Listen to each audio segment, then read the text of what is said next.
Tight, just like a motherfucking needle. Yeah. Southside raised, I can't go north, no. 13 years old, jumped out that Porsche, bought me a glazer, that shit was like sick, I went out bad on my ass, I turned nothing to something, yeah. Dad, I been crying, I told mama to hold me. Told my son, be better than me, all you gotta do is show me. You better not never give up hope. 13 years old, still in calls, like that shit was a joke. Yeah, I been going through a lot. So much money I done made up is I cannot go back right. They told me I got a place to keep, I want that shit beside.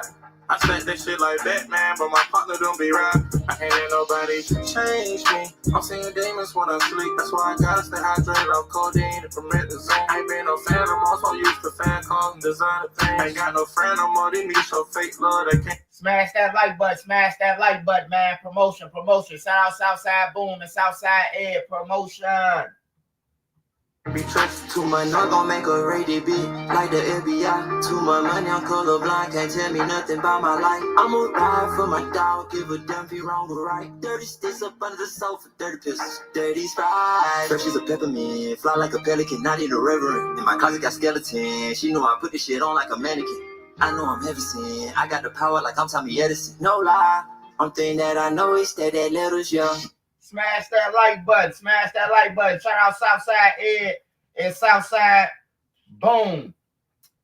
All right, we finna get into it. I need y'all to smash that like button, man. We got some topics. Everybody respect each other, man, or you won't get blocked. But if you do, try it. You're gonna be in the sky, man. Yeah, my nigga Glock made this shit. Real Mod Squad shit. Whole lot of Mod Squad shit. Shout out Trenches News, nigga. Shout out NC. Shout out Made Meaty. Shout out Spark. Shout out Queen. Shout out B. Shout out Nene. And see, hit my phone like Black make us a song. I hit YouTube, found the beat, 9 song. And see, you can go to her for the latest news. Like who told on who and who gave who the blues. Can't forget Queen Lotus, that's 126. Shorty smart as hell, gon' have you thinking about shit. Now let's get on the BZ on the down south shit. Shorty real as hell, she gon' tell you about your shit. And she dropping videos, go subscribe to her shit. Sparks got the visuals of 99%. Made media out west, he a film mode nigga. Get that nigga, bring a chick, I bet she feeling on that nigga. And shout out Savage Black, we gon' party on them niggas. Can't forget Nene, she catch bodies in the chat. It's that page fake of real shit, shorty gon' check. She gon' come back to the chat, wipe his nosy out the chat. Can't forget Uncle Swipe and still Miyagi to you niggas. You can call him Swipe or Jordan or whatever, say you nigga. And to the ones that left, we ain't worried about shit. But make sure you like the video before you. No, make sure you like the video right now. Shout out to Savage Black and the whole DMV. Shout out to the whole Mod Squad, Trap God.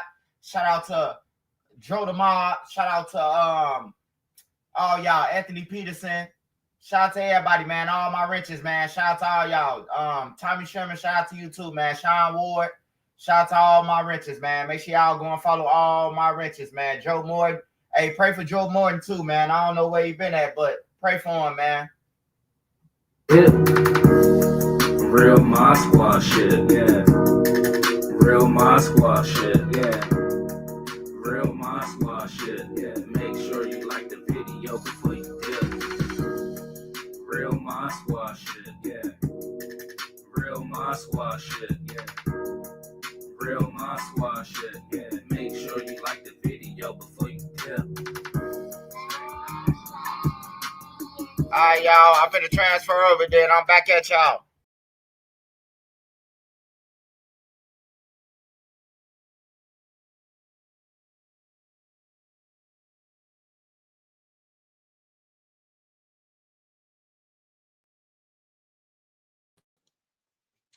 What's up, y'all? What's up? A lot been going on, man. A lot been going on.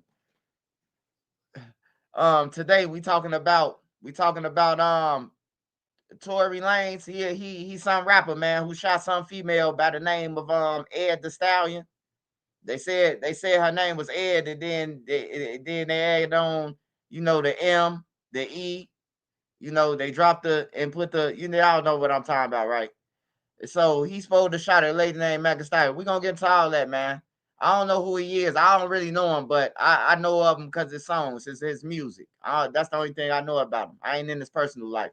Hey, but we talking about Money Duke, man. We talking about the Oblock females say that they were set up. We talking about all that. We talking about OTF Doodie. We talking about Memo 600, and Trigger. We talking about everything, man. So make sure y'all smash that like button for me.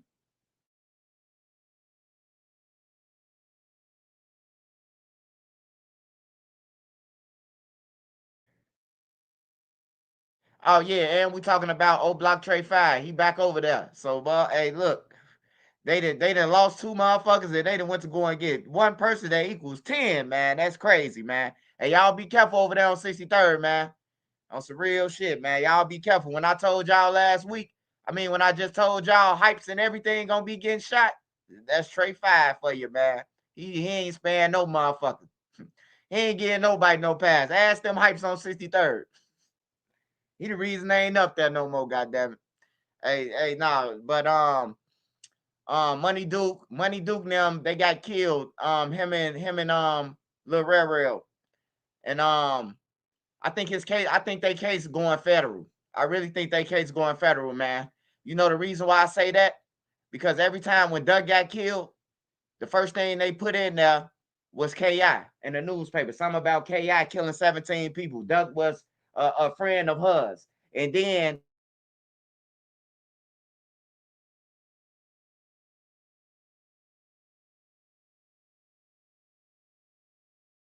the same way with Money Duke. They call him Money Duke a high power gang leader. They said he was individual B in the paperwork for Duck trial. I never even knew Money Duke was in the Duck paperwork. I only seen D Thing and D Thing and Dirk. D Thing and Dirk was in there. I ain't see fucking Money Duke in there.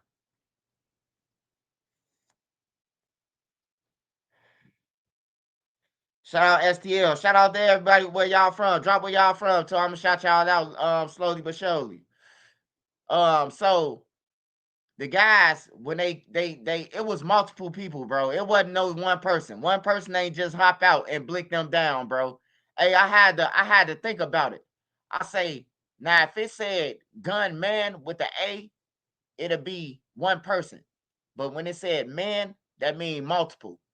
So two people hopped out and got them down. But a witness said a witness that was at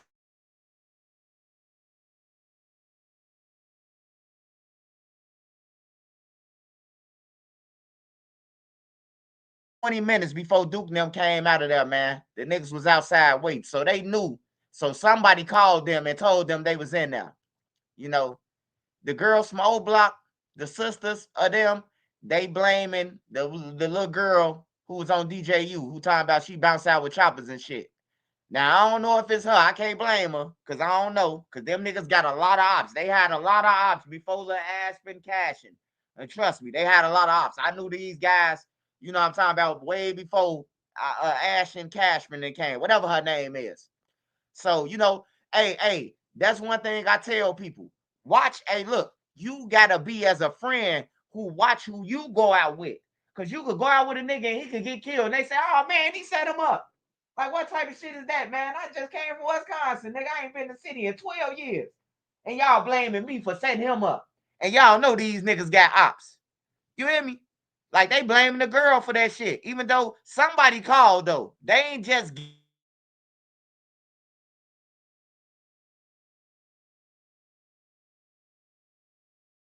somebody dropped that low, man. Somebody dropped their location and told them. I tell these guys, man, if you want to mess with the ops girls, you at least got to dick them down right, bro. More than a honey pack. You gotta more than a honey pack if you gonna do some shit like that. Because you jeopardizing your life, you jeopardizing everybody's life around you, you jeopardizing your freedom by messing with a girl who over there, who over there, who over there, who over there. Hey, somebody got her heart. Somebody got her heart, bro. Somebody got that girl heart who out of one of them blocks. She tied to somebody who deeper than, you know what I'm talking about, y'all, bro.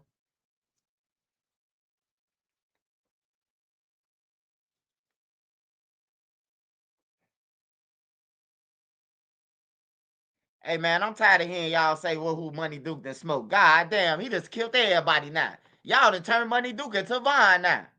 God damn, I know Vaughn say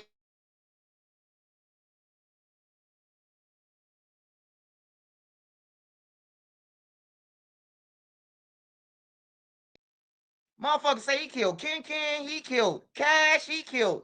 God damn. The nigga just came home. I don't think he killed all them people, man. Like, damn, we gotta stop that too, man. We can't be just putting motherfucking bodies on people, man. That's Trap Lord Ross shit, man. We don't do that over here, brother. Bug Money, he lying like a motherfucker. He wants some feature money. He trying to get Lil Durk to tell I killed them. Hey, Lil Durk them know you ain't kill him. If Bug Money killed what's the name, Lil Durk, he would have been on the plane with Lil Durk, nigga. Use your head for more than that, right? Hey, get that boy off my page. Get him off my page, y'all.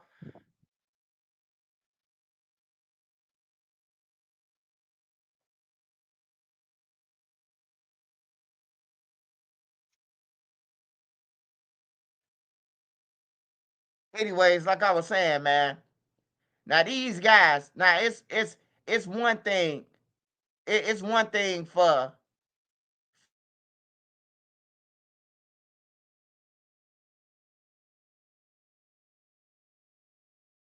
asshole right now. Whoever did the shit. You know how I know y'all hearts of y'all asshole? Cause it's all over the news. You the motherfucker parked the car next to your grandma's house, 2 blocks over from Granny house. Like y'all some dumb motherfuckers, man. Y'all might as well stop killing people, man. Y'all might as well stop killing people. You drove the car all the way. You drove the car all the way to your crib, man, and then you parked the motherfucking alley and burnt it, man. We ain't stupid, man. Hey, get him. He over there, CPD. Get him. He over there. He jumped over that gate.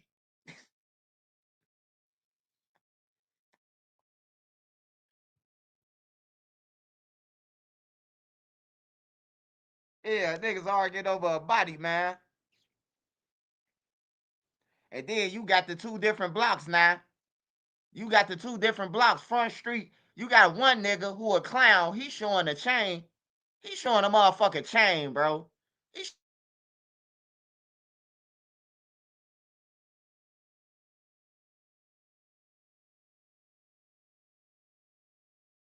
the dead man. You know, because all they do is take is, hey, he got a little Ray Ray chain, or you know what I'm talking about? The family.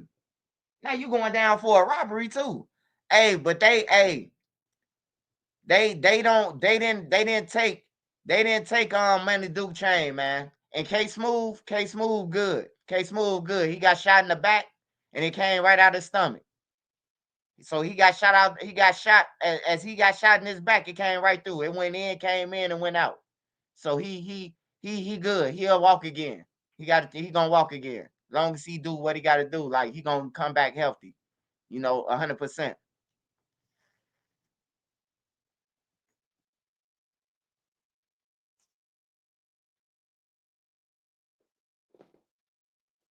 Hey, now I know a lot of y'all don't know about Lil Rel, man. But I guarantee, man, I know y'all probably see people on the live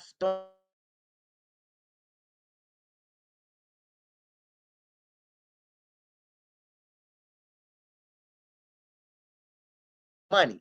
He get fresh. You know what I'm saying? He got 2 women raised him, literally. Like in the household, 2 women. So he got respect and all that. He just happened to live in Oblock, man. I'm telling y'all, man. Some of them just happen to live that, man. They just happen to live in Oblock. That's all, man. But yeah, though, I'm pretty sure the people who got shot with Money Duke, I'm pretty sure they feel the same way. Like that wasn't even for real, man. That wasn't for him. If you know him, you know that shit wasn't for him, bro. Like, but when y'all got ops, when you hanging with people, they coming to get you, man. And then on top of that, like I said, Shoebox Baby, I seen him woofing. So if Bloodbath did it, blame Shoebox Baby. Blame all them little motherfuckers who 21 and under. They been woofing at the bloodbaths about who started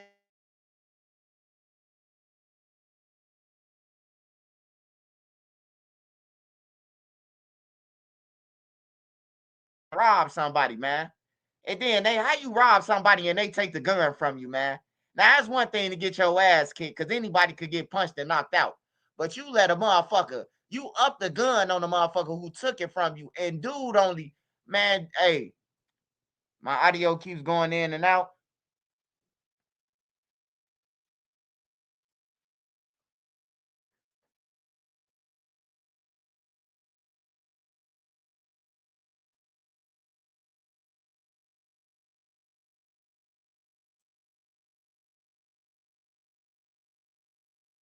Yeah, Shoebox Baby, man, that's the Pastor son, man. That's Pastor Brooks' son, bro. He ain't no shit. Shoebox Baby over there rapping, just rapping about shit, bro. He ain't doing no sliding or none of that. Shout out Foster Park, man. Appreciate all y'all, man. Hey, man, I need everybody from somewhere in the streets, man. Foster Park, No Limit, wherever you from, man. Hey, grab one of them shorties, man. I'm tired.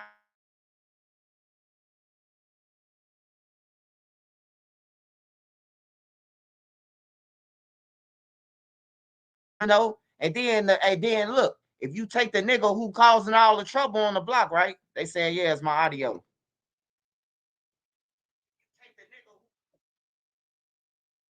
Is it my audio?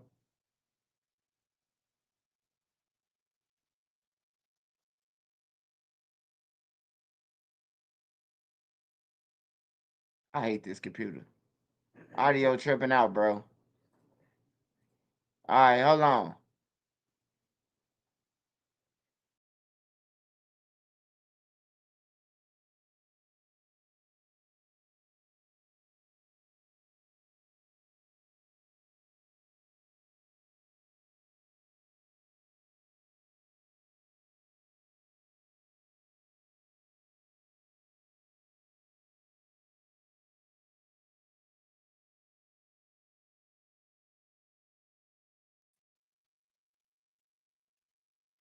Y'all can hear me now?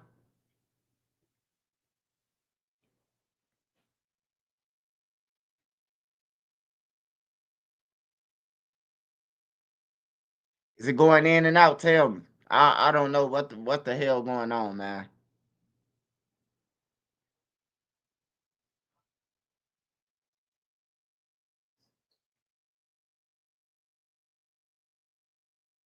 Is it good now?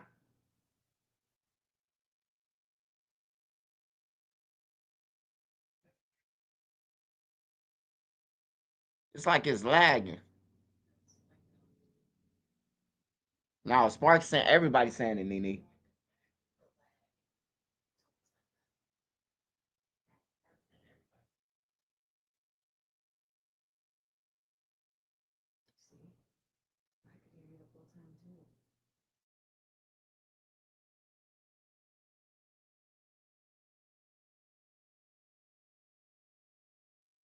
All right, okay. So, anyways, I blame Shoebox Baby them for that shit. Cause Money Duke, I ain't seen him argue with no little guys named Bloodbaths, man. But since Bloodbath and Front Street, since y'all want to claim it, man, don't get mad, man, when nobody report about y'all goof ass on everything, cause y'all want to be known for killing Money Duke, man. You know why? You know what I think was really going on? I think like the BD blocks within the BD blocks, they feel like Oblock is weak. They feel like King Von gone and Oblock weak. You know, D Rose a big part too of linking them blocks, cause D Rose can go anywhere. D Rose from Motown, he from 600, he from No Limit, he from all these blocks. D Rose, they love him everywhere. But since Von gone, Oblock is weak to the BDs, you know, and it's like little chunky whack him, he would dirt. Like it's crazy, bro, cause all these niggas around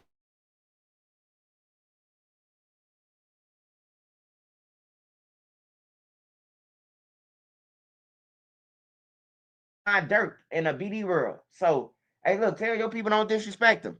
But you know, ain't no leaders, bro. They claim the same shit, disrespecting each other. Hey, look, they so pressed by Bloodbath to scared the shit out of Oblock. Cause I see Oblock cracking the trays now.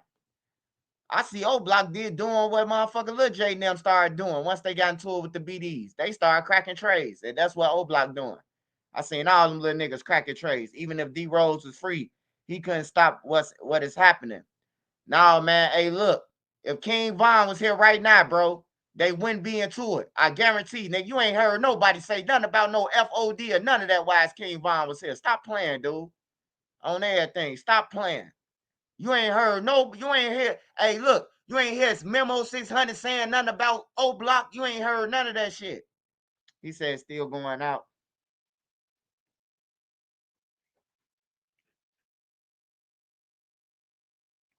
Say, yeah.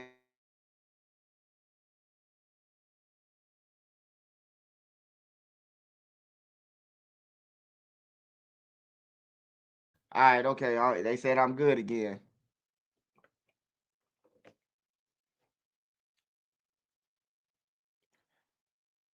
Every time you get to the good part, it cuts out 5 to 10 seconds your audio. Yeah, I don't even know how to work this audio. My wife done got me this high tech ass computer.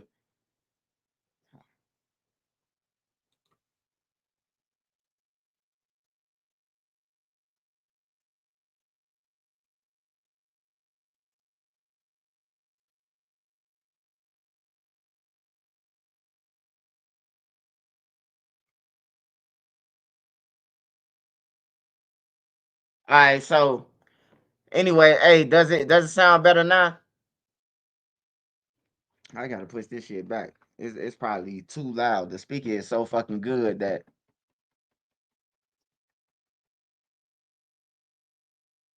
that's why I can't play the music on here. I play it on the other one because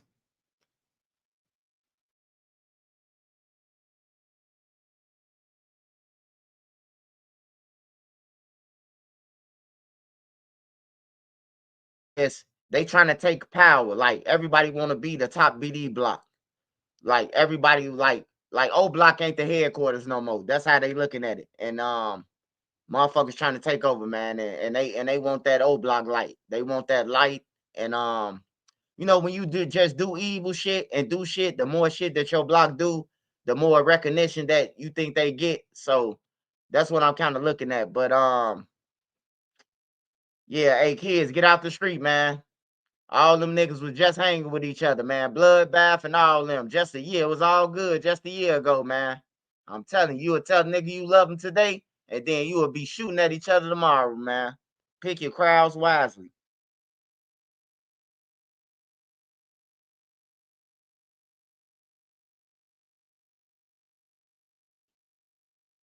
Oh man, hey, this one thing I could say. I ain't heard nobody, all them damn guns that I see do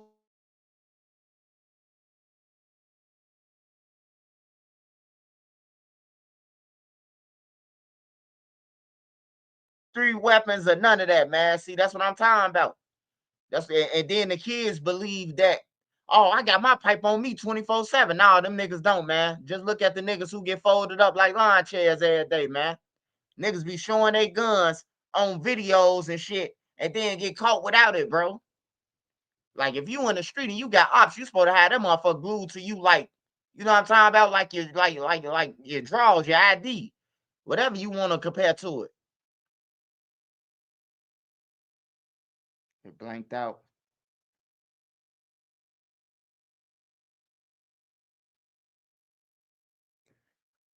Yeah, ain't nobody gonna be there but your family at the end, man. Nobody but your family, man. Niggas ain't gonna do shit but help carry your casket, man. Smoke some weed and then try to holler at your baby mama, man. Hey, trust me, I done seen it, man. I done seen it 100 times, bro. I don't go to funerals no more. I stopped going to funerals. I carry my homie funeral, then my homie Funny Man, and that's it.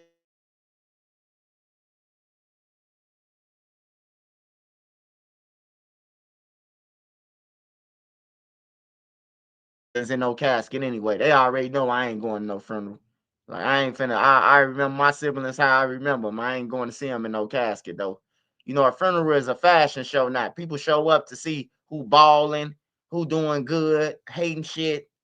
You know, who could wear the tightest dress and show their cheeks. Like it ain't no funeral no more. It ain't no moment of grieving. It's a straight another form of a club to party. Another form of way to party.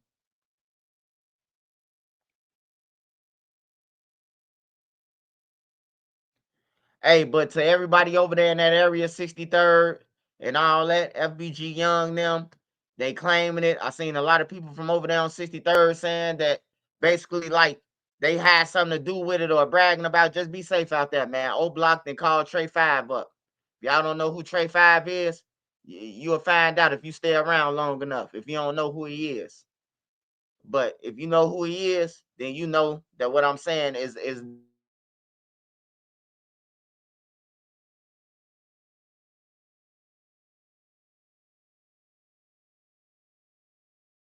he like that, and he willing to shoot any motherfucker. So just be prepared, man. And if you ain't from over there, if you live over there, hey, just think FBG Young, a motherfucker who finna go and hide out for about 3 months. That nigga come outside, take a picture, and go right back in the house. I know his whole schedule.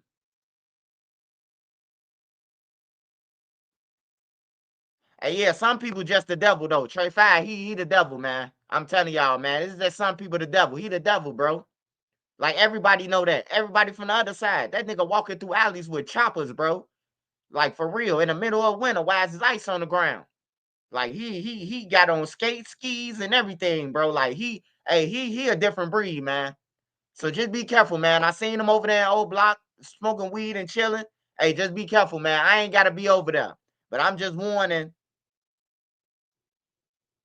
motherfuckers who out there, you know.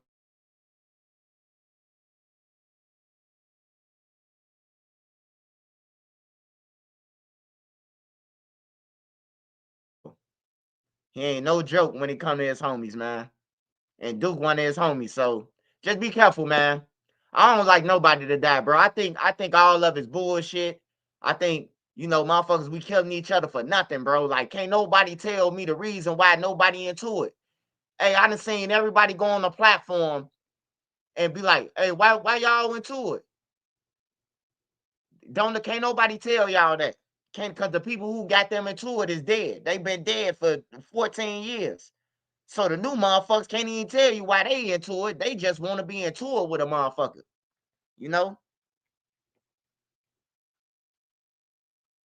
Yeah, but Money Duke and Ray got to be more careful, man. Got to be more careful, man. Got to be more careful, man. Just watch y'all surroundings doing. If you got ops, I advise you to stay in the house, man. Do a dash, man. Cause they out there. All right, next, we finna get into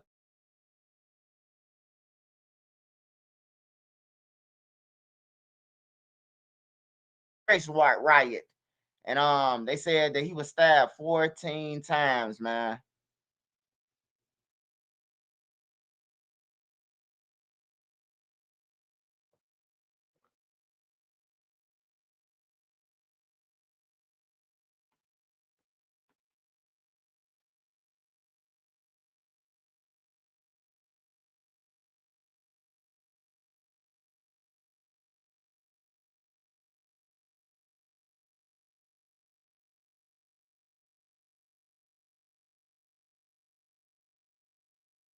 Back in the days, Terrortown, 80s and 90s, Family Stones with Vibe Stones, GDs with GDs, Snakes with Snakes, and BDs alike came back.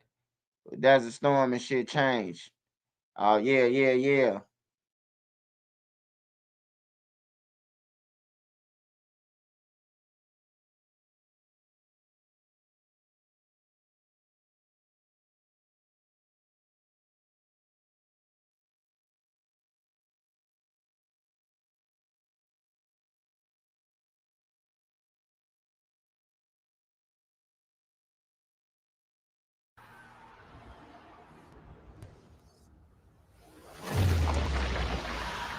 Suspect has been identified tonight in the prison stabbing of former hip-hop star Tory Lanez. According to the California Department of Corrections and Rehabilitation, Lanez was stabbed by inmate Santino Casio at a housing unit at the California Correctional Institution in Tehachapi.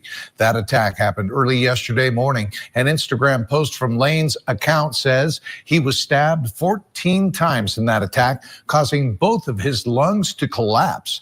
The Post goes on to say he's now breathing normally and is in good spirits. The former rapper was sentenced to 10 years in prison back in 2023 after shooting fellow hip-hop star Megan Thee Stallion at a house party in Los Angeles. Casio was serving a life sentence in prison after being convicted of second-degree murder in 2000.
All right, y'all.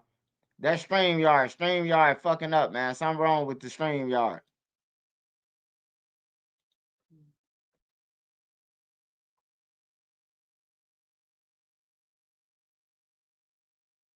StreamYard, count y'all days, brother. Don't be fucking with my channel.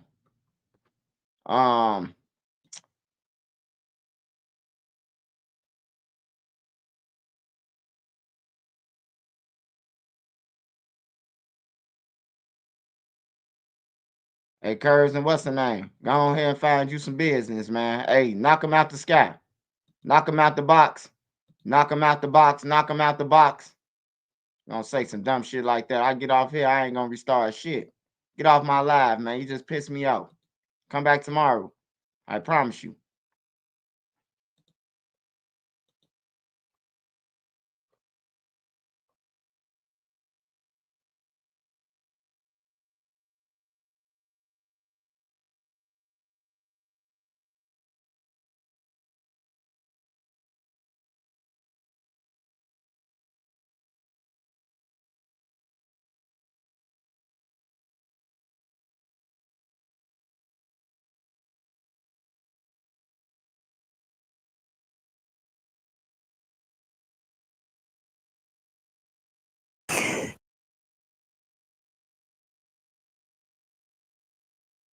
To breaking news now, the school day interrupted by ambulances and fire trucks in Chicago. We know several students wound up going to the hospital. Our Charlie DeMar's live for us in the Brainerd neighborhood. And Charlie, I understand is the concern is that these kids all ate something specific that led to this issue. And Marie, Chicago Public Schools just getting back with us, sharing a letter that they sent to Fort Dearborn parents. They say they believe that the students who were hospitalized, who were sick during the school day today, all consumed marijuana edibles. Now, 22 kids, Chicago police tell us, ingested those edibles, but 11 students were transported to the hospital. This is what the school looked like earlier today. Again, 11 students taken to the hospital this afternoon. The students all attend the Fort Dearborn Elementary School. That's in the Brainerd neighborhood on the far south side. This all happened just before 2 this afternoon. From Skywatch, you can see several ambulances that were called to the school. Police scanner audio suggests that the students were between the ages of 11 and 14 years old, and they all reported to have eaten a cookie. Now, we spoke with parents who showed up at dismissal, understandably very. Man, this shit getting out of hand, man. Who the fuck passing out marijuana cookies at school, man? This shit getting out of hand, man. This shit getting out of hand, bro. I'm telling y'all, man. Somebody got to start speaking up, bro. This shit getting out of hand, bro. Man, they ain't never had no shit like that at the school, man. I ain't never heard nobody in my 8th grade school getting caught with no marijuana, none of that, bro. Like, we was kids, bro. And we was getting our ass whooped for not being kids, bro. We couldn't play like we was adults. Yeah, this shit crazy, bro. Then they got the crackheads. They got the crackheads that's on the block, goddamn it, protecting the kids to walk the kids home and shit. Man, get the real police, man. Fuck all them green jackets and shit. Put the police out there. Dude and them still walking past them green jacket people and shooting people. But if the police was right there, they wouldn't have did it. Shit be crazy, man.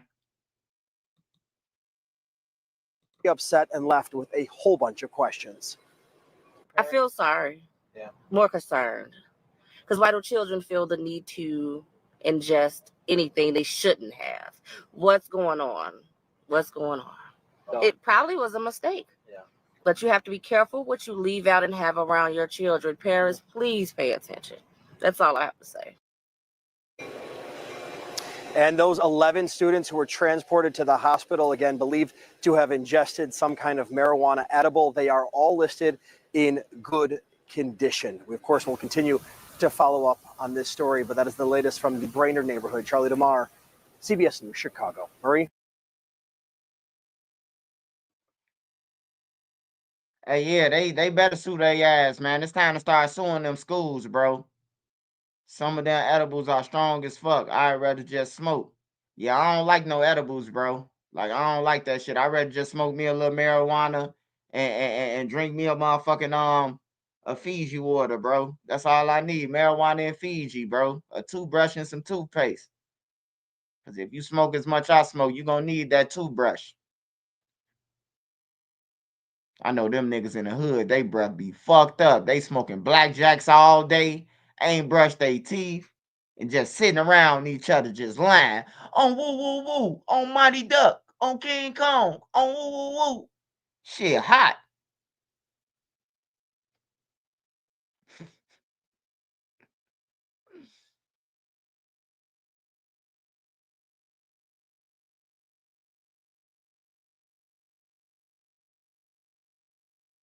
With breaking news, a 16-year-old girl has been shot and killed in the Morrisania section of the Bronx. Fox 5's Linda Schmidt is live at the scene. Linda, what are you hearing from police? Well, first of all, police. Man, y'all niggas some cowards, bro. All you niggas, y'all need guns, bro, because y'all scared of ass whoopings, bro. That's what it is, man. I came to my conclusion, bro. You scared to get your ass knuckled up or UFC. So y'all just so when you see your op, you know you can't beat your op because you got to shoot all the time. Y'all done killed a 16-year-old girl, bro. I don't know what the police doing, bro. Like, they don't do shit. They don't do shit. They better off paying the gang members not to commit crimes. Hey, look, we're going to pay 5 of y'all on every block, man. Make sure the crimes ain't committed. You going to get a check. Hey, that way, nigga getting paid. Motherfucker gonna be like, hey, bro, pick that shit up, bro. This is my block. I'm working. You hear me? Nigga, this one thing I know about a motherfucker on the block. They ain't gonna let nobody fuck up who feeding them on them blocks in the trenches. You ain't gonna, it could be an op feeding them. They'll be willing to go to war with they block because a nigga feeding them and they block ain't. For real. Yeah, the police scared, man. Police scary than a motherfucker, man. Police do know who the 14-year-old shooter, that's right, I said he's 14 years old. They know who he is, and they are in the process right now of tracking him down. There is school surveillance video of the shooting, and police have now identified the victim. She is 16-year-old Yvette Jeffrey, and she was hit in the head by a stray bullet and killed. Now, this video here, it shows the scene. Police say it happened right next to the schoolyard on school grounds at Bronx Latin School. That happened at about 5 o'clock earlier this evening. It is a multi-campus school on Home Street and Union Avenue in the Morrisania section of the Bronx. Police say a group of what looked to be about 20 teenagers hanging out in the schoolyard, and a few of them then got into a fist fight. It included the 14-year-old shooter. Someone handed him a gun, and then police say he opened fire, firing 3 shots, hitting the 16-year-old girl as she and others scattered to get away. We have a 14-year-old shooter, shot an innocent 16-year-old girl. Seemed to have been a physical dispute that the shooter was involved in, and he turned back and indiscriminately shot into the crowd, and the victim was shot 1 time in the head and died at Lincoln Hospital. This right here is just like, it's almost like you just want to leave here. This is home, but you can't stay here much longer. You can't. Does this happen quite often? Every 2 weeks. Every 2 weeks, something's going on around here. Gunshots. They had to put a school a metal detector, and also they had to have more police officers around the school, especially when the children come to the school and they get out from the school. They have to. Now, police are telling me the 14-year-old shooter does not go to this school. The 16-year-old victim also was not a student here. She just happened to be here today visiting her boyfriend, who attends the school. But the 14-year-old, police say, Man, just get y'all damn kids, man. A 16-year-old visiting her boyfriend at the school, man. Like, I be telling motherfuckers, man, like, for real, bro. You better take your life serious when you out in the streets. Don't just think about your emotions and trust them motherfuckers. Think about how a motherfucker do you, People be letting their guards down thinking shit sweet, bro. I don't trust people, bro. I feel yeah. Especially a nigga in the street, a motherfucker in the street, you ain't in my house. Hey, look, yeah. Gotta see what a motherfucker up to, bro. Man, search y'all kids' phones, man. Like, y'all gotta do something, bro. Like, we just can't put it off all on the police, bro. Like, motherfuckers gotta search their kids' phone, bro. Like, what is you doing with a gun at 14? You ain't even supposed to have no op at 14. I remember when a nigga be like, how old you is, short, 12 years old, I'll let him go. How old you, short, 13? Oh, they some kids. It ain't like that no more, man. People, it ain't like that no more, man.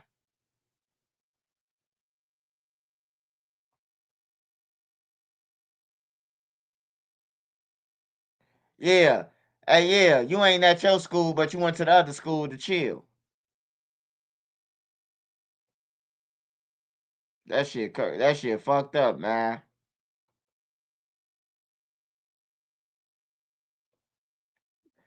Man, hey, look, I don't even really want to watch this shit, y'all. I swear I don't, man, but I don't even want to hear the freaky shit that Diddy was doing, man. I don't want to hear it, though. I ain't gonna need a lot of y'all, man. I don't want to hear what Diddy was doing, man. I already know. It wasn't Johnson and Johnson. It was what was in Johnson and Johnson.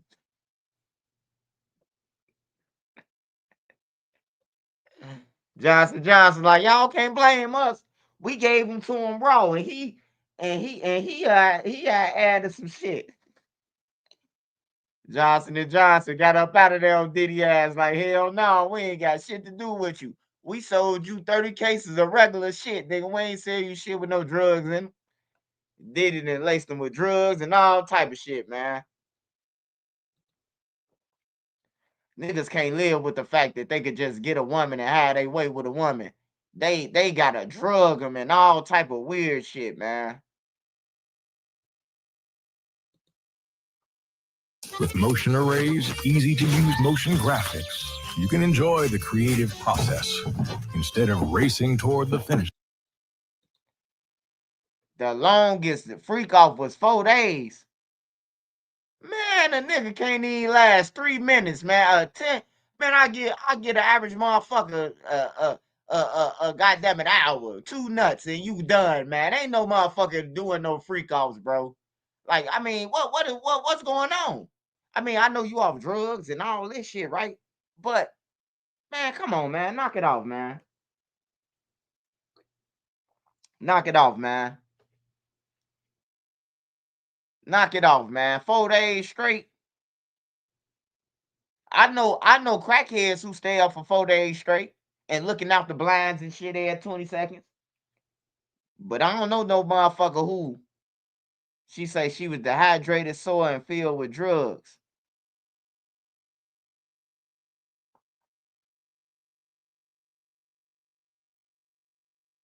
Hey, yeah, Johnson & Johnson need to go ahead and put no Diddy on the bottle, though. They'll make a lot of money, man. I think niggas will start buying baby oil again if they put no Diddy on there. Because everybody saying it. Even the kids saying that shit. I walked past the kid in the gas station and somebody said something. He said no Diddy. I'm looking like, this nigga remind me of Mello. You always telling me that shit.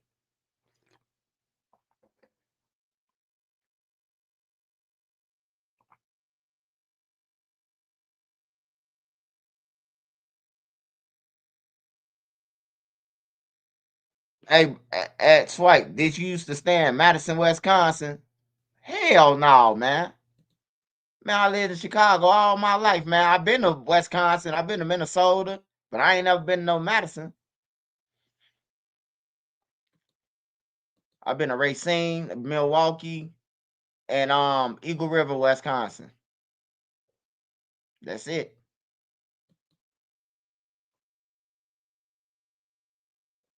Man, Wisconsin, man, they racist as fuck up there. I ain't standing up there.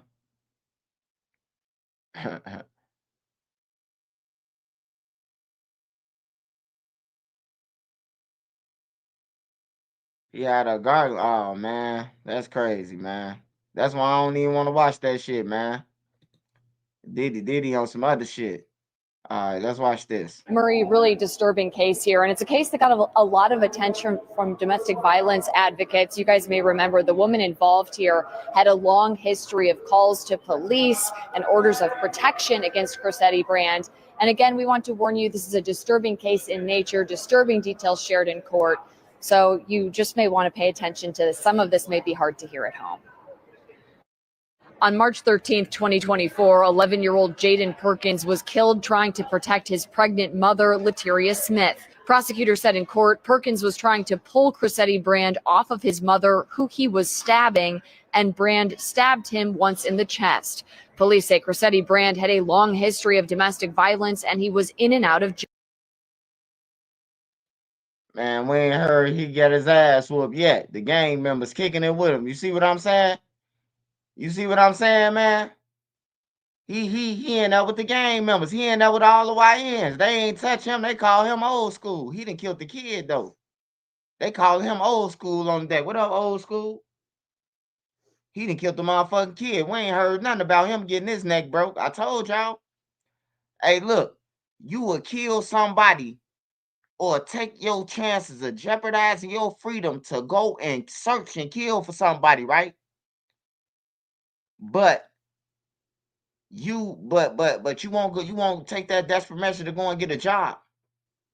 And then when you go to jail, now you ain't looking for your op no more. And he right there with you. Now y'all both talking about some, hey man, I'm trying to fight my case to get home. They the reason why you in this motherfucker. You was looking for them, when you just looking for bro now? Like, it's crazy, man. It's crazy in the motherfucker. It don't make no sense to me, bro. The niggas who you chasing out in the world, y'all kicking it in jail now. Y'all making dips talking about the girls who y'all was hitting. Yeah, that little bitch Brandy. I know she used to be on your block and our block. They on the phone together talking to the same girls and everything. Like, for real, bro. I seen this shit, bro. My own eyes. This ain't no shit that I done heard, bro. I just seen it or done it.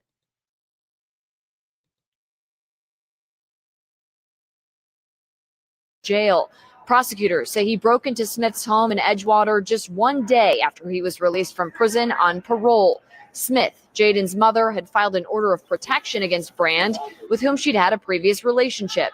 But a judge denied the request and scheduled a hearing for March 13th, the day of the murder. The CBS News Chicago investigators exposed those failures. The Department of Corrections originally told us they were never notified about that order of protection, but they later admitted they did get a notification about the court date.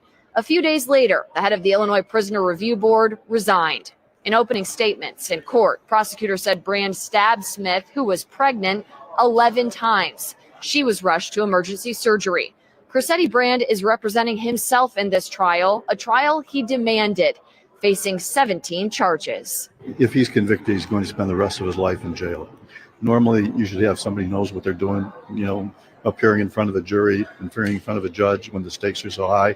There's an old expression, he who represents himself has a fool for a client, and it's obvious that he has no idea what he's doing. This is still going on here right now. We'll be back live at 5 with more from our legal analyst on Brand's self-defense plea in this case. For now, reporting live inside the Cook County. This nigga got nerve to say he got self-defense. I guess you could say anything. It's a free country. Nigga that stabbed the lady 13 times and then say it's self-defense.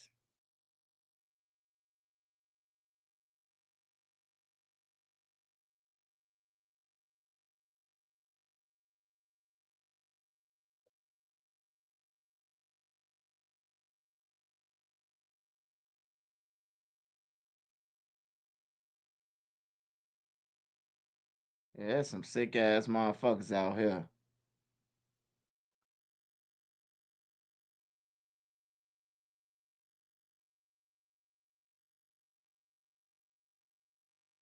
Oh man, I just realized that the same place where Money Duke and them got killed at is the same place where this lady got stabbed at. Edgewater. That Edgewater place, I done seen about 4 or 5 homicides around that motherfucker, man. That shit ain't sweet over there. If you Google this shit, when you Google Edgewater killers, it's gonna be a whole bunch of them pop up besides Money Duke shit. Money Duke and real shit.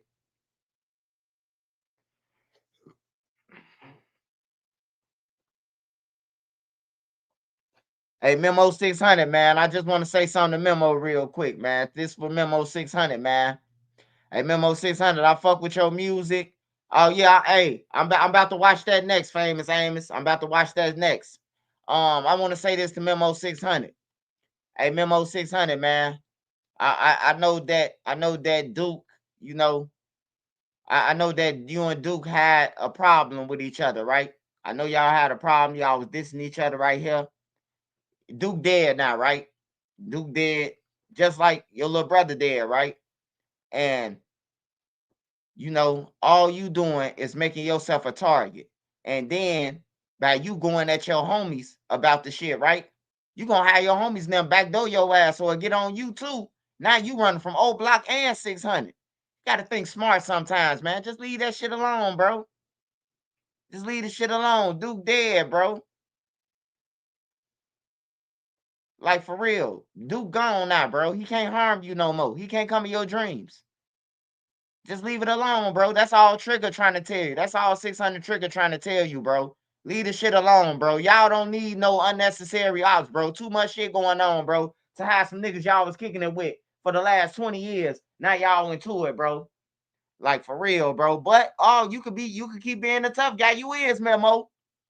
But when you get caught and somebody fire you, just say I ain't tell you so. Now they on the internet smoking you and everything. And now your mama got to relive what she relived in 2011 when your little brother got killed. She got to relive this shit over twice now. Hey, man, if I was y'all, man, this and the dead played out, man. This and the dead played out, talking about the dead people. Like, they ain't going to do nothing but stir up energy and they going to come get your ass. Hey, you see, after Duck died, he came and got everybody back. You hear me? Everybody started leaving this motherfucker. For real. Some people just got that energy, man. You would think they killers, but God got a good heart. Yeah, then got to start a GoFundMe, man. That's what that killed me about that shit. When I see these kids, mama on here, you run around or they daddy on the news. Oh, my son this and my son this and all that shit. Hey, look, you trying to GoFundMe so you can hire you some money to pay your motherfucking bills because you ain't been paying your rent. You ain't give a fuck about little John when he was here. Now you trying to profit off the GoFundMe money. Like, for real, they need to stop that shit, man. All right, we finna watch condolences to that 11-year-old and his mama, man, got killed, man. Mellow. That's Mellow. My boy been running from me, man. He making me feel some type of way, Nene. You laughing?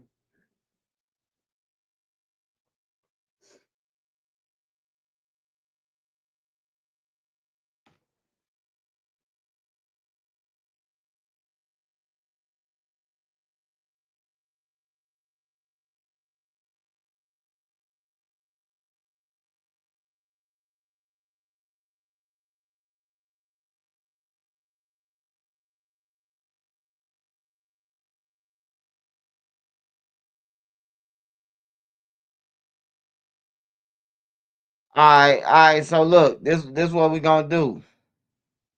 Cause I've been behind on the family for 2 days. So we're gonna watch this. We're gonna go back to Money Duke, and then we're gonna watch the DC player. Shout out to all my mods in the mod squad. Dro the mod. Where you at, Droski? Where you at, Dro? Sony Lee? Bro. You really think you can outfit me? Oh, my hope. That's cute. Hey, Dro, I'm coming over there. Where you at, man?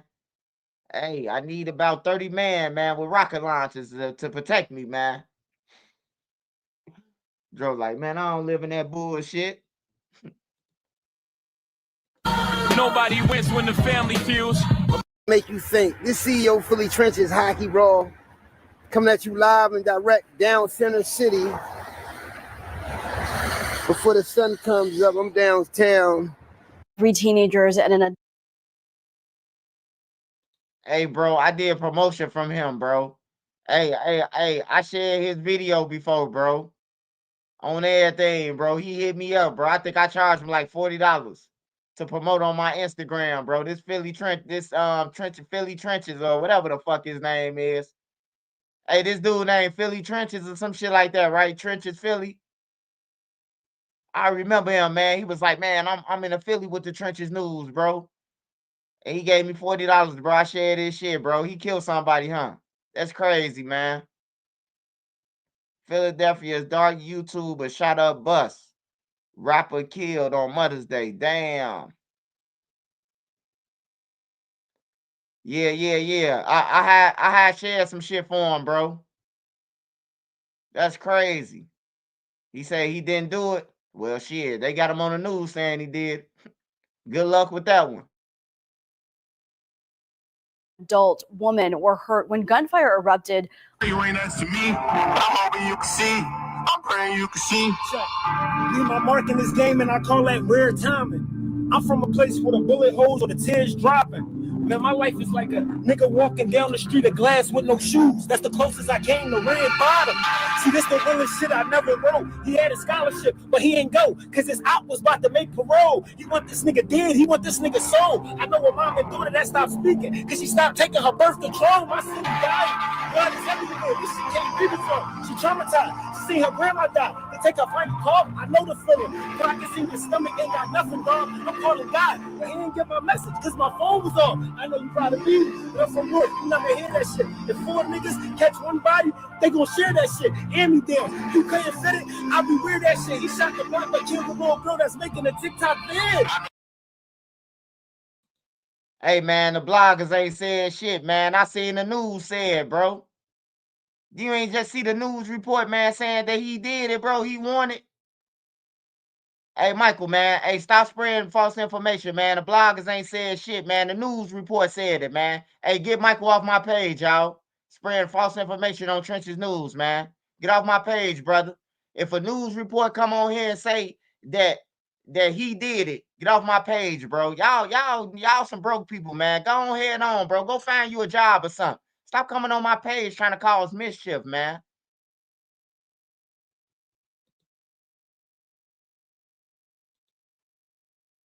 Fam, before we start this video off, I do want to take a moment to say once again, happy Mother's Day to all the beautiful, strong mothers out there. You're truly appreciated, and I'm wishing you many more to come. Fam, today we're going to Philly. I want to talk about two stories that happened within the last 24 hours that's not connected, but I do want to shine light on it. And I have to be real. One of these stories is a prime example that even though you want to do right in life and push positivity, you can still lose your life in gruesome fashion. And the second story kind of crazy in itself. We're so used to hearing the youngins crashing out and doing the most that today we talk about an older man who crashed out on some youngins. And don't get me wrong, fam.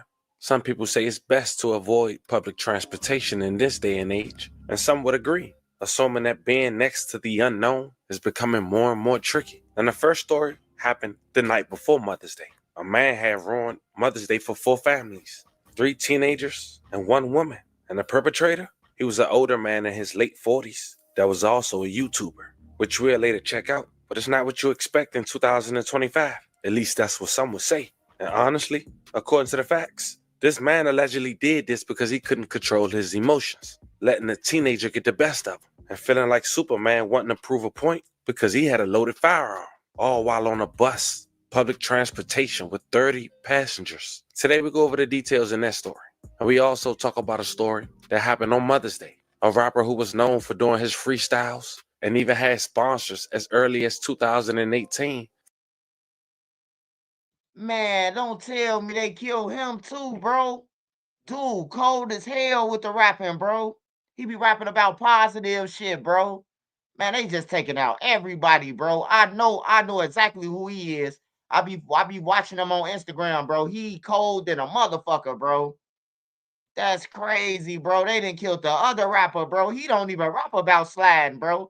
He be rapping about like if you slide, you get caught and like you going to jail. They ain't gonna be there for you. That's what the type of shit he be rapping about, bro.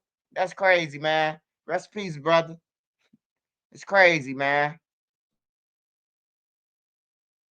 For rapping about positivity on the corner of North Philly. A young man who was released early off probation, which we'll later discuss, because of his movement, was unfortunately gunned down on Mother's Day. And to make matters even worse, it's almost 24 hours and no arrest has been made for both stories. Today we go over the details. We pay our respects and we try to learn from this. But before we go over this one, I want you guys to remember, I don't give you no angle. I just give you the story. So with that being said, make sure you like, comment, and subscribe. We'll jump right to it. Fam, meet the YouTuber Philly Trenches. His YouTube name is Trent City 215. He started his channel back in December of 2024. With over 320 videos, he have 321 subscribers and a little more than 64,000 views. Hello, world. I'm just here to make you think.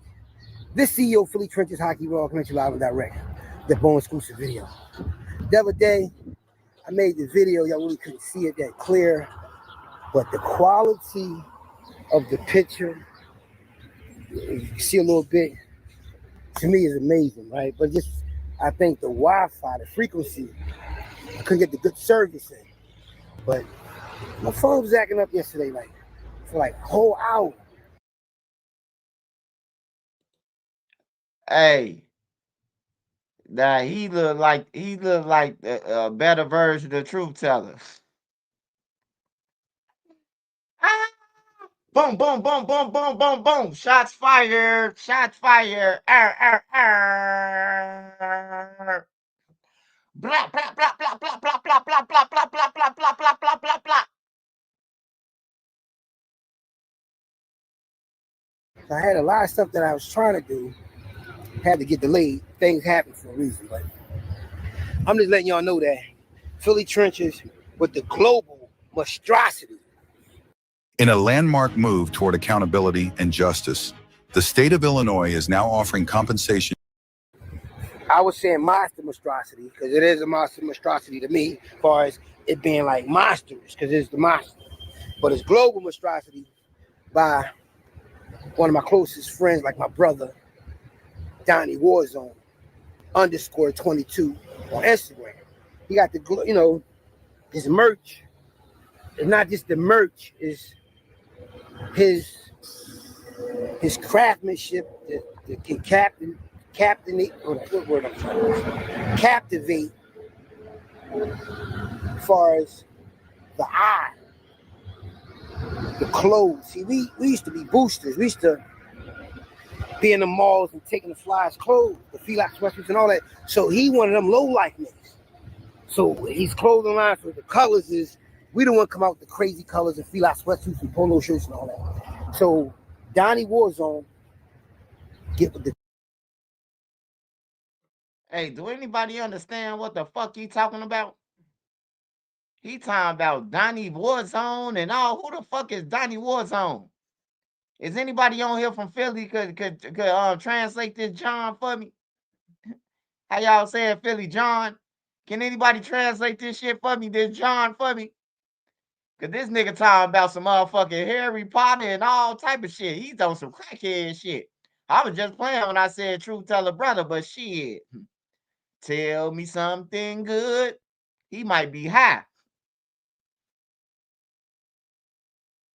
Get with the logo and all that. And support the merch. Global monstrosity, right? See, we think a lot the same, and I team up with real motherfuckers because I'm a real motherfucker. But anyway, you see the color, the sky blue? Yeah, everybody looking at me with the sky blue. Everybody. You know what I mean? But anyway, it's a beautiful weekend. Philly Trenches will be on later, right? Last night, a lot was going down. I was on my rock star shit. I'm really a rock star. You know what I mean? I wake up like I was at a rock star concert last night. Yeah, he said all we need to know. We got a crackhead on our hands, man. He said a rock star, man. With a nigga his age talking about they a rock star, man, they a crackhead, man. That's how I really feel right now.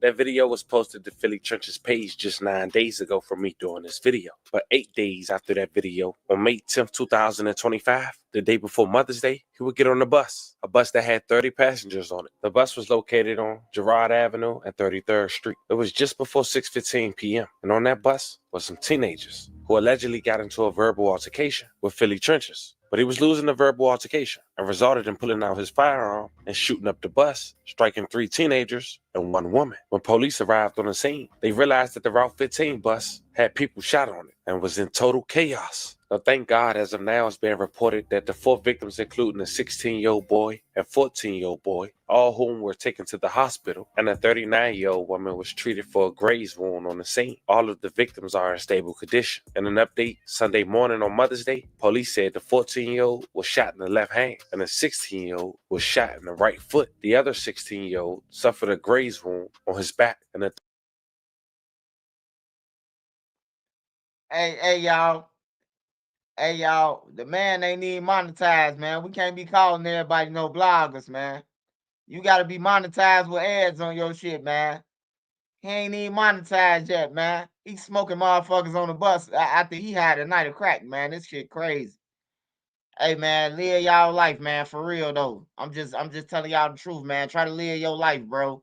Like live your life, get your money, make a mark on some happy shit, bro. Like take all the pictures you can, whatever. I don't take pictures, but do what you got to do, bro. Cause ain't shit promised, bro, with the niggas out here. That's why I just stay where I stay at, bro, and move how I move and go where I want to go. You know, and don't let nobody tell you to come nowhere or, hey, bro, slide on me. Don't do none of that. Hell no. Throw a nigga off. Hey, I'm right here on 39th. You really ain't on 39th. You really in Miami, but 39-year-old woman was injured on her shoulder. But nonetheless, the YouTuber Philly Trenches had fled the scene and has yet to be apprehended. Now at 6 on CBS News Philadelphia, we have news coming in that Philadelphia police are on the scene of a shooting in Fairmount Park on or near a SEPTA bus. CBS News Philadelphia's Ryan Hughes is live on the scene. Ryan, what are you learning so far for us?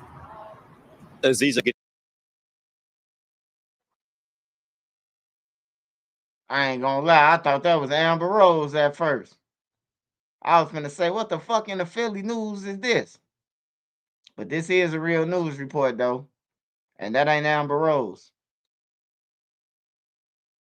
Good evening. We are told that this incident happened about 30 minutes ago, and this still remains an active scene. Let me step out of the way so you can see what we are seeing out here right now. That SEPTA bus is parked right now in the middle of Girard Avenue, as you mentioned, in Fairmount Park near 33rd Street. Right now, Philadelphia police are going in and out of that bus. They are canvassing, looking for evidence. They are speaking to the bus driver, the operator, as well as people that were on board the bus. Now, a few moments ago, I did speak to one of those riders. A woman described this incident as traumatizing.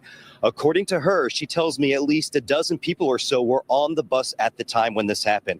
She says a man at the front of the bus started shooting in the direction of a group of young people towards the back of the bus. She tells me she hid in the corner as well as other riders, and luckily she was not injured. Now, according to that witness, several people, she says, were hit by the gunfire, but we are still working to confirm those details with Philadelphia police. I did speak to an inspector. He is on his way to the scene right now. So again, this is still very early on in the investigation, still working to determine if in fact people on board that bus were hit or were not hit.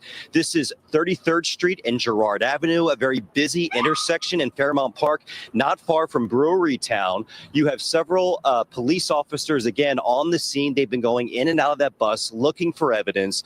Off to the side of me over here, they are speaking to one passenger that was on board. They are also speaking to that bus operator. So we will continue to work this scene for you and get any more information. But according to that witness, she says several people were shot on board this bus. Again, police are making their way, the inspector is making his way to the scene, working to confirm those details for you. Once we have it, we'll pass it right along. That is the very latest. We are live in Fairmount Park. Ryan Hughes. Aziza, back to you. Thank you, Ryan. Now, I waited some time before I did this video, and the main reason was to check out and see if the YouTuber would be arrested or would he get apprehended. And as of now, it's almost 24 hours since that incident, and still, Philly Trenches is not arrested. And during that time, I was waiting to find out whether he was arrested. I was made aware of another unfortunate situation that happened just hours later, but this time on Mother's Day, Sunday, May 11, 2025. And the victim was identified as a local rapper from North Philly, who went viral as early as 2018 for doing freestyles. He went by the name of LGP Quay, and he was different. He was talented when it came to freestyling, but he also managed to put positive messages in his latest freestyles. Back in 2018, he managed to get sponsors by Foot Action and even Foot Locker because of it. Listen, if you can't do the time, dog, don't do the crime, dog. On the jail phone, ask some money from your mom, dog. When your friends that they been left there, you die, dog. Why you in the streets is not the same when you behind, dog. Black man get killed through a camera, the cop quiet. A white girl get whooped in the market, they start a riot. You show these kids love with your passion, they gonna deny it. But you show these kids drugs in the business, they get excited. I don't fuck with the president, you wanna know the reason. He trying to put guns in the school, fuck is he thinking? You tell a nigga yeah, he gonna tell you that you please. You tell him no once, he the reason that you please. It's the war going on in the streets, they say ain't adding up. They letting all the rapists out, locking all the rappers up. Everybody drug them, that shit ain't adding up. You catch a case, you can't pay your lawyer, cause you ain't adding up. What's up? We know that finding high-quality foods you can trust can be challenging. That's why GoMac.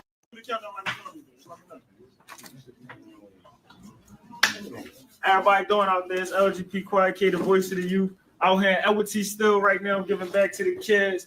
And I want to thank Puma, I want to thank Foot Locker. I want to thank everybody that looked out, reached out, and linked up with me so we could get back to the kids and all that. You see everybody with a nice little Puma joint.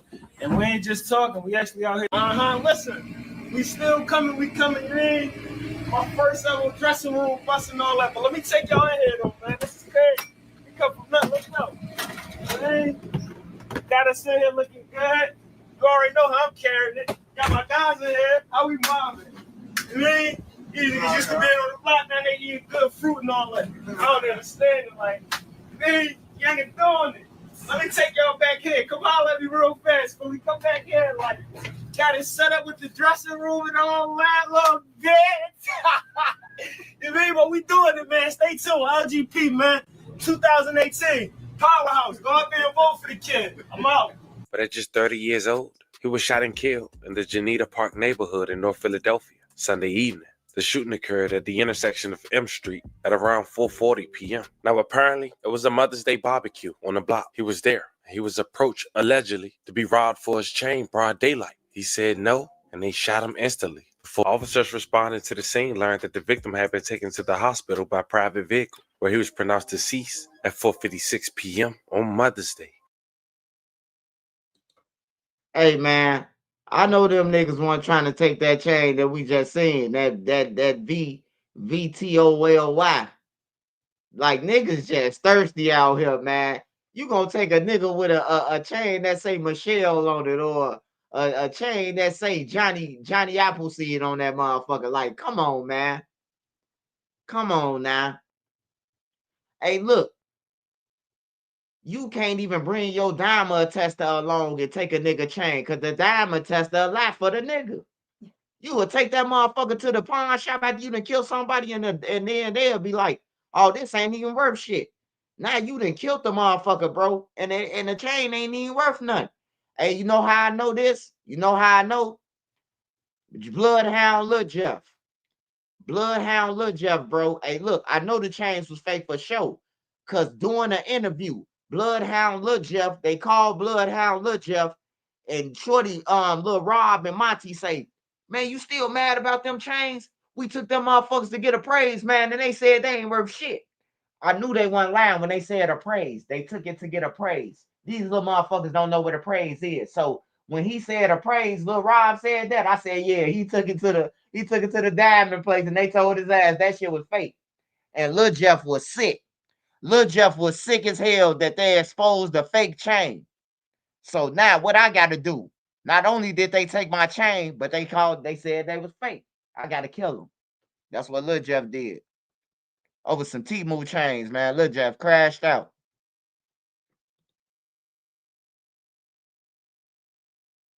May he rest in peace and love and condolences to his family. This was a crazy 24 hours when it comes to a Mother's Day in Philadelphia. And that's just us speaking on two stories revolving in 5 people being shot. One person. Hey, Swipe, you heard Dirk artist just got shot. Who his artist is? Who his artist is? I hope it ain't the one who just sent me that motherfucking screenshot talking about some, they be thinking they you. And some trenches news trying to make a profit off of his name, OTF Chugs or some shit. I think that's his cousin. But he said my name in there and I ain't understand it. I'm like, trying to make a profit off trenches news. He must be saying that his homies them, they giving me information for money. So they trying to make a profit off trenches news. I don't know what he was saying. I still don't get the shit, but I had to make a video about it. Hey, but who it is? Hey, E baby.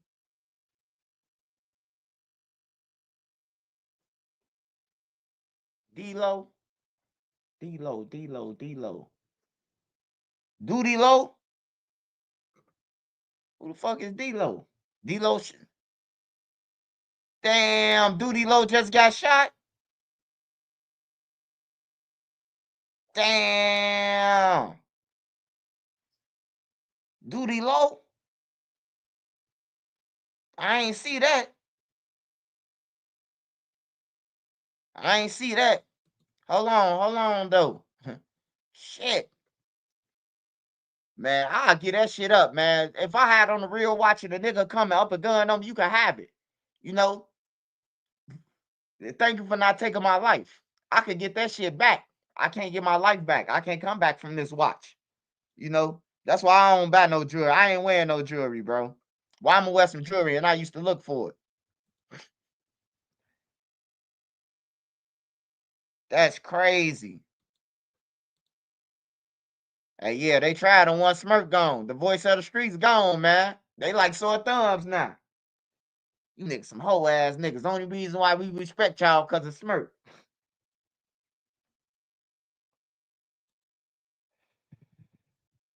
Lil Durk gone, man. It's open season for them boys. Hey, look, I'ma call this right now. I'ma call this right now. Hold finna look until I trap God. All right. Hey, look, I'm finna call this right now. If Lil Durk go to jail for the rest of his life, the first rapper that's gonna try to talk to India is Lil Baby. I ain't saying India going either. I'm just saying the first rapper that's gonna try to throw his shot with some money involved, or try to give her 30,000 like it's for Lil Durk, huh? Take care of the Lil Baby. Lil Baby or Future, man. I'm telling you, one of them niggas who told Lil Durk that he love him, we love you. See, Young Thug, he a confused nigga anyway, so he think he in love with Lil Durk anyway. So, you know, that's Lil Durk lover, Young Thug. I'm gonna call it though and say that Lil Baby gonna be the first one that disrespect Lil Durk. Cause he disrespect everybody, bro. He go at everybody, girl. I done heard like 20 females, bro, that said that Lil Baby came at them while they was with they niggas, bro, and gave them $10,000 and all type of shit. Don't tell the nigga that I gave it to you, bitch. You better tell. He gave you 10,000. You better tell me so I can know when the payment coming again. Don't be hiding that shit from me. Don't be walking around this bitch slugging it and you ain't tell me that you know you getting a deposit, goddamn it, every 2 weeks.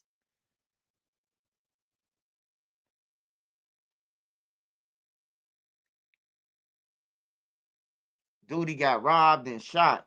Damn.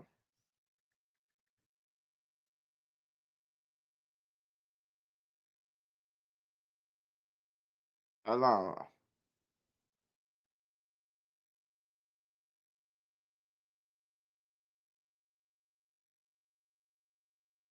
Hold on, y'all.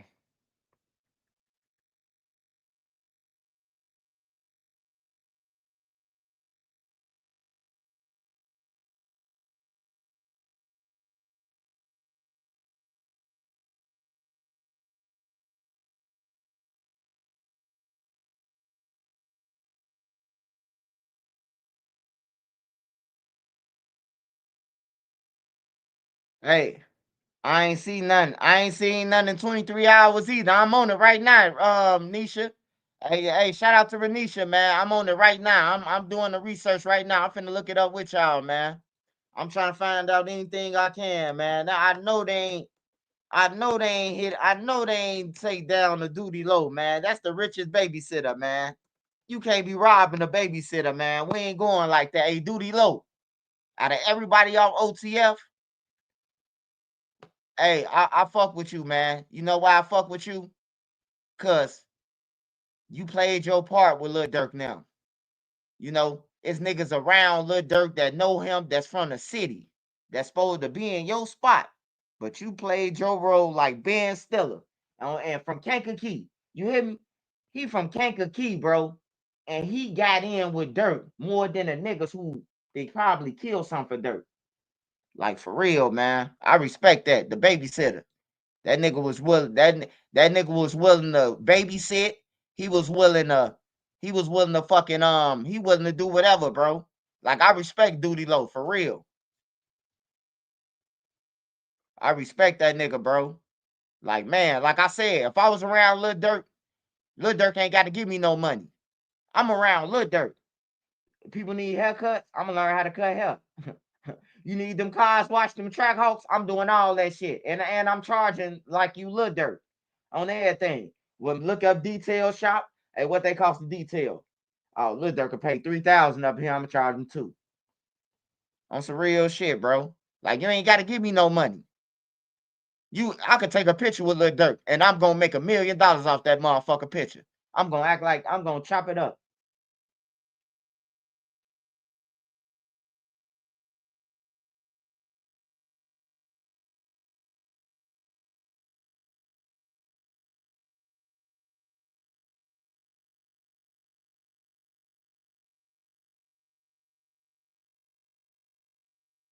Hell yeah, bro. Hey, look, you can take pictures of Lil Durk and sell them to the tabloids, man. Like, ain't nobody used their mind while they was around Lil Durk. TMZ? Hey, Lil Durk, hurry up and take that motherfucker. I don't know who took it. How did they know we was in Jamaica? Shit, Jamaicans took it. Yeah, you gotta learn how to bring value, bro. You gotta learn how to bring value, bro. If Lil Durk got a whole crew around him, somebody gotta cut hair. Somebody gotta know how to cook. Hey, Durk, you ain't even gotta go out, Joe. I'm finna whip up this batch of chicken and all this shit. You hear me? All you gotta do is show niggas what you know how to do, you know, and get to it. I say, hey, look, I don't know if Doodie Low got shot. I don't know if he got shot. I don't know if he got robbed. A lot of niggas be doing skits, you know, but I'm gonna find out. When I find out, I'm gonna let you know. Cause I'm pretty sure Doodie Low ain't called no bloggers and tell him that he just got shot. I mean, unless you his homie though, you know, one of the bloggers, he everybody homie. THF his homies until they rob his big ass. I know these niggas all my life and I don't trust them. So for a nigga who don't know him and say they his homies, man, I question him. I question you. I'm talking about Snuffleupagus, y'all. The nigga who be with Big Bird.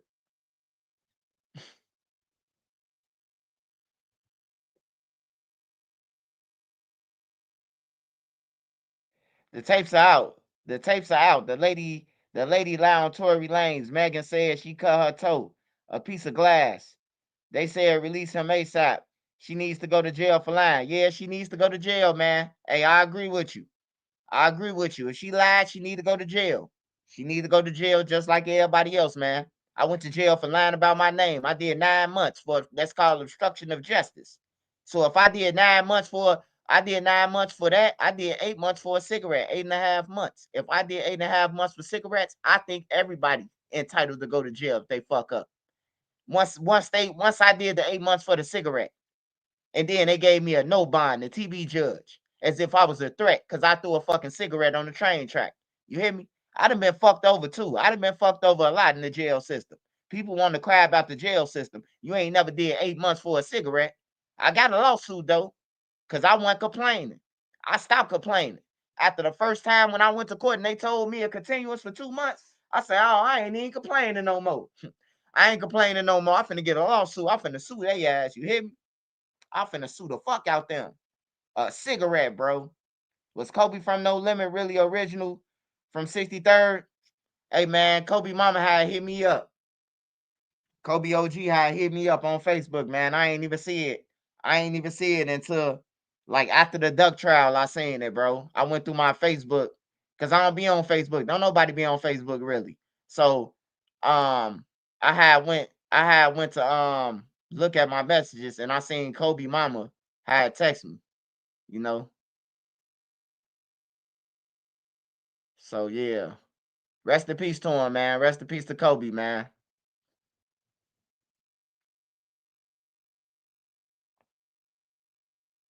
I don't know Kobe from no St. Lawrence. I don't know him from St. Lawrence. I know Kobe people from the low end. But he probably stayed over there though. Shit, everybody from the low end over there right now. I could go right now on Vernon and it's 20 people from the low end that's right there, crackheads included. Where you from, bro? I'm from 39. Where you from? 22nd. Where you from? 35th. Like everybody from the low end, bro. That's why when they be like Trenches News playing side, I ain't have to play no sides. Everybody from the low end, nigga. What part don't you fucking get? They know my mama, they know my grandma, they know my aunties and uncles, and we all grew up with each other. You know, when your mama's crackheads and they buy one A-ball and all 10 of them bring their kids over, you wonder how I know a lot of people. Shit. Hey, when my mama and them was getting high, shit, if she got 10 friends who smoke crack and everybody buying an 8-ball to get high with, and they bringing their kids over because we in the room, that's one thing about them crackheads back then, bro. They still was on their shit. The house was still clean more than ever. That's when you knew it was a crackhead. Now I know the symptoms of a crackhead. When you get to clean this shit over and over, that's clean. Man, you just cleaned that, mom. Boy, shut up. I ain't clean nothing. All right, yeah. She didn't took it. She didn't took it. Doodie Low got shot in his left leg. Hold on, let me call Doodie Low. Let me see if he gonna answer, man. I ain't even want to do it, but let me call Doodie Low, man. Last time I talked to Doodie Low is when that girl had did charges on him, and he had said, good looking, bro. You the only blogger who took up for me. And all the other bloggers said that he a rapist. I said, nah, bro. Doodie Low ain't sticking no screws up no motherfucking baby ass, man. Like if he did that to a baby, man, the baby wouldn't even be able to walk or talk or none of that. The baby would be saying, ow. Just imagine you could stick something little. You know what I'm talking about. Y'all know what I'm talking about, man. Like for real.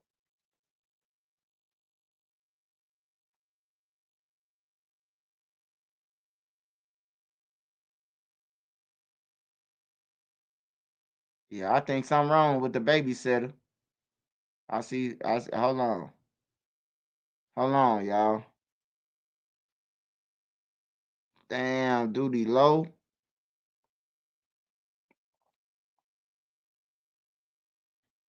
Hold on, I gotta get up out this one.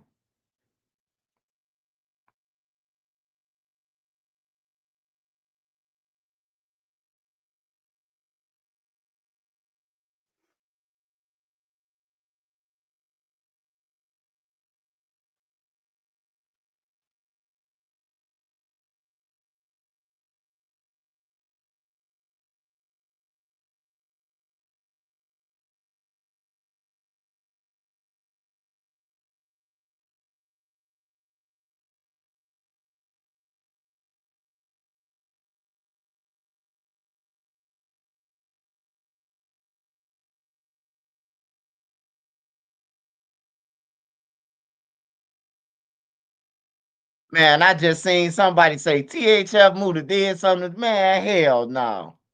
Hey, somebody always making up some shit. They could just inbox me and say, hey man, Muda just took Doodie Low watch. Man, if Doodie Low let Muda weigh 90 pounds in real life, and Muda like 5'3". If Doodie Low let him take his watch with or without a gun on everything, man, he need his watch took it. But if he shot him then, he need to give it up. Hell no.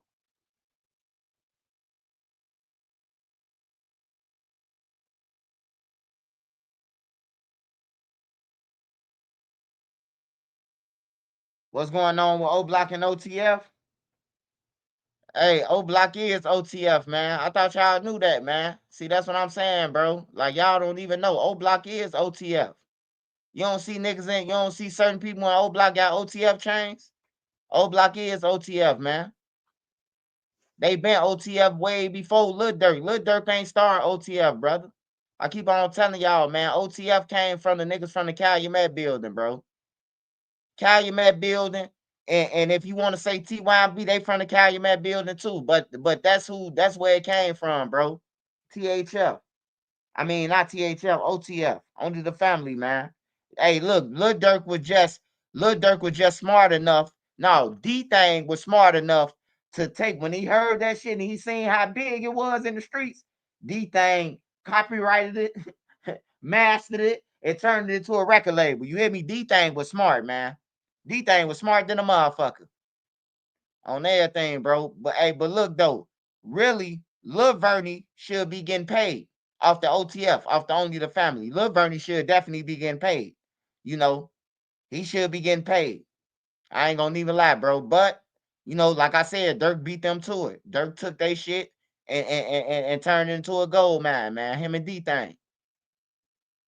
I would have did the same thing if all these blocks, you got 50 blocks hollering OTF. To the record label, you got a crowd with you. You hear me? You got a fan base. That's a fan base alone to the record label. Man, he could bring out 500 niggas of his own by himself. Yeah, hell yeah. Sign him. But yeah, they saying Doodie Low got shot, man. They saying Doodie Low got shot and his watch took, man. You got to be more careful, brother. You got to be more careful. Swipe, did this Gleech guy make a statement to the public about his friends being killed? Now, I don't think Gleech got time to be making no statements. They expecting Gleese to go and slide for Vaughn like they said slide for Vaughn.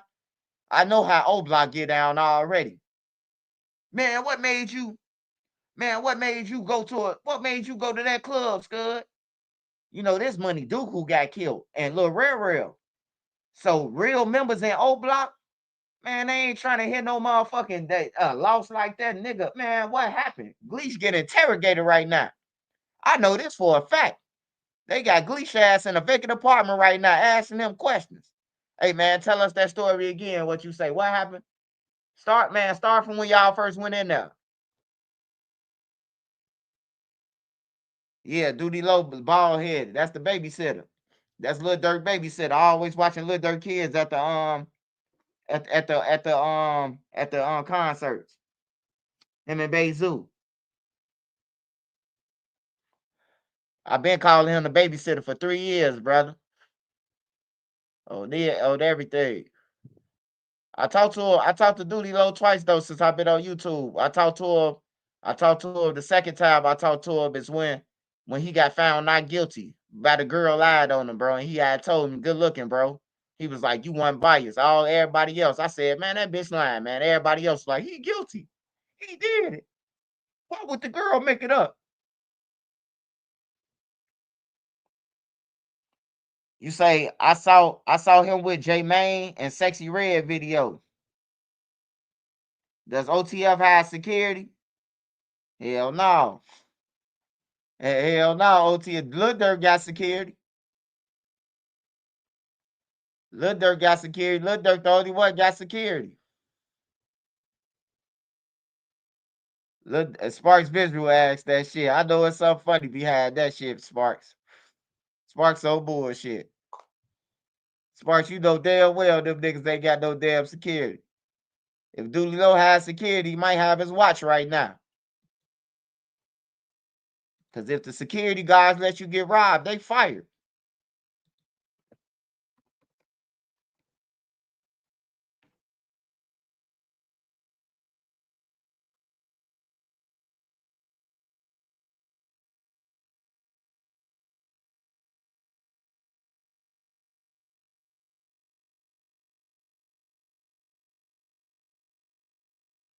I'm surprised academics ain't reporting about this shit.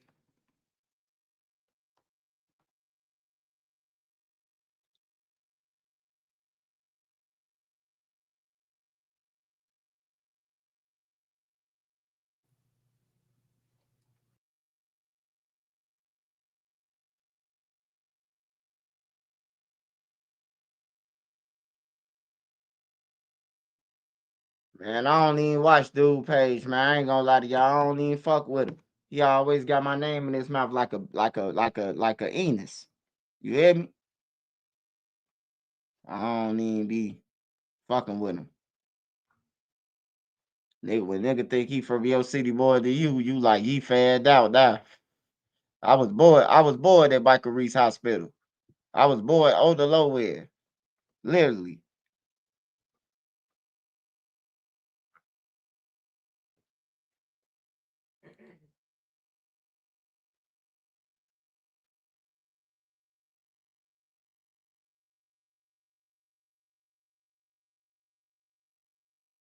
Yeah, I know I passed that.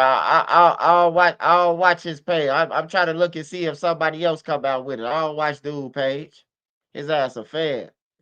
He ain't no motherfucker. He a fan. He a fan of his own. He don't even claim where he from. He talking about he with Brick Baby there. And then Brick Baby there. You ask Brick Baby there, like, man, he ain't no motherfucking crip. Like, for real. Like with shit good, like with shit with duck trial, nigga. My cousin them on every block, man. I got somebody on every block, 2, 3 family members on every motherfucking end of Chicago, man. Ain't nothing happening, man. Don't be expecting nothing to happen in the trenches news. On some real shit, cause you ain't gonna tell my cousin them you gonna do nothing. My cousin them they retarded. You gonna do what to cuz? Yeah, I'm gonna wait on somebody else to come out with it. And then I'll watch it. All urban. All urban.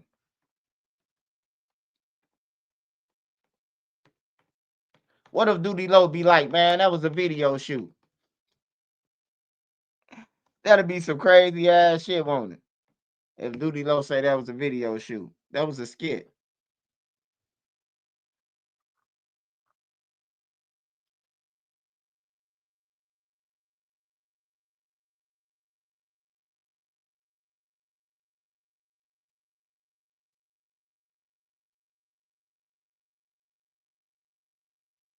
Hey man, what my boy Lil Wayne on, man? Lil Wayne kicking out females in the middle of the night. Hey, I'll wait on Doodie Low to come out. Swipe check. Yeah, I check Atlanta News. I don't fuck with Seti Nash. I don't fuck with him on everything.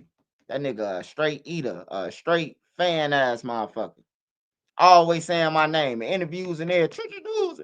Like you don't know shit about me. The niggas who you look up into Chicago, they looked up to me on that. That's why you think I talk my shit, nigga. I ain't just on YouTube talking my shit for nothing, nigga. On everything. Them little niggas like Von them, they respect me, bro. Like for real. Cause before they was in the streets, I was in the streets, bro. You always gotta think about it. You just can't, you just looking at it from your point of view of looking at it like, oh, Von them was on the internet. No, I was in the street and Von them didn't have no name. His name was Davon. That's what they was calling him when he first came Oblock. My name was Swipe already. You feel me? So when the niggas like him try to insult me and you from another town and saying you a crip, like I don't fuck with you. You a wannabe, and I refuse to let a wannabe even approach me about anything. He's a wannabe.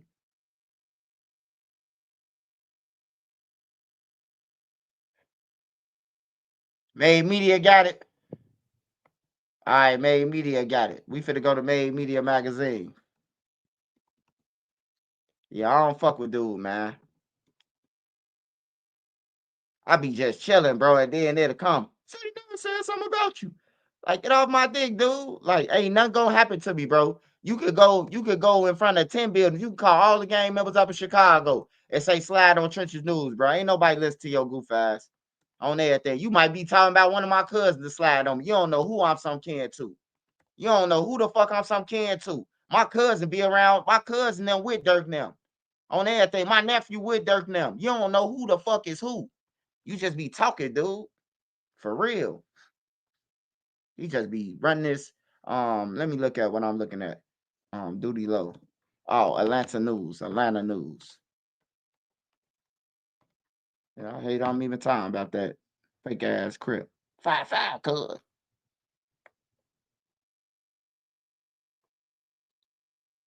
All right, let's turn to South Fulton, where police are investigating the latest shooting at a troubled Camelot condominiums. That's on Old National Highway.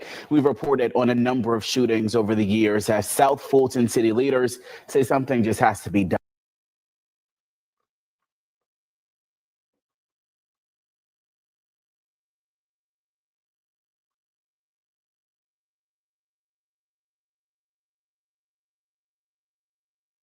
Welcome to Take 5 Oil Change. Going on vacation? Oh, yeah. Road tripping with the fam. All right, we'll stay right there in your car. We'll get you out of here in 10 minutes. Get out! Just 10 minutes. Yeah, so you can hurry home and get your family.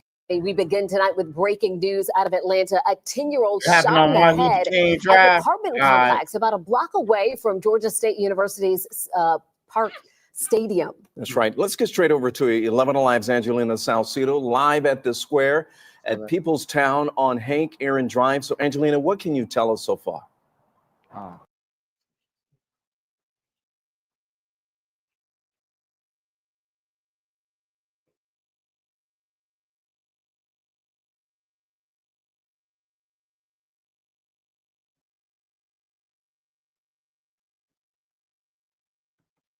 Man, that's academics, boy. I can't believe academics ain't reporting about this shit.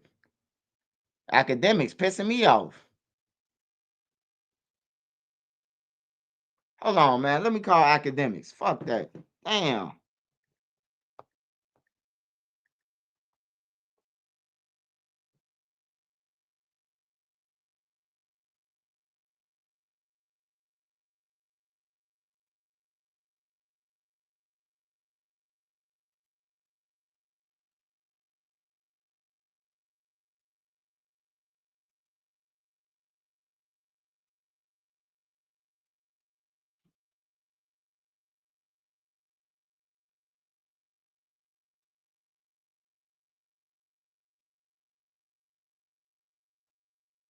Hold on, y'all. Damn, why my brother ain't answering the fucking phone?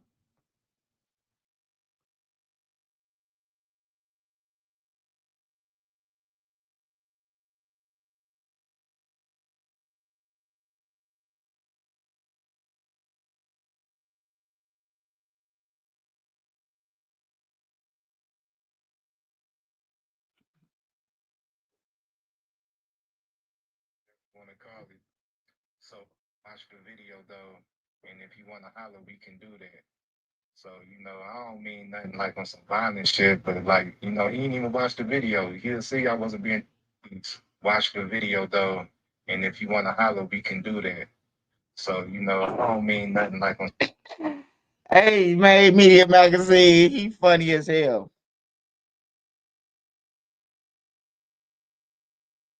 He was on live 10 hours ago. I remember when my grandma she went to every church outside of town and raising hell.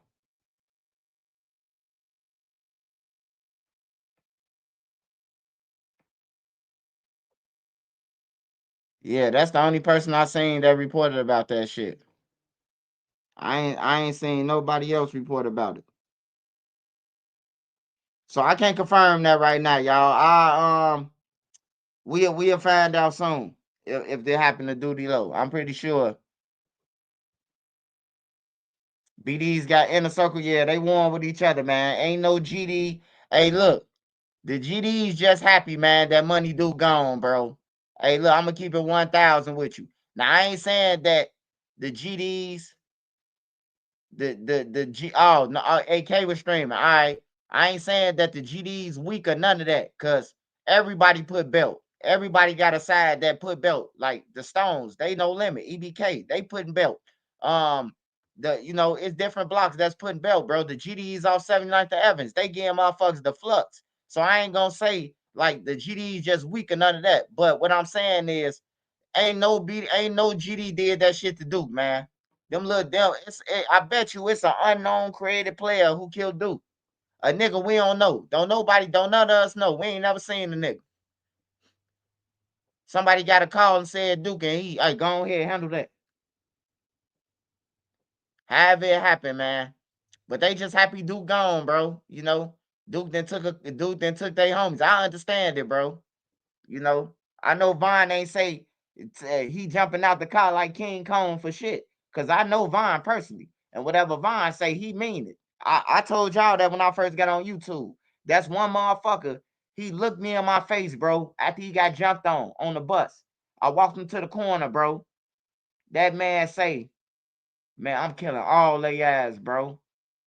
On everything, bro. And all them dead except Butter. Everybody who touched them dead except Butter. Everybody gone except Butter, bro.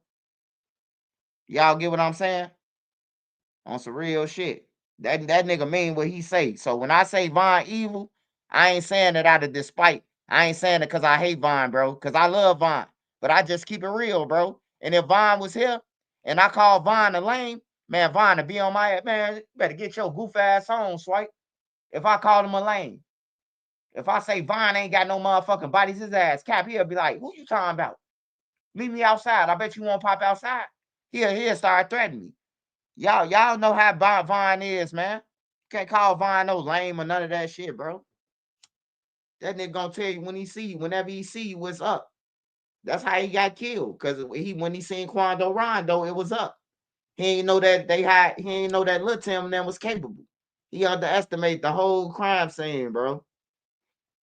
That man ran up. Yeah, he wore his stripes. I ain't gonna lie, man. That's one of the people gonna tell you, bro, what he gonna do. So, that's what made me, get like you, like he knew what he was into. He knew he was gonna die. He knew, he was rapping about it. When I should die, I'm boosting the murder rate. Like, what type of shit is that? You gone now. You still want hell to be committed. You still want the crimes to be going on. Like, that's evil. That's evil as hell, but that's him. But his mama a good mother, bro. His mama always stood on business, bro. Like, I be saying people talking about Vaughn mama. Man, how Vaughn was killing all these people. Hey, look, bro, his mama had to pay the bills. She had a real job, bro, so she had to pay market rent. She was one of the only people who was paying real rent up in Parkway, and she had to go to work. So when she there and trusting her motherfucking son Vaughn, you know what I'm talking about, who in high school, you know, he getting into trouble. He going outside with T-Roy and them.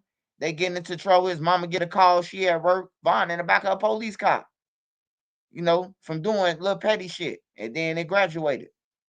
And then plus his daddy dead, bro. He used to talk about seeking revenge for his daddy. I'm killing them niggas who did that to my daddy, you know? Like he always stressed that shit. So he been had murder on his mind from a young age. Shit, he been saying that since 2008. He gonna kill the niggas who killed his daddy.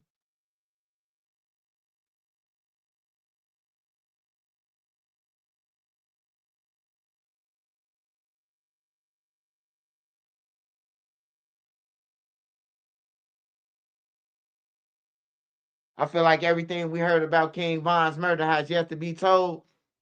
I ain't gonna lie to you, man. Only question that I want to know, only thing I want to know about King Von, about his murder, about what happened that night, because some weird shit happened. We ain't know that Bezu then was there until Bezu got on No Jumper and said, "Oh, we was right there with Von them. We just had pulled off and went to the Waffle House. We heard all the shots."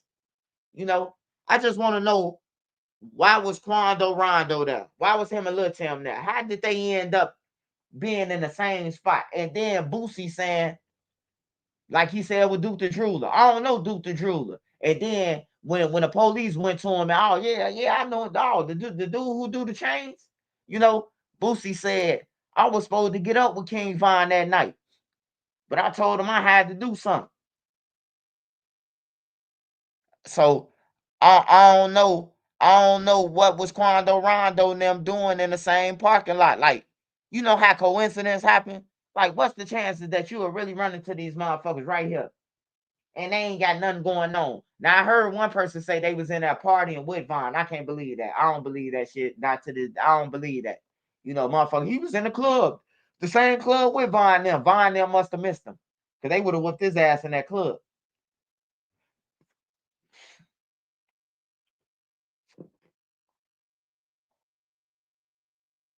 Yeah, Boosie always in the middle of some shit, bro. Just like he sent off Marlo Mike, man.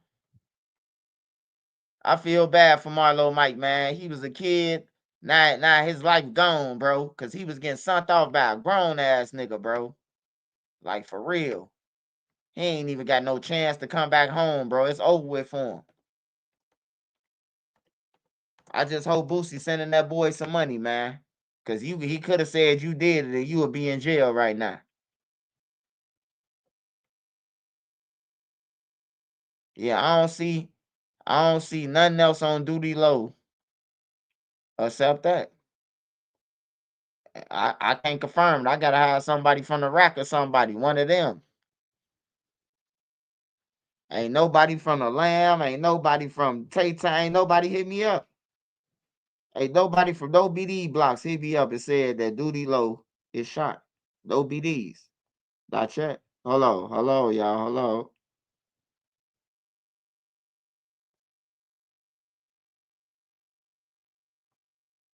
Doji out-rap West.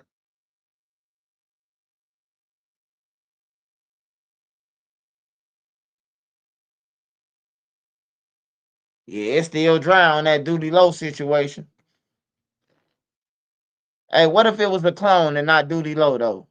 That'd be crazy, won't it? Hey, somebody got to did the niggas get on there and show the watch yet? Hey, you know when a nigga rob something like that, they show the watch and everything, man.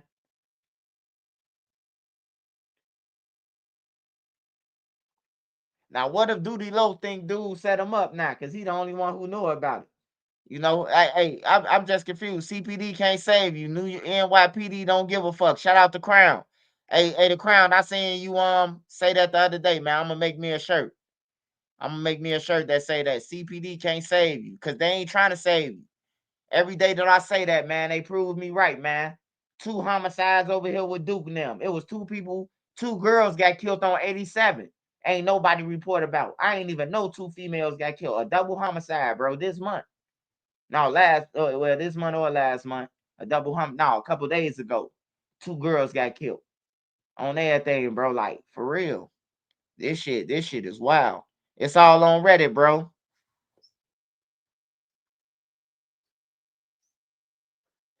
Yeah, I know. Reddit took it from that. I've been in the game too long, man. Reddit takes shit from the YouTubers, man. You think Reddit know it all?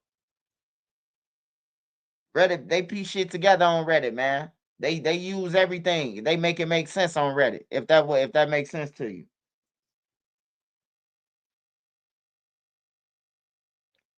Has anyone heard the story about Boosie implicated in Duke the Jeweler murder? Yeah. That's what I was saying. Duke the Jeweler went to school with my little sister, man. That's my little sister friend, bro. My sister hurt. I seen that at my daddy house at a party, bro. And she got him tatted on her arm, bro. She got his name tatted on her arm, bro. Like that shit crazy, bro. They backdoored him. But this the crazy thing about it. They killed Duke and left him with all his jewelry on. Like, what the fuck is Duke into that a nigga killed him and didn't take his jewelry?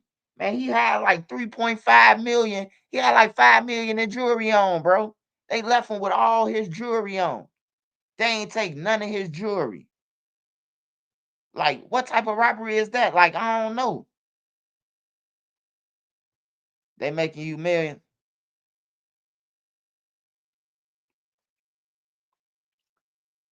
Hey, man. Hey, I don't indulge in that, man. Hey, all my stories is to teach the next motherfucker, man. Don't be like them. You know?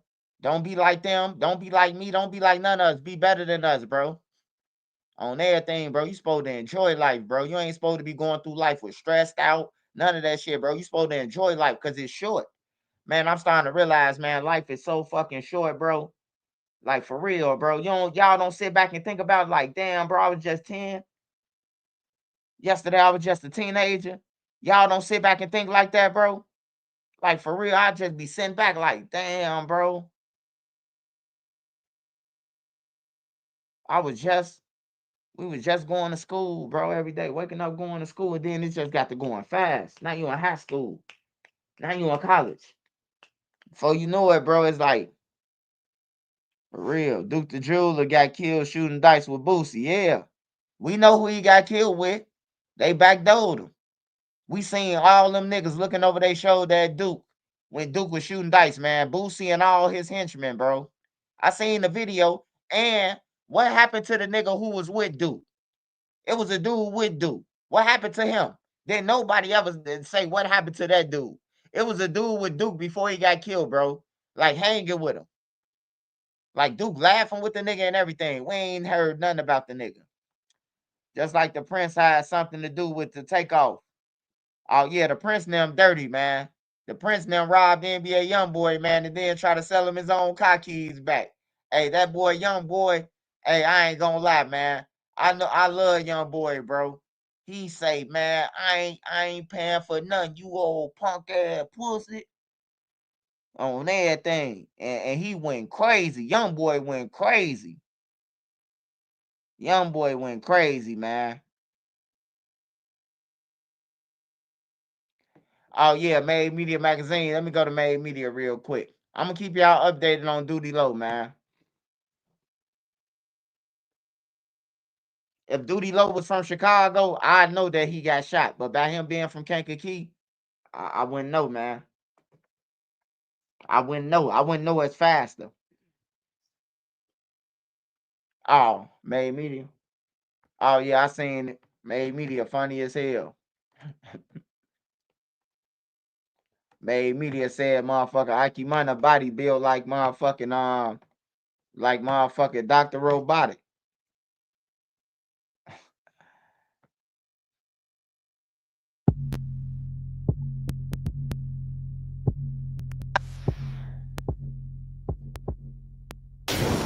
Man, check it in. When you get off the plane, you better check in. Made Media gonna have Ike Munna and them ass checking in.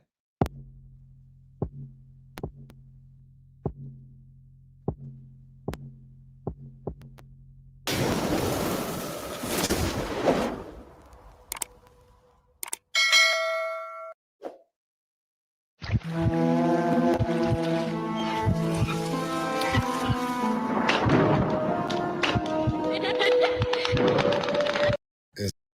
about Chicago's Oblock Munna. Now, as I previously reported on my last video, you know, Munna had a problem with me mentioning him on IG or whatever you want to call it. So I made another video, you know, and mentioned him again, and you know, he turned right back up on me, man. He got in my DMs, you know, and I'm gonna read what he had to say. But I don't know why this kid keep messing with me though, but it's good. Hey, but check this out. This from Munna. Gang, what I tell you. And I said, you acting like your thighs don't connect down to your knees. Watch the video though. And if you want to holler, we can do that. So, you know, I don't mean nothing like on some violent shit, but like, you know, he didn't even watch the video. He'll see I wasn't being disrespectful, but now, you know, look at this, man. You built like Rolly off of baddies, man. You know, your thighs is connected all the way down to your knees, man. Like, stop playing with me. Munna, you know what I'm saying? I'm a blogger, and I'm gonna post whatever I feel like posting, make a video about whatever I feel like making a video about, you know. Hey, man. But y'all let me know what y'all think about this in the comments. Do y'all agree with me? Is he built like Rolly? I don't know. But make sure you hit that like, hit that share, subscribe. Shout out to Trenches News. Make sure you get the hottest book out, How I Survived Chicago Drill, directly from Swipe on IG, Anini Marie 37. Or get on Amazon.com, but make sure you get the hottest book out right now, Trenches News, How I Survived Chicago Drill. Shout out to the Mod Squad. I'm out. If you want to support me, make sure you go ahead, Nene Marie 37 in her inbox if you want a signed copy of my book, man.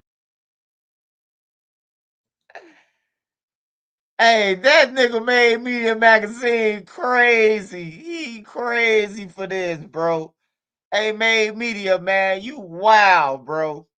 You wild as hell, man. Damn. He got Ike Munna to the T, too. And his one leg bent like hers. Why it look like half his leg missing? Why it look like he's standing on the kickstand? Hey, Ike Munna, it do look like you missing half of your leg. Like you got a piece of leg missing or something, man.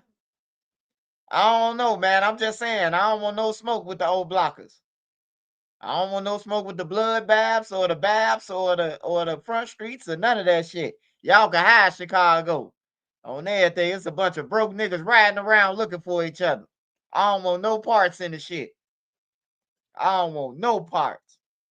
Yeah, he do look like Dr. Robotic. Damn, man. Made me you a dangerous motherfucker, blood. So, you know, I don't mean nothing like on some violent shit, but like, you One know, more time, man.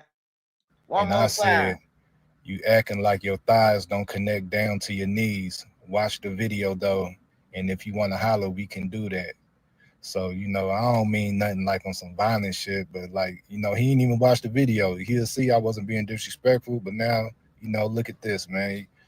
You built like Rolly off of baddies, man. You know, your thighs is connected all the way down to your knees, man. Like, stop playing with me.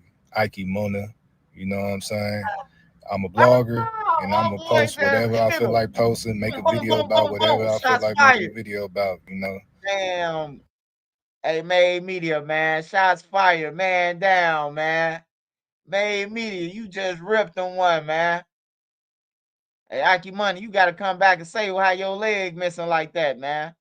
How you able to stand on just half of the side, one side of your body?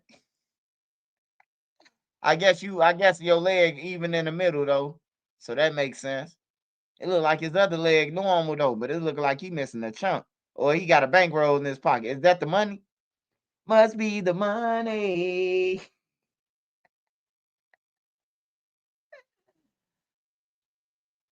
Hell no. Made Media crazy, man. You crazy as hell for that, Made Media.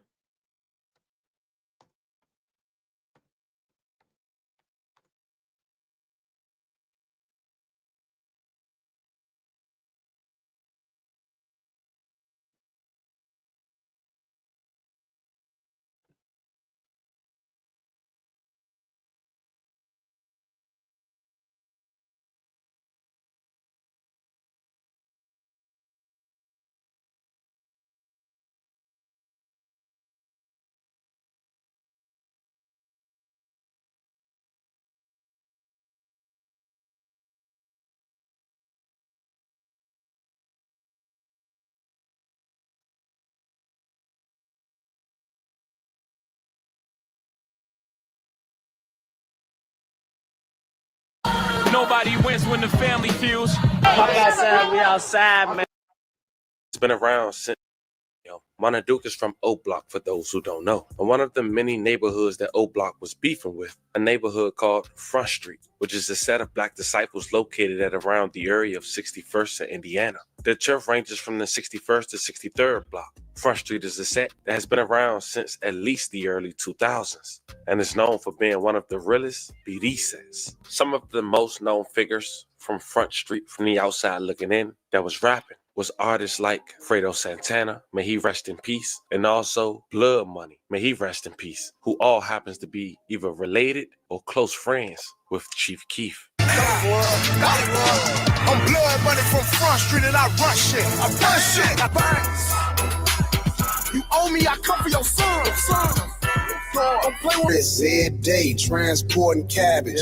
In and out of state, moving like a jackrabbit. Back in April 2014, Mario Hess, once known as Blood Money, have recently been paid $50,000 to sign with a major record label, according to his manager. But on April 9th, 2014, two gunmen fired more than 24 shots, striking Blood Money as many as 10 times and wounding a relative. And at that time, that shooting marked the second in 2 weeks with the connection to Chief Keef. He was 18 years old at the time, and he had ties to Chicago street gangs. Chief Keef, whose real name is Keith Cozart, was in the Northfield residence of his manager on March 26, 2014, when a man was shot.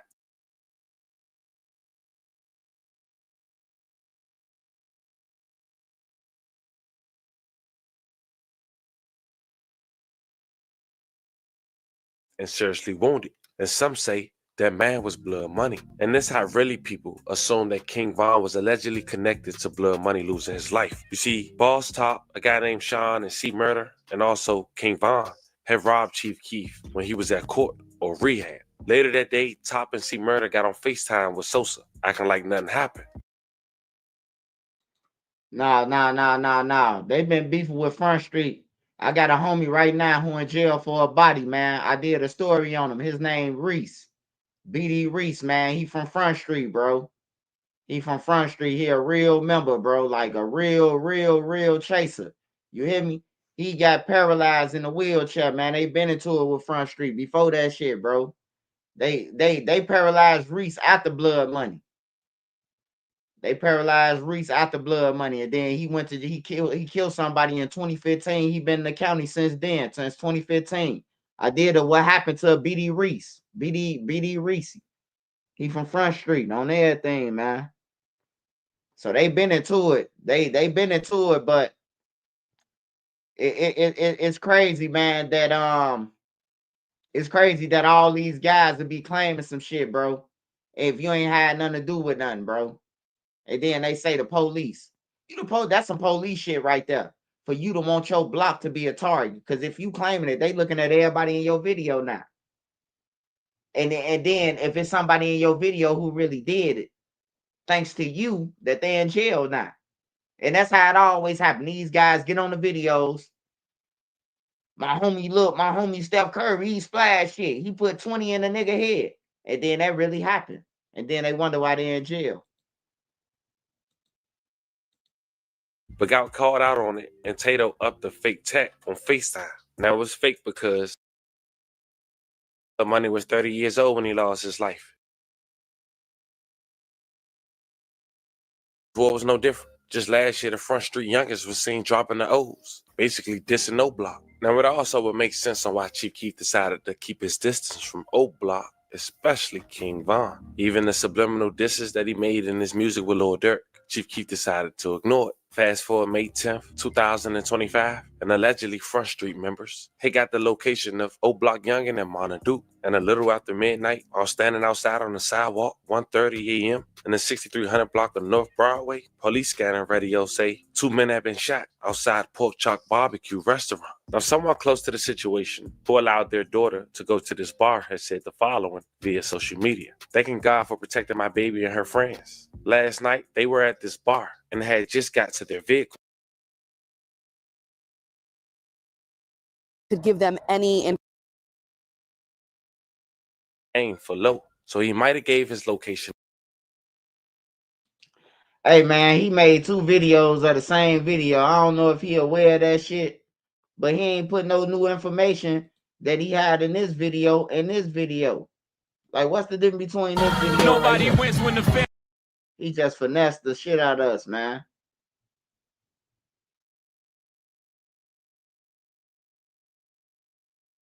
Man, it's the same fucking video, man. Hey, the family, man, don't be doing that shit, man.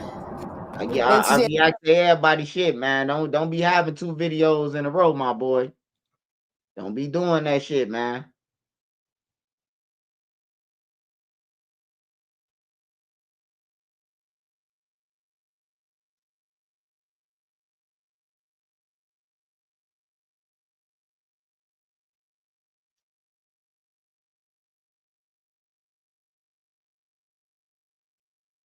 Oh, let me see it. Let me see his Officer Flacco. DDG is currently at the peak.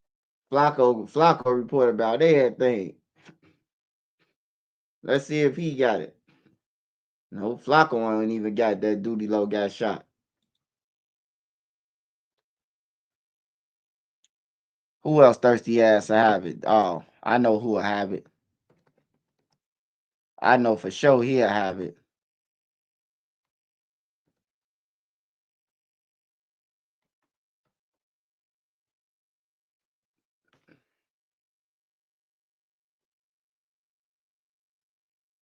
I'm going to the thirstiest people on YouTube right now. The thirsty motherfuckers ain't even got it. That's crazy. DJ Academics. DJ Academics used to be online at this time, don't he?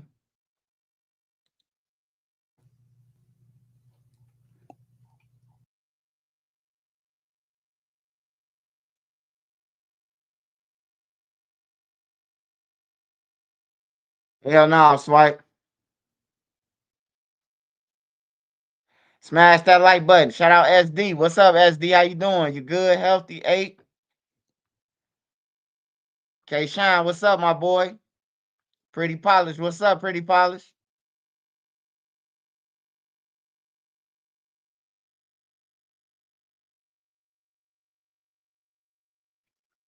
They saying Doodie Low got shot, man. Hey, shit, Pretty Polish down there. Pretty Polish. You heard that the babysitter got shot down there? She live in Atlanta. I'm pretty sure she would have heard it by now.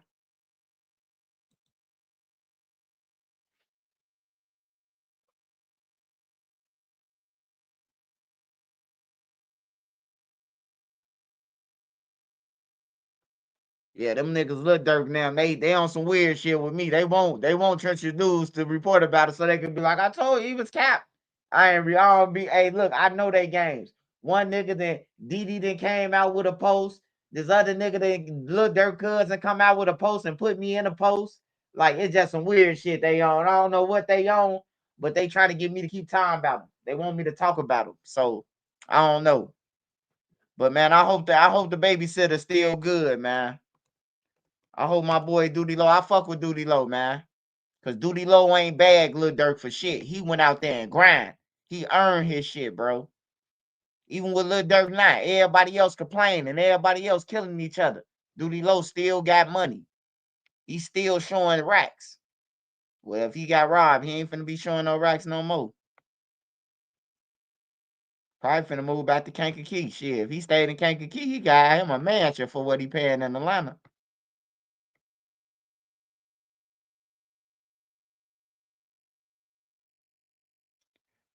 Let me see if J Main report about it. J Main in Atlanta right now. Matter of fact, hold on, y'all. Hold on. Hold on, y'all. I'm tweaking. Hold on. I'm finna tell y'all right now if Doodie Low got shot. I forgot. Forgot about my boy in Atlanta.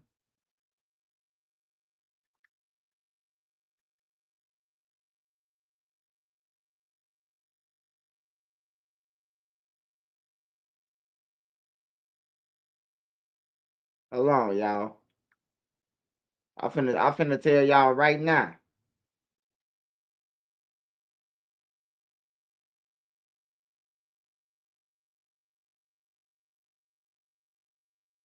Atlanta police said Officer responded around 9:48 p.m.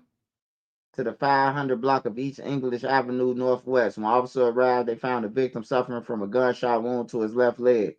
The man was alert, conscious, and breathing at the scene and was taken to the hospital for treatment.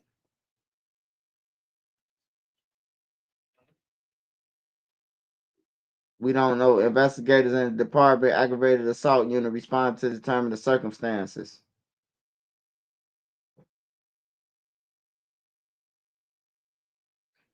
No further details were released. A 21-year-old man shot. Man, Doodie Low ain't no motherfucker 21-year-old. Oh, gonna say Doodie Low like 50 years old.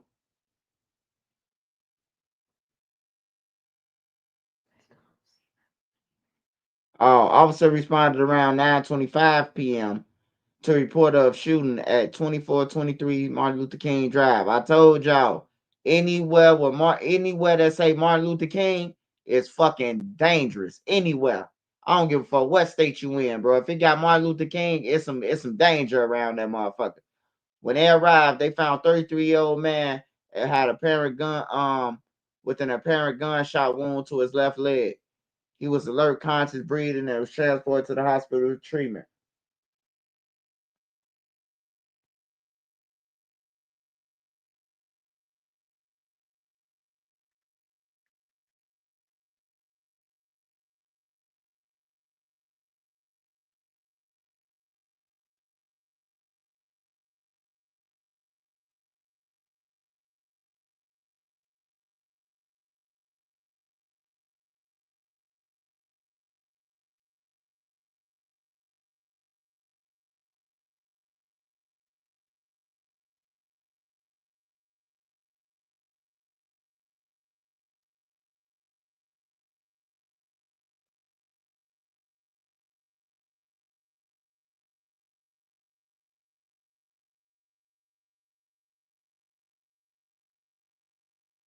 Them OTL boys need the algorithm bag now. Money drying up. They need commissary. Yeah, that's what I said, bro.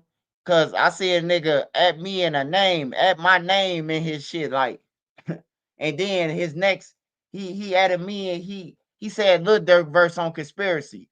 He say making me the topic, thinking they you trying to make a profit off Trenches News. And then his next thing was his YouTube link to his video, to his page, to show his page on YouTube. I say, yeah, they see who popping, man. Yeah. Me and Nene went to I keep on saying Tampa Bay. We went to Tampa, Florida, right? Why I keep on saying Tampa Bay? Because of the Buccaneers. That's why I say Tampa Bay, the football team. But yeah, we went to Tampa, and the dude told us that he was right off King Drive. He was like, "Y'all got a King Drive, don't you?" I stay like 2 blocks from King Drive. I'm like, "Oh, Nene, man, this nigga stay in the fucking trenches." And then we went in like a little trap, bro. Like we went somewhere with like, if it was something that happened, bro, it'll take the police 20 minutes to get in that motherfucker, bro. We went through a maze. Hell yeah, man. But the dude was cool, bro. He was respectful. Like I ain't know him from a can of paint, bro. He just hit me up. Was like, "Hey, Swipe, you said you in Florida? Come to Tampa, bro. I got you." Man, the man gave me so much weed, bro. I'm talking about so much weed for free. He told me to smell all the weeds he had. Bags of this shit. Smell it. He like, this Gushers, this Irene, this. I'm like, shit, I want this and that. He like, this you for free. I'm like, damn, bro. Like, for real? He like, bro, you Trenches News, bro. You be spending that real shit. I'm like, damn, bro. He ain't harm me or nothing, bro. You know, had me take a picture with his kids, his wife now. Like, I was like, damn, bro, it's really some good people out here. It's really some people, it's good people out here, bro. Like, everybody ain't need to be trusted, but there's some good motherfuckers out here. Dude in Florida, he had hooked me up. Nene drove, I tricked my wife. I told my wife he was 15 minutes away. He was really 40 minutes away from Orlando. He was really like 50 minutes, 40, 45, 50 minutes. But I told Nene he was 15 minutes away. So she kept passing. She drove past Orlando where we were supposed to get off at and just kept it moving to Tampa. But we had fun, man. It was decent. It was decent in Orlando, though. It's pretty as hell down there. It's just boring. Like if I live down there, like I have to get everything in my house that I ever wanted, like, cause it's boring than a motherfucker. Shout out to Tommy, man, for sure. Yeah, but they saying Doodie Low got shot, man. We'll see. Doodie Low gonna come out if he got shot. He gonna come out, man, cause he gonna come out. He gonna come out and want to do some interviews, cause the money is drying up. Lil Durk can't give out no more money. His lawyer charged him $3,000 an hour. Damn, I gotta watch this. Jones Country Gardens is flourishing with thousands of homegrown Smash that spring like button items. for me, y'all. Hi, this is Ginny, and you heard that right. We grow our own annuals, perennials, hanging.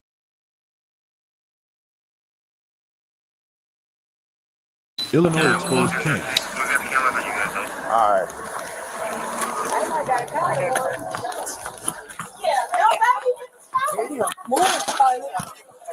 What you doing, man? Come up. Hey, put your fucking hands up, boy. Keep your fucking hands up. Keep your hands up. Illinois exposed camps. Hands up, man. Hey, officer.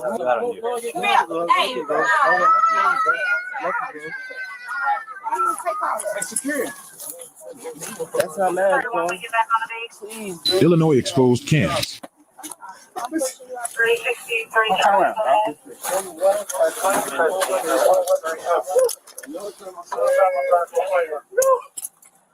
Hey, bro, the car to the store. Hold on, we have this conversation. What's this? Well, that's right here. Leave out first. I'm scared of y'all. Y'all got guns and shit. Illinois exposed camps. Really?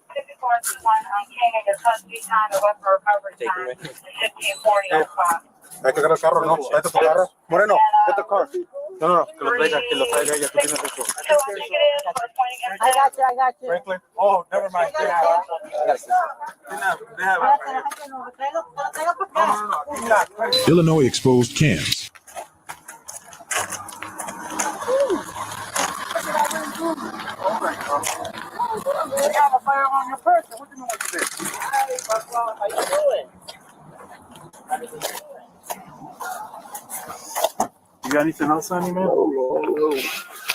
No. Besides the gun, you got anything? Bro, I'm on parole, man. You're on parole for what? Look at me. Illinois exposed camps. My son in the house right now by himself, please, bro. My son in the house by himself, bro. He's in the house by himself right now, bro. I got a key. I cannot please call somebody. You're gonna get some. Please, bro. Illinois exposed camps. Get my son, please. I'll get you next time. I need to call somebody to get my son. I'll get you next time, man. I need to call somebody to get my son, bro. What's your name? My name is Theodore Patterson. I need to call somebody to get my son. Please, can I call somebody to get my son? You ain't got nothing, bro. I gotta call somebody. Illinois exposed camps. You're gonna get a couple calls. My son is 1 year old. Please, I need to call somebody. Get your car, man.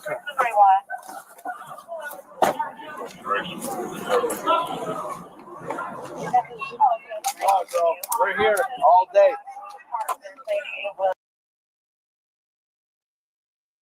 I'm glad they got his little punk ass. I'm glad they got him. I'm glad they got his little bitch ass, man. He don't need no gun crying and shit. What you need a gun for and you crying? I thought you rather get caught with it than without it. You see what I'm saying? These little niggas, man, retarded. Now he crying. But you seen the police coming up. You seen them when they was coming up. You standing in the store and you thinking that the Arabs with you. You think the Arabs want they store taken? The Arabs got to get 2 of you motherfuckers up every motherfucking month to even stay over here. That nigga started crying. He got caught with a brand new gun. Where he getting the guns from? He got caught. That's a brand new weapon. That motherfucker look like it ain't never been shot.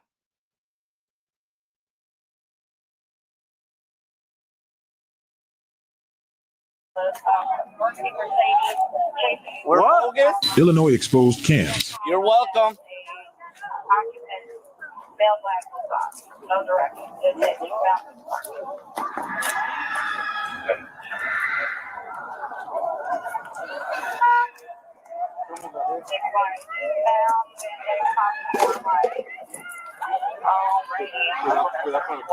Dude, I thought it was like a gunshot.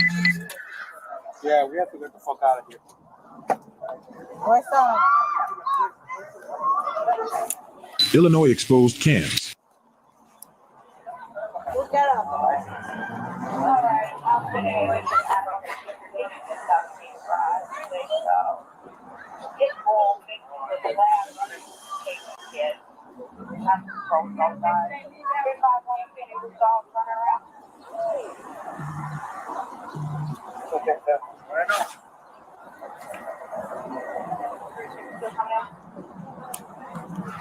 Illinois exposed cams.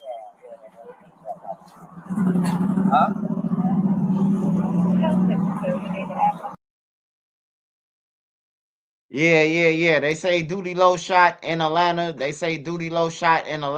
I had a full story tomorrow, man. I gotta talk to some of my affiliates. Well, they ain't. Let me take that back. Ain't no affiliates. I gotta talk to some people, and then I'm gonna get back to you. I ain't no affiliate of none of them niggas. I just happen to know them from Chicago. That's it. Hey, but other than that, that's all we got on Doodie Low, man. That's all we got on him, man. Is he possibly was shot?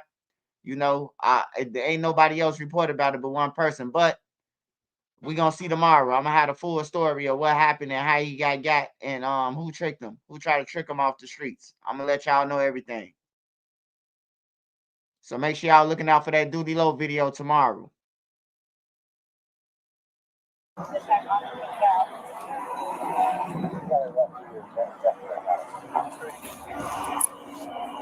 it's 262 I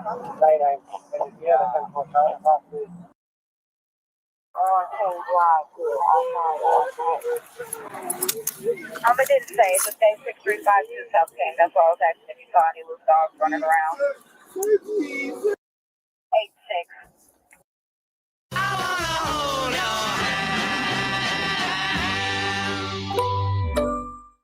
My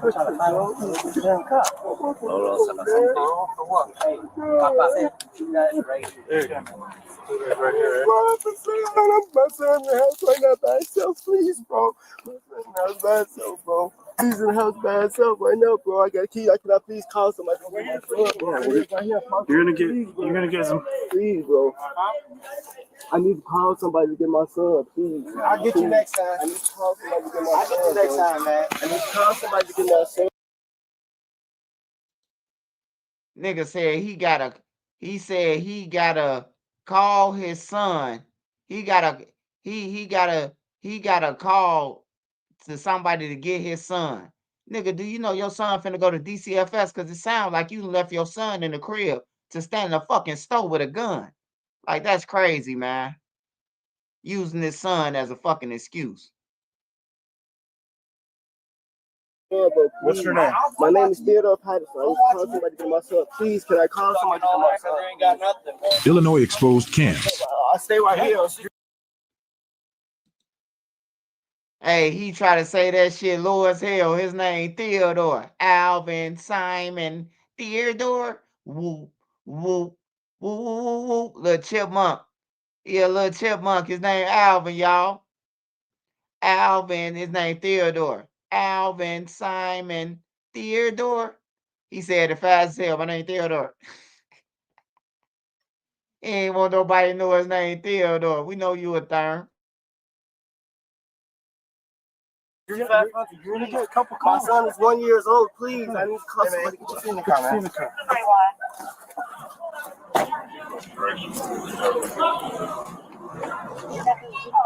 Oh, bro, we're here all day. It was Burgundy Mercedes. Alrighty. Look that up.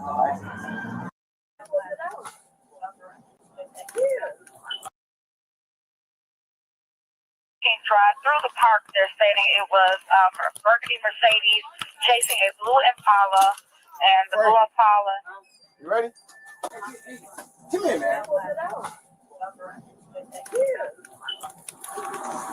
say, I don't know where your phone from, but he came in here. Take a picture of the business license. All right. Where your business license at? Excuse me. Where your business license? Illinois exposed cams. What you mean? What happened? We just took somebody. Somebody in custody in your store. Where did he come from? He was in your store. He came from outside. Okay. He came in here and bought. What the fuck did he just buy? A juice or something else. And he calls my on the phone, so they unlocked his card. And then the police came in. That's all I know. Sure, he was placed in custody. Right. What a business license at? Oh. That's them right there, right? It should be posted right there. I don't know what you're saying. I'm saying that you guys chased him from outside in. Right. You guys chased him from outside in. No, he was already in your store. Yeah, he came. He walked in. He walked in your store already. You guys are getting the license, right? Yeah, but he won't give it to me. For some reason, we having a problem. Hold on. Hey, bro, y'all better start telling on they ass, you store owners. Man, they all in the back of the store telling them to show their license for a nigga who came and they stole. Oh, man, you got to go to jail, man. You got to take your way, brother. Them people finna lose they store because a nigga coming in they store with a gun, bro. That's crazy. They in the back of with the store owner threatening them. Doodie Low playing in Atlanta, knowing they don't like OTF like that down there. Yeah, they're gone, man. They got to move out, man. The money gone. When the money gone, man, it's over with. You got to move. I don't want to know why. I mean, if he was chasing from outside. He wasn't getting chased. I never was chased. He never was chased. Okay, but he was in your store. This has nothing to do with you, bro. All right, this don't have nothing to do with you. You're not in trouble with nothing. I just need your business license. Boss, here's the thing. He was in here to get a picture of license. We'll get out of here. Doesn't mean if he came, he was here or not. He was in here when these officers arrested him, okay? So we need the license so we can take a picture. Right. This is good. Illinois exposed cams. Yeah, where's the license? All right. These two only? Yeah. You want 2-pack? I'm saying it short. That guy walked in, he was chasing from outside. He wasn't chased from outside. Don't lie and say that, man. Don't lie. You don't lie and say he was chased. You can watch the cameras. I'm watching mine too. We're good. I'm sorry. Let's get out of here. Let's go. Let's go, man. Let's wrap it up. Let's go.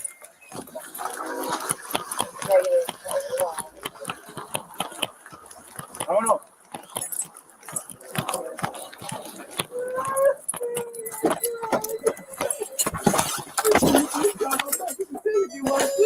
$360, Charlie. 09186. Can I leave my soda, please? Right here, please. Please, one second.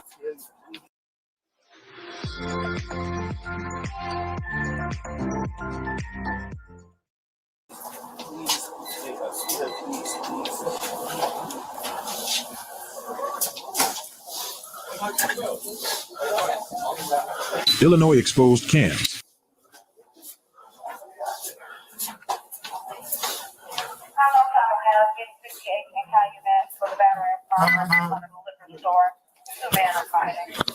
Oh, so you get to send it to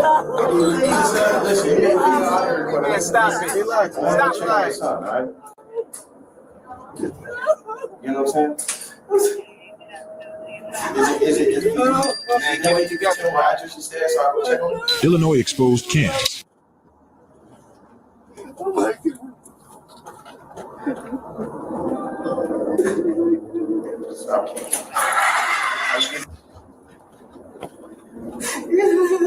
Is it door locked or you got keys so we going out? All right. The door locked? All right, I'm just in the unit over there, all right? Okay? All right, sit tight, man. Sit tight. All right, give me a number. This man and went outside, bro, and left a fucking baby in the house, bro. He need to go to fucking jail, bro. Like, that's crazy, bro. You left the baby in the house by themselves, bro. I know his baby mama heated. I know she pissed. She finna lose her house. He got caught with a gun outside and left the baby in the house unattended, man. I'm gonna call. What's her number? Relax. I can clearly do. Am I couldn't tell this? You make to myself. Wait, hold on. You gotta relax. I can't understand. Relax. What's the number? I feel like that car with the gun is dangerous. Stop it. Stop it, boy.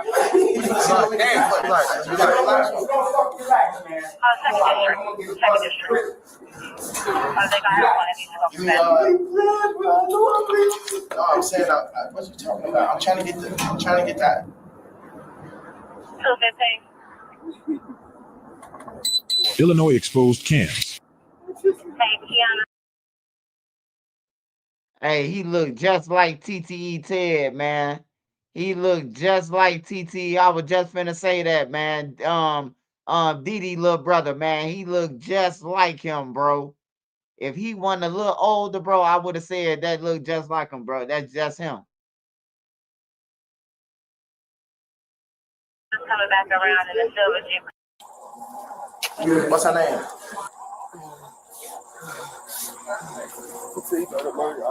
Let me call. Hold on. Sit tight. Sit tight. Hold on. I'm gonna come talk to you. Sit tight.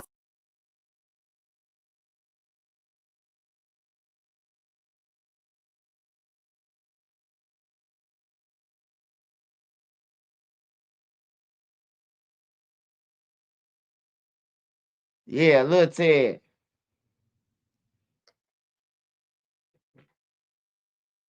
That nigga said, I left the baby. Like, that's crazy. I hope they hit his ass with another charge.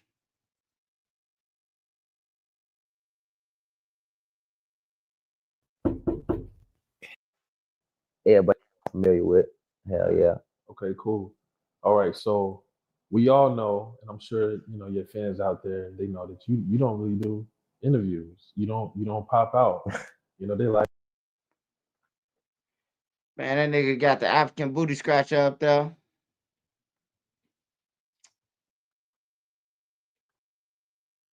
Let's see if somebody else.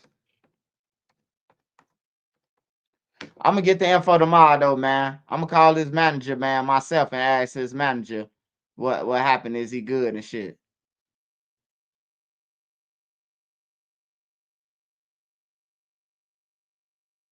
It look like niggas You playing happy. going to other people's cities and thinking y'all that. How you get shot and robbed in Atlanta, man? What you think happened? It's some. Man, how he get shot and robbed in Atlanta? Any nigga could get shot and robbed. Anybody could get robbed, bro. Niggas talking about some, how can he get robbed, bro? Anybody could get robbed, bro. I could walk out my house and somebody could be right there and say it's a stick up. Niggas be goofy, man. Like, this shit, that's goofy, bro. Like, stop playing, bro. Anybody could get robbed, bro. What's the deal? I done robbed the whole low end. Every nigga who had a name down there, who had some money, I done robbed their ass on there, and everybody knew it. And I came back around them. What's the deal, Anybody YouTube? could get robbed, man. Niggas need to stop that tough ass shit, man. That's the case. Motherfuckers might as well come back to Chicago. Come back to Chicago and get in this shit. Steady talking on the internet about it. Niggas would be like, oh, I'd be a fool to do that. On everything. Anybody could get robbed, bro. Anybody could get robbed, bro. Don't believe that bullshit. That's what I say. Niggas be sending mixed messages to the kid. How you get robbed? You know how the fuck he got robbed, but nigga popped out the cut just like they'll do your goof ass. Shit, how did you get robbed when your brother robbed you? Because your brother got on the internet and said he robbed you for your chain. How did he get it? How did he rob you? Man, I fuck with Doodie Low, man. He motherfucking earned his way. He ain't clout chase like the rest of them. Say more justice for Duck. Man, Doodie Low don't even know Duck, man. Doodie Low ass from Kankakee, man. I wouldn't take it. I wouldn't even listen to him if he said something. Like, he don't even know Duck, bro. Like, that'll be some fanned out shit if he even mentioned Duck.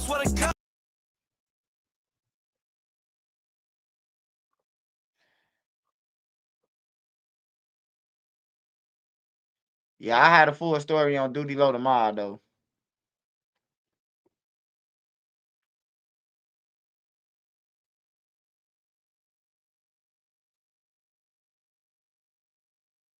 I thought academics or one of them would have been on here already in. Cause they be talking to Doodie Low. Doodie Low probably shot himself in the leg, man. That nigga got an album. That nigga supposed to release that album soon. So AR app, right? Salute to AR app.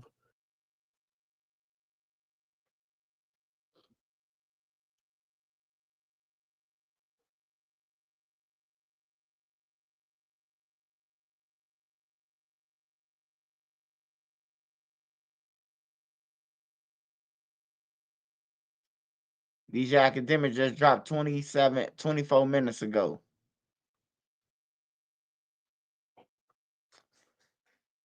Yeah. I'm gonna hit up his manager tomorrow, y'all. I'm gonna hit up his manager and see what's up with Doodie Low.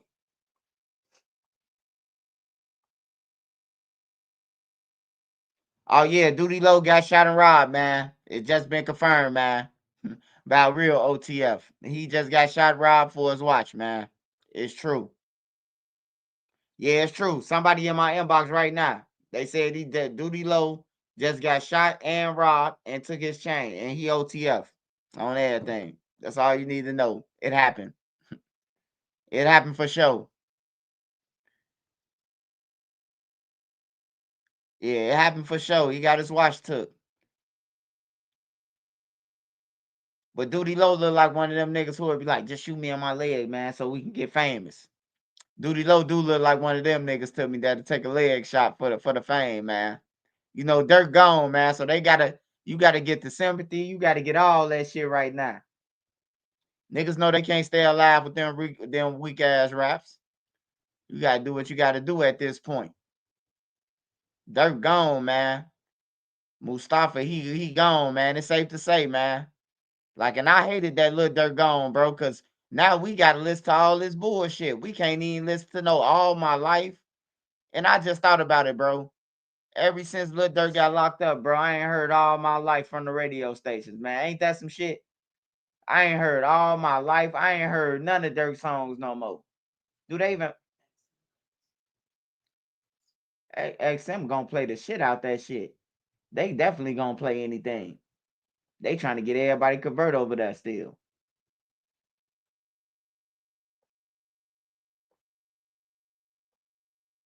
Yeah, niggas doing insurance money scams. I'm dead serious though, man. I'm telling y'all, man, I had a nigga call me, bro. My brother could vouch for this shit. Nigga called me, bro. He say, hey, Swipe, man, nigga just dropped me off 20 pounds. He say, man, come take this shit. I get there. I get down the street to where he at. I say, man, how we finna do this? He say, man, only way we can get away with it, man, you shoot me in my leg and say it's a robbery, or shoot me in my ass. I say, man, I ain't finna shoot you, man, make no crime scene for this shit. Just let me take it. He was like, bro, you gotta shoot me. So I went to go and get my homie. My homie popped it right in the ass. Bow. My homie shot it right in the ass, man. I went to go and get my homie, like, hey, man, he said we can get these pounds, man, but you gotta shoot him in his ass. My homie say, man, fuck that. I'm getting 5 of them to myself. My homie cocked that thing back. Boom. That boy collapsed on the ground. He collapsed on the ground like, oh, damn. Want us to call the hospital? Yeah, take me to the corner. We took him to the corner of 39th Street and Lake Park, and we left him there. And the ambulance came and got him. On some real shit. Then when the niggas came and asked him, he say, man, they followed y'all. Some niggas came right after y'all left and robbed them, bro. We seen them run up in there with masks. Soon y'all pulled off. You know, we got away with that shit. But yeah, homie took an ass shot for that shit. So I know what a person to do for anything.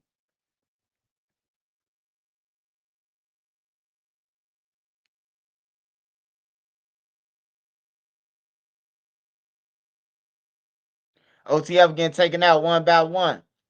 Hey man, it's just karma, bro. You do evil, disrespecting the dead, bro. All that shit, it's coming to an end, bro. Like that evil shit, bro. Like I think everybody should have a chance to live, bro. At least a chance to go and experience something else, bro, than what the fuck you experiencing, bro. That's why a lot of niggas stuck, bro. Like the schools don't even take them in Chicago. Like, man, my school in 8th grade, bro, we went to St. Louis, Washington, D.C., and then in high school, we went to Florida. to the colleges. We went to Atlanta. Like, they don't do shit in Chicago, bro. And if they do, they gonna charge y'all a fucking arm and a leg, man, to go.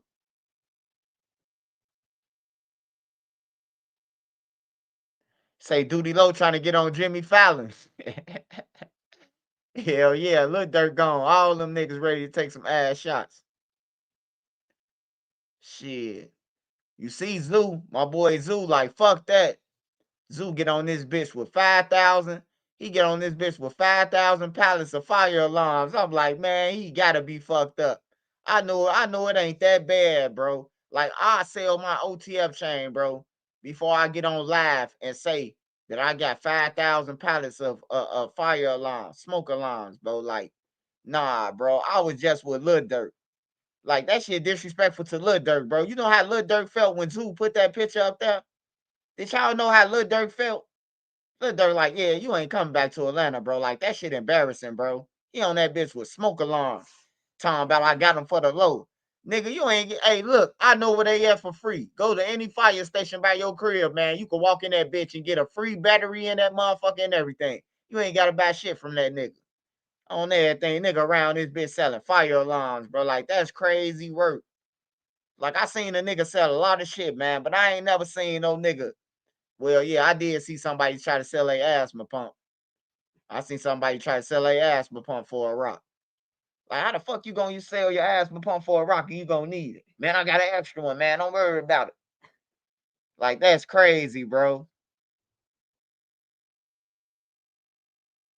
He said that was Lil Ted. Hold on, man.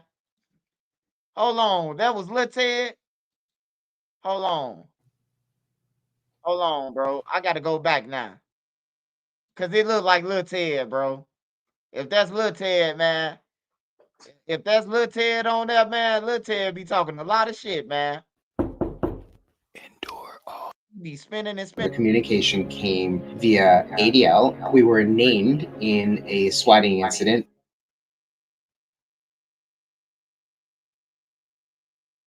Illinois exposed camp.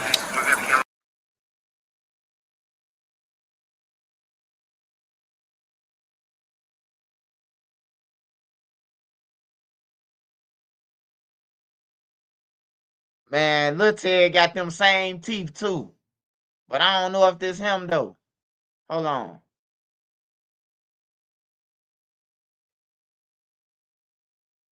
Over there, all right? Okay? All right, sit tight, man. Sit tight. This combo page, man. Check out this out, all right? You know what I'm saying?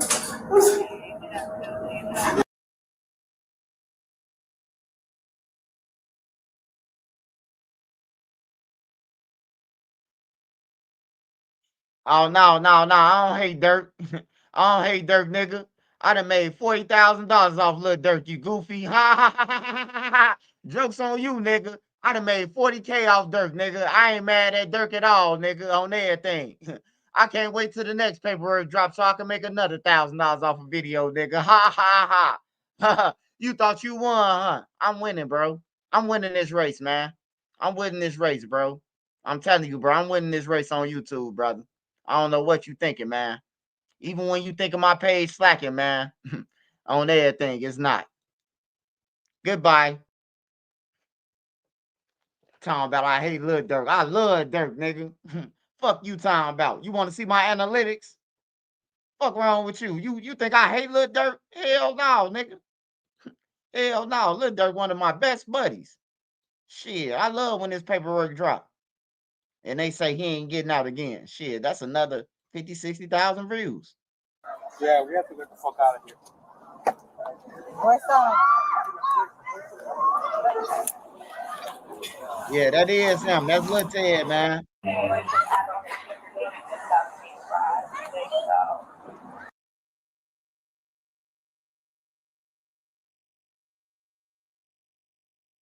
Man, stop it. Relax. Stop Check out this out, all right?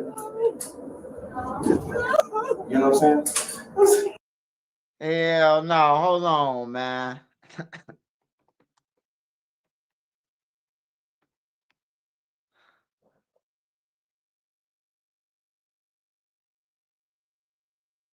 That is him.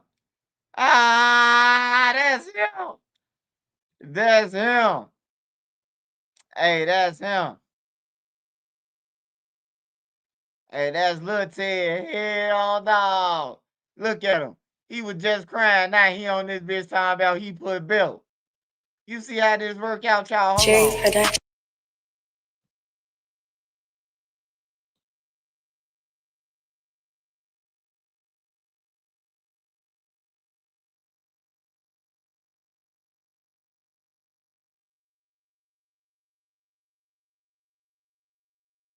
Hey, he wasn't just saying that on that video. He just wasn't dancing and moving like that. That nigga was just crying. I thought he was praying like Lil Durk and them be praying. Nigga, now he got a belt in the video. I'm reporting about his ass tomorrow. Yeah, that's him. Let me see them teeth. Oh, he not to hold his teeth in now. Hold on. Let me see them teeth. I gotta make sure it's him, y'all. Oh yeah, that's him. That's him. That's him, y'all. That's him.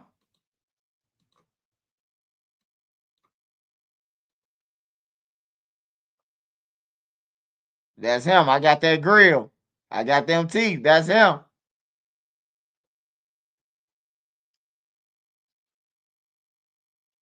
Yeah, I got a report about him. Doodie them ain't see that video yet.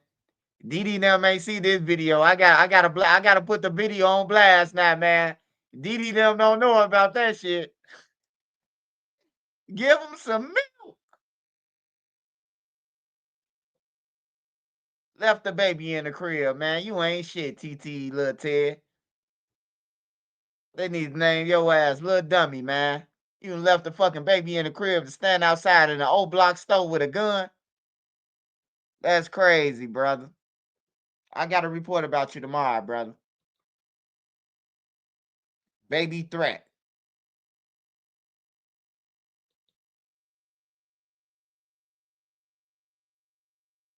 That man, this hell nah, man.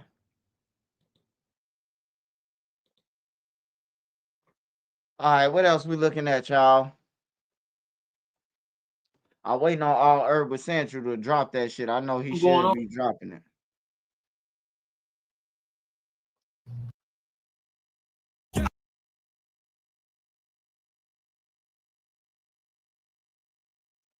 If you just jumping on here, Doodie Low did get robbed for his chain. I mean, for his watch. And they popped him in the leg. And that's crazy because he gave the nigga the shit and he still got shot. He should have just refused it and then got shot and had his watch, right?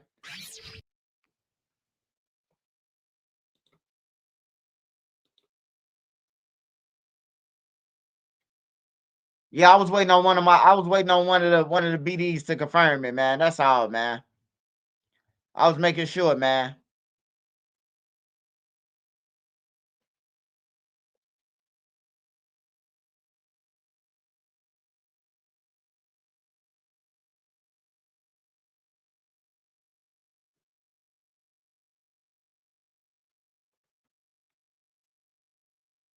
Doodie Low got shot thinking he finna go and do a feature. Hell no, man. Time to leave Atlanta, man. Carpet. Chicago. Time to go. It's a story. Man. Carpet, and there's now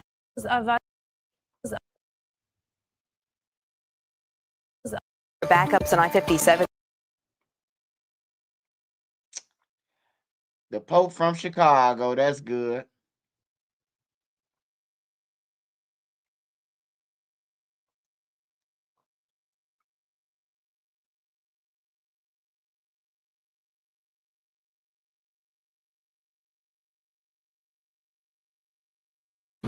The Tinley Park. Please stay two. Tier non. Chicago. An Edgewater man has been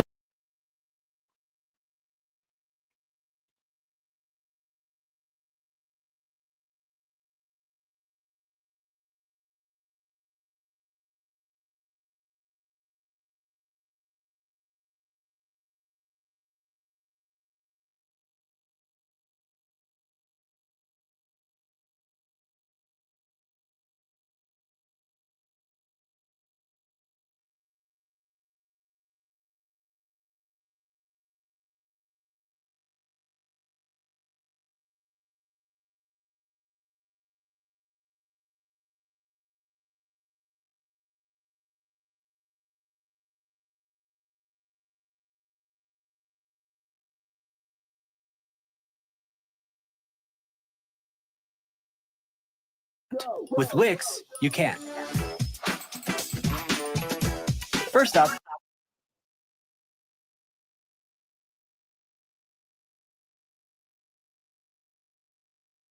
Everybody, I'm here outside 500 Pearl Street, which is a federal court here in Lower Manhattan, Southern District of New York.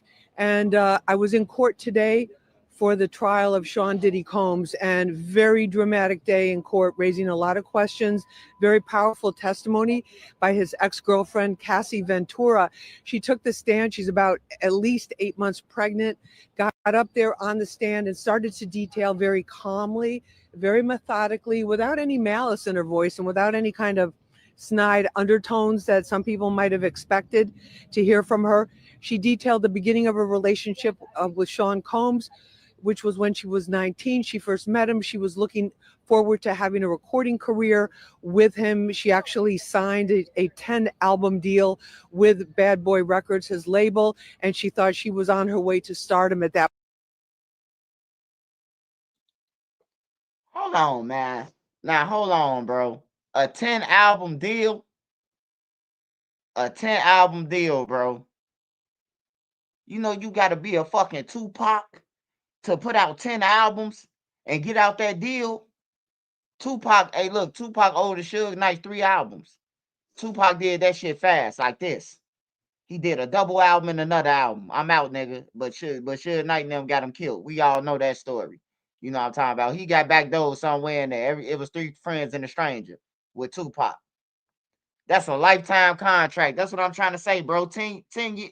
Hey, look, the average rapper only putting out 1 or 2 albums, and then they retire. You don't hear from them no more.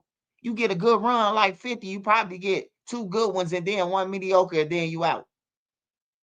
She ain't even getting no albums, bro. Like, what the fuck? It's crazy. That point. Instead, what evolved was a personal relationship where he came on to her. She got involved with him personally, and then soon after they were intimate, she says these freak-offs began. And we've heard a lot of talk in the media about what these freak-offs are, but I want to explain it to you, and it might be a little disturbing and triggering for some people. So I'm just giving you that in advance, but I'll try to be as delicate about it, but as accurate as possible. So basically what would happen with these freak-offs, the first one happened in New York City, and basically there would be a man who would be hired. In this first case, it was a male stripper who also worked as an escort. The male stripper would have, or escort, would have sex with Cassie while Combs was in the room in the corner. Now, the first time that they did it, she said that Combs was wearing a white bathrobe. He had a baseball hat on. He had a red bandana covering the lower part of his face, and that he was sitting there in the corner because he didn't want the escort apparently to see who he was. Cassie was dressed in red lingerie. She had red platform pumps, like stripper type of shoes. She was wearing a red wig and sunglasses because she didn't want the escort to, to walk away or to identify her until they knew that this person would keep their secrets with them. So they proceeded to have sex. She proceeded to have sex with him.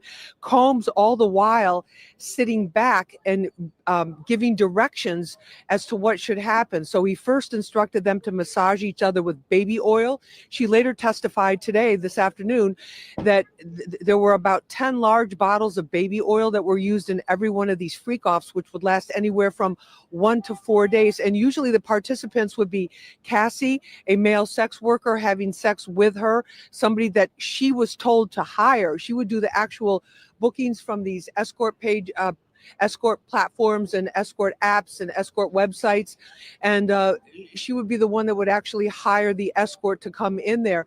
And then depending upon whether or not he liked the performance, Combs would pay the escort anywhere from $150, but if it went on for multiple days, the escort would be paid up to about $6,000 or $7,000 in cash. So she said that these started off, and why would she do something like that? She said she was young and naive. That's a question a lot of people were asking. The prosecutor asked her that directly. Why would you do this? And she said, because I was young and naive and I wanted to make him happy, and I knew that this made him happy.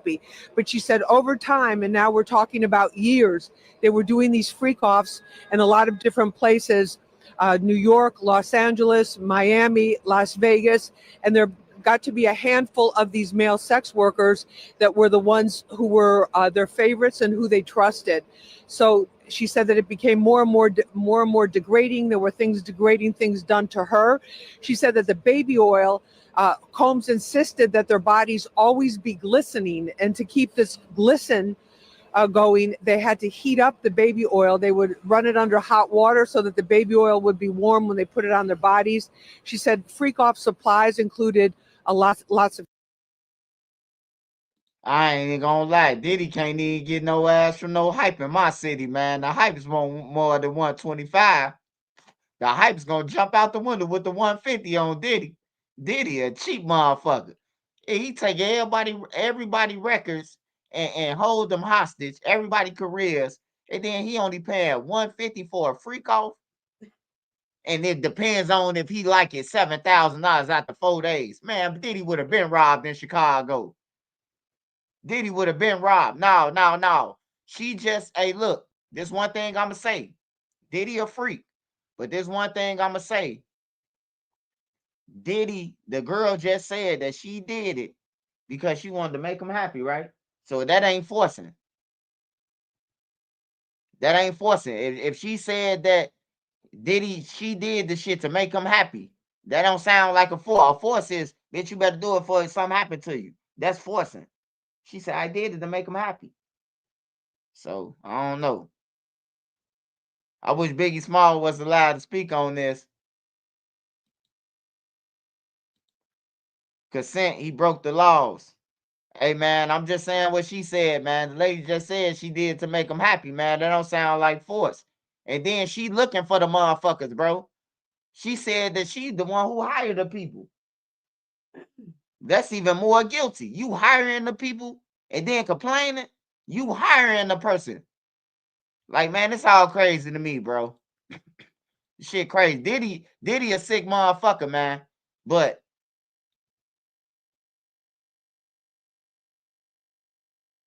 oh yeah, he said consent, he broke no laws. All right. I hear you, Dustin. Yeah. Candles, the baby oil, of course, and then special outfits for her, these very sexy lingerie outfits, stripper type outfits, which she would purchase at Pleasure Chest in Los Angeles or the Hustler store there. And then she described how the relationship devolved, and that, you know, her music career was not going anywhere. To endure the just the humiliation, was her word, of these freak offs, which you can imagine, and the dehumanization of them. She had to take drugs, she said, in order to just get through it, and to be able to get through it, because if she didn't get through it, she feared what would happen. What would happen was a beating from Combs, according to her, and she outlined some of the injuries that she sustained when he was displeased with her: busted eyes, black eyes, swollen lip, a broken lip, cuts on her lip, and a lot of hits to her head. And he seemed fond of one thing that we saw in that horrific video from the Intercontinental Hotel in LA with the beating was dragging her by her hair into different places. And so a lot of times he would direct every move. He would tell the escort what he wanted him to do to Cassie. He would tell Cassie what to do. He would tell them, oh, you need more baby oil, and then they would have to do that. So there was a lot of direction constantly from Combs. I ain't gonna lie. This Al Bundy wife looking ass bitch up here, she keep on going in circles. He told her to put on some baby. That ain't no crime. Put on some baby oil so you can be glistening. That ain't no crime. She keep on saying like it's a crime. He told her when to put on baby oil. Okay, bitch, don't put on baby oil. Put on the Jergens then. Jergens. It's putting on Jergens, telling somebody put on Jergens. Is that like, I don't understand it, man. Like, for real. And I feel like if he was doing all this shit, why not go to law enforcement? Why go to a lawyer and try to get some money? Why not go to a law enforcement to get them locked up first and then go to a lawyer after that? Like, I don't understand that shit. Like, these females, they skipping past law enforcement, going to get straight to the lawyer. which of course is very key to the case that the prosecutors are trying to bring, because according to the legal experts that I've talked to are very familiar with federal law and actually have tried cases in these courtrooms here at federal court. They say they have to prove for the trafficking, for the RICO part of it, they have to prove that there was coercion, that she was forced into doing this. Because one of the big questions that a lot of people have. Hey, y'all. Hey, I ain't gonna even lie to y'all, man. Diddy finna come home, man. Hey, you know what? Hey, Diddy finna come home, bro. That lady just said one thing that make me know that Diddy finna come home, that they gotta prove that he forced her. He didn't force her to do shit. She just said that she did it to make him happy. She called the escort service. While she was calling the escort service, you could have had them three-way to 911. Am I lying?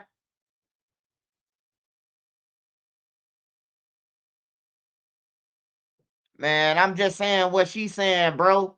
She just said that beyond reasonable doubt. This lady just stood on the stand and said that she did to make him happy, right? All right, and then, right? So, beyond a reasonable doubt, that don't sound like she was sex trafficking if you making the calls, bro. You making the calls. Like, if Diddy was making the calls, I'd say, yeah, he sex trafficked Cassie. Yeah, he did it. But by me knowing now that she made the calls, why you ain't call 911? If she made the calls, why she ain't call 911, baby? That's all I want to know. Why she ain't call 911?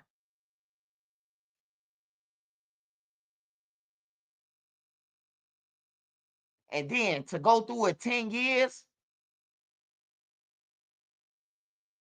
10 years? No, man, hey, baby, man, some things are common sense, man. Some things you ain't even got to wait to no motherfucking trial to hear.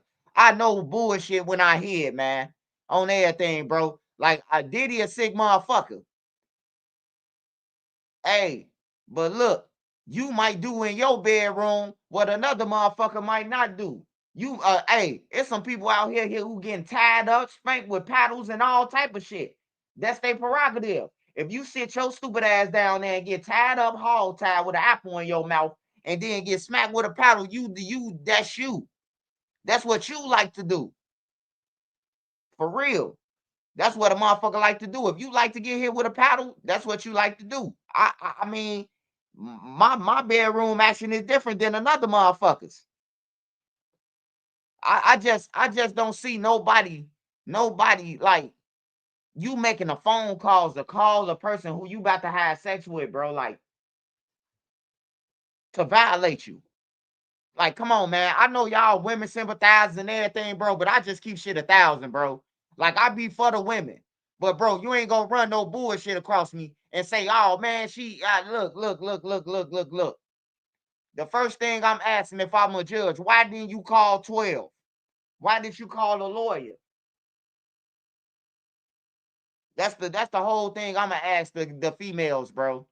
Because there's a lot of females been pulling it, just like with Shannon Sharp. That's some bullshit. That's some bullshit. That's some bullshit with Shannon Sharp. But I guess since she a female, we supposed to just go along and say, oh, man, Shannon Sharp is bogus. Hell no, it's a money grab. Because if he did something to you, what you worry about $50 million for? If he really did this shit to you, what you saying he did to you, right?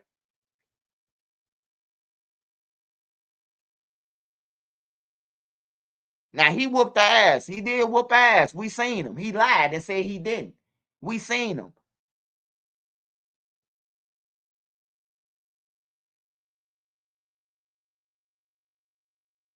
Yeah, then you let a nigga sign you for 10 albums, man. All that shit sound bad, bro. Like, all it, like, she sound like she was a fan from off the bat. Like, she sound like she was a fan of Puff Daddy's, bro. 10 albums? Like, come on, bro. Hey, look, ask the average motherfucking artist how many albums they put out. On some real shit, bro.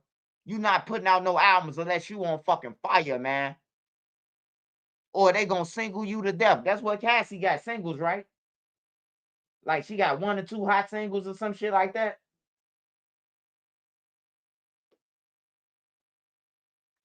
Yeah, this shit crazy, man. I just suggest that if something happening to you as you a female, go to the police. Like for real, go to the police if something happening to you if you a female. You getting your ass whooped, traffic, whatever, pimp, go to the police. Then you go to the lawyers after they get sentenced and shit. Don't go to the lawyer first. Like that's gonna make me not believe your ass at all, bro. Cause a real motherfucker you finna go to jail, nigga. On everything, you finna go to jail for what you did. Not, I'm finna take you to court and get 50 million since you did that to me. It just sound weird, bro. Hey man, hey look, I don't give a fuck how. Hey look, bro. Y'all talking about she 19, you grown, bro. You grown. You literally grown, bro, to the world. 19 years old, a nigga ain't getting you shit. A nigga ain't buying your clothes no more or none of that. Y'all need to stop with this bullshit, man. Y'all need to stop that with that bullshit, man. She was 19. Man, 19, you got to pay bills. I don't know too many 19 years old who still get shit for Christmas and their birthdays. Shit. I don't know too many people. I mean, maybe you know a lot of 19 years old who still getting the treatment. Shit, once you get 17, 18, you get 17 and start smelling yourself in the black community, your ass getting kicked out. So I don't know, bro. Probably different strokes for different folks. But 19 years old, your ass know right from wrong, bro. Motherfuckers need to stop harboring this shit and just tell the truth. She 19 years old. If a motherfucker hurt you, bro, you know that a nigga been raping you or something, bro. Like, come on, man. We ain't finna get into this shit, man. Like, come on, man. Ain't no motherfucker finna be talking about you talking like she was 12 years old or something, bro. She 19. You act like she ain't been through nothing in life that she don't know when she being mistreated at 19. You don't know when you being mistreated? The fuck out of here, man. That's some straight sucker bullshit, bro. Like, come on, man. Like, I ain't riding with Puffy at all. But I'm here to break the bullshit up from the real shit, bro. And I'm here to tell the real, bro. I ain't here to tell no fake shit. And all we been hearing from these females, bro, is the lawyer Tony Bigsby or whatever the fuck his name is. That's all we been hearing, bro. It's a lawsuit. Lawsuit. We ain't heard nobody go to jail on no when the shit first happened. We ain't heard nobody went to the police station when they coming out 20 years later. He touched me. Like, why you ain't go to the police station on day one? Like, come on, man. Like, we gotta stop that bullshit though, man. Like, it's some bullshit that's just floating around, bro. Motherfuckers trying to get easy paychecks and steady working for their money, bro. I know a money grab when I see one, man. I'm from the trenches. I've seen all the finesse moves in life. Bro. Motherfucker, if life ain't going right and your life going right, they make up something about you so they can try to get a piece of your pie. We done seen this shit a lot. I'm just asking why didn't they go to 12 instead of going to, you know instead of going to the lawyer? Because the first thing I heard was 30 million or 30 million, or I'm finna sue, right? And then Puffy said, I ain't touch her. She lied. And then the tape came out with the ass whooping. Then Puffy gave her the 30,000. Then the feds came, right? That's how it happened, right?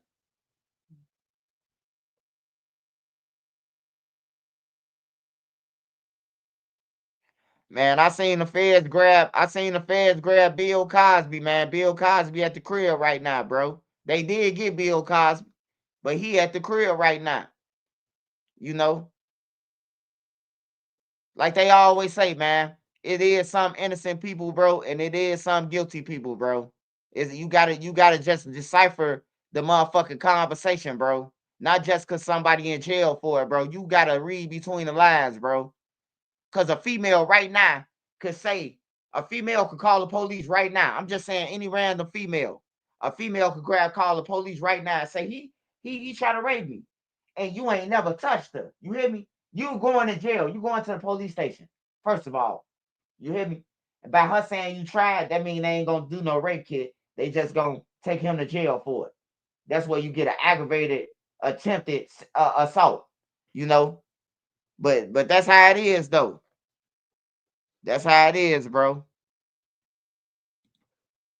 Had when we first started to learn details about this case was if she was coerced, if she was forced, why did she stay with him for so long? And she said she was, she was actually in love with him, that when he was nice, he was charming. And of course, he was also, at the time that she was with him, he was at the height of his career. Basically, I mean, he had the Sean John clothing line going, Revolt TV was starting, he was hosting the MTV Video Music Awards. There were a lot of big things he. Hey, come on, E baby. I know you hearing this same shit that I'm hearing, E baby. She said he was at the height of his career. He had Sean John sound like a fucking money grab, man. Hey, if he did some shit to her, he need to go to jail. But she in the wrong department. She sound like she trying to get some lawsuit money and not get a conviction. That shit foul, man.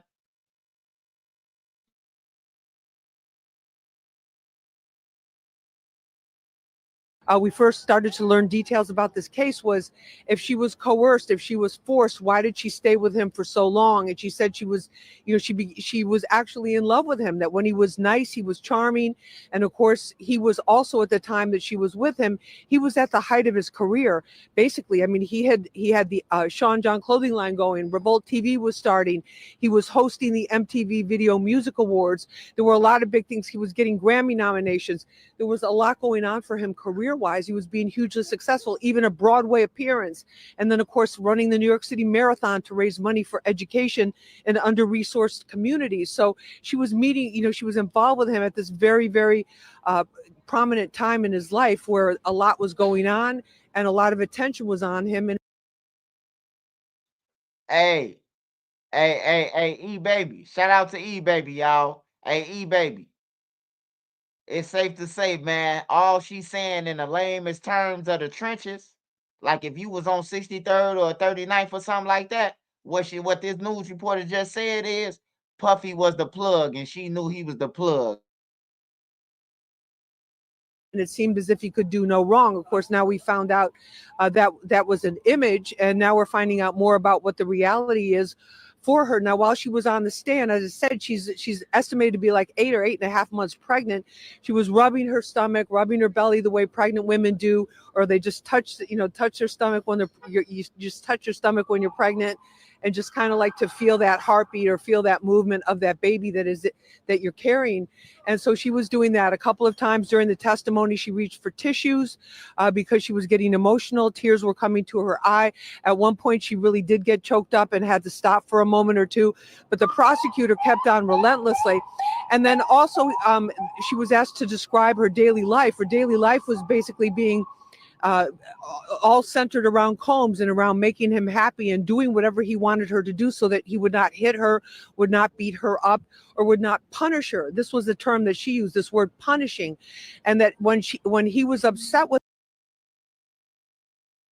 Hey, that tutu gang. Now you talking. Now you talking about some shit. Bro, Quincy Jones, bro. Quincy Jones. What's the white dude name? Who owned Alicia Keys now? Whitney Houston them. He owned everybody. Clive Davis. Now them the real predators, bro. Them real predators. Like I'm talking about my mama and them been talking about Clive Davis and them since I was a kid. Clive Davis got up out of there. They say, Puff Daddy? He say, huh? He try to play like he old now, nigga. You know who Puffy is. You the one who put him on, nigga. With her, Combs or his bodyguards would take her phones away, take her phone away, take her laptop away so that she couldn't communicate or do anything. And that he insisted that she be the one to actually book these male escorts. So on all of the transactions, it's her credit card, it's her, her name. She's the one that's actually booking this. But another key piece of the case kind of emerged today of how the prosecution is going to weave this story of racketeering, sex trafficking. Hey, E baby, I ain't gonna even lie, E baby. Yeah, Doodie Low got shot, y'all. Doodie Low got shot. He got his shot and he got his watch took, man. He got shot in the leg and got his watch took. It has been confirmed by OTF, man. It has been shot. We don't know no further details, so I'll give you the story tomorrow. I'm gonna learn the whole story. Try to call my homie when he get up in the morning and I'm pretty sure you're gonna tell me what happened.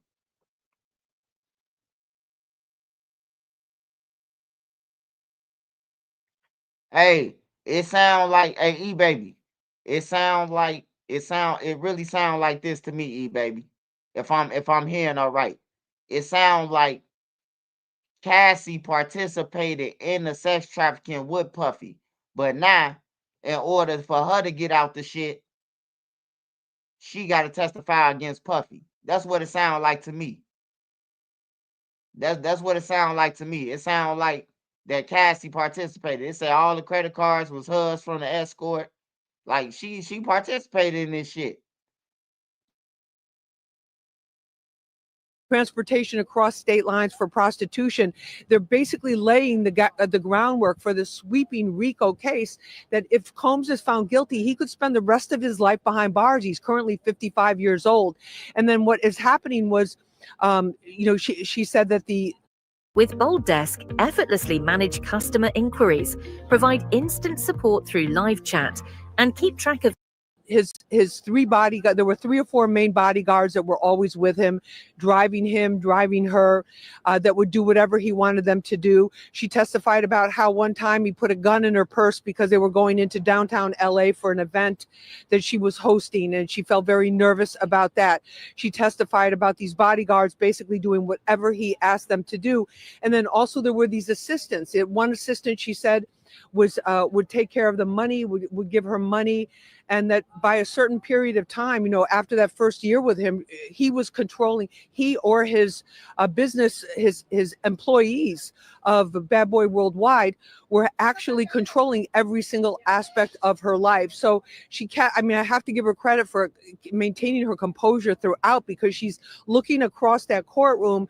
Combs is feet away from her at the table with the defense. His 6 oldest kids, not Baby Love, because Baby Love's too little, but his 6 oldest kids are there in the courtroom. His mother is in the courtroom. There's some Combs supporters who are there, a lot of media from all over the world. She maintained her composure, she maintained her dignity, but she stayed very factual and almost in some cases matter of fact, describing how these things were going. And she said he really had a thing for baby oil. At one point, he had a pop-up pool, like a little pop-up kiddie pool set up in one of the hotels, and had it filled with baby oil, which he wanted her to go into in her heels and in her clothes, which is just unthinkable, some of these things that were going on. But the abuse, the degradation, putting body fluids in her mouth and that type of thing, him and the male escort on various occasions. And she said she reached a certain point where she felt really, really worthless. And that was just so very sad, because you got a sense of just this extreme fatigue she must have felt, this powerlessness, and just this tremendous, just almost prison, and it's ironic because at the time that they were together, when they emerged as a public couple, it looked very glamorous. She's a stunningly gorgeous woman. He was always dressed to the nines and had all kinds of jewelry. We'd see them on red carpets. We'd see them at these A-list events. And then behind closed doors, it was basically a living hell for her and a real nightmare. But that's the latest here. The family just left the courtroom a short time ago, so the media crowd here is pretty much thinned out.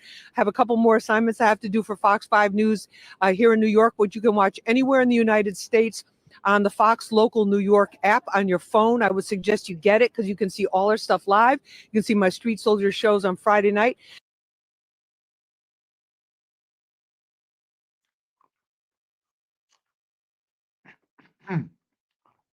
Hey, I just want to say this, man. You can't rape the willing.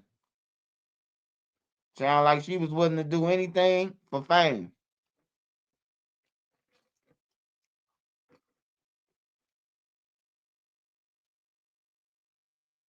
Hey, I wish I could call Mellow Bucks right now and say, Mellow Bucks, you want to sign this 10-album deal? She gonna be like, man, you better get your goof ass on.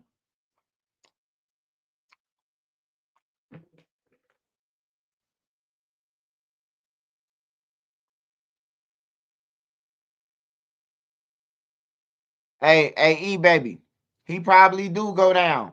He probably do go down, man. But that bitch, she participated, man. Ain't nobody finna tell me that she didn't participate, bro. If it just like with R. Kelly, The news people catch the girls who R. Kelly, they catch them in Hollywood. R. Kelly all the way in Chicago. They asking the girls, the R. Kelly, they telling the news people, R. Kelly ain't do nothing to us. Our parents lying, and they just want us to, they just want money. He getting them money, so they just money hungry. The girls were saying all this shit at first, right? They were saying all this shit. The news reporters, like, damn, y'all rooms look nice. Y'all living good. If he was holding you hostage, this your time to run. Like, that's common sense, bro. Like, if I whoop your ass and send you all the way across the country to Seattle and I'm in Chicago, that's your time to run. Why wouldn't you run? That's your time. I'm away from you. How many times Puffy did not been around Cassie, bro? On business trips overseas and shit. Well, she could have told somebody. Like, people be making a lot of excuses for these motherfuckers, man. But ain't no excuses over here, man. On some real shit. Hey, look, Puffy's sick. He a sick motherfucker. But what I just heard from her, she booking the people who finna, hey, look, she booking the people who finna degrade her, man. Like, what type of shit is that? And then you want us to not say nothing to her, not point that out? That she making the phone calls? She calling the people and paying for the escort.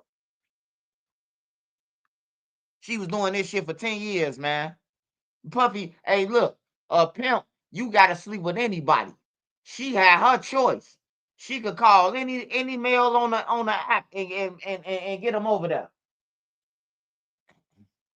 He made her do it, Swipe. All right. Oh, okay, E-Baby, man. Okay. Hey, E-Baby. Hey, this all I'm gonna tell you, E-Baby. If somebody whooping your ass, call the police. Don't be like her. Call the police, E-Baby. Don't tell me your man all the way in Atlanta and you went goddamn it Wyoming and you ain't call the police.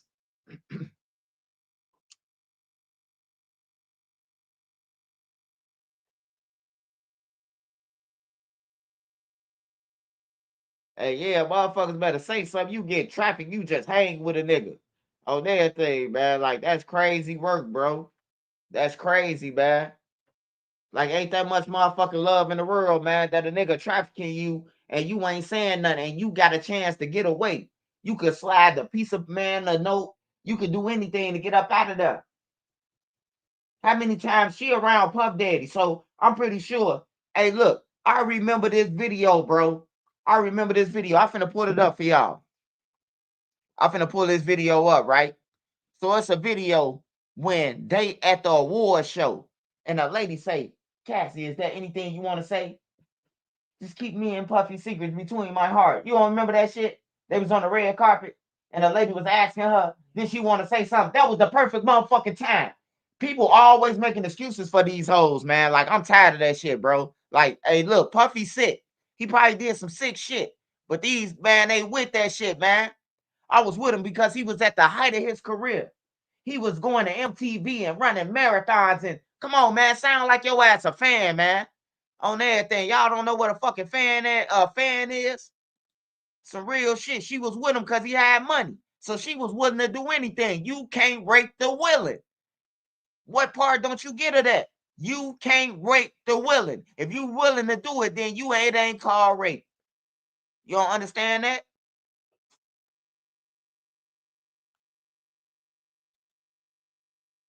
Yeah, they getting away with a lot of shit, man. They getting away with a lot of shit, man. These females, bro. It's time to crack down on their ass, man. It's time to go and get a job, bro. Go and get a motherfucking job or something, man. Like, I'm with the females who been battered, kidnapped, all that shit. Like, I get sympathy to it. But this type of shit right here overshadows the real females like Kiara Coles who missing. And real problems that real street got going on because people like her. She stand around when shit go all bad. I don't want you no more. Oh, he raped me. You know, like, come on, man. I could read between bullshit. I lived in the projects. I done seen every motherfucking thing under the sun. You know what I'm talking about? Every story, every crime. People get locked up for every crime. Like, I done seen it, bro. I done seen when people told the truth. I done seen when people lied on the motherfucker. Like, I done seen it all, bro. I done seen it all, man. Every situation. And this situation ain't no different. Yeah, she knew he was evil, bro.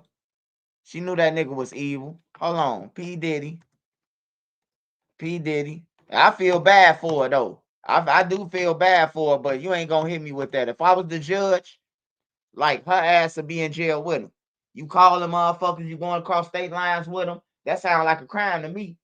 You ain't report it. You ain't report these freak offs and shit, but now you report, now you up here on the stand with them. Like, yeah, bro, like, yeah, I read between this shit, like Puffy and Cassie on red carpet. Watch this. The white lady asked her too, as if the white lady knew something was going on. Puffy was right there, sweating like a motherfucker. Puffy was scared, man. Here it go right here. We got Miss Cassie, we got Diddy, guys. What a beautiful drag. We got Miss Cassie, we got Diddy, guys. Hold on, y'all gotta find it.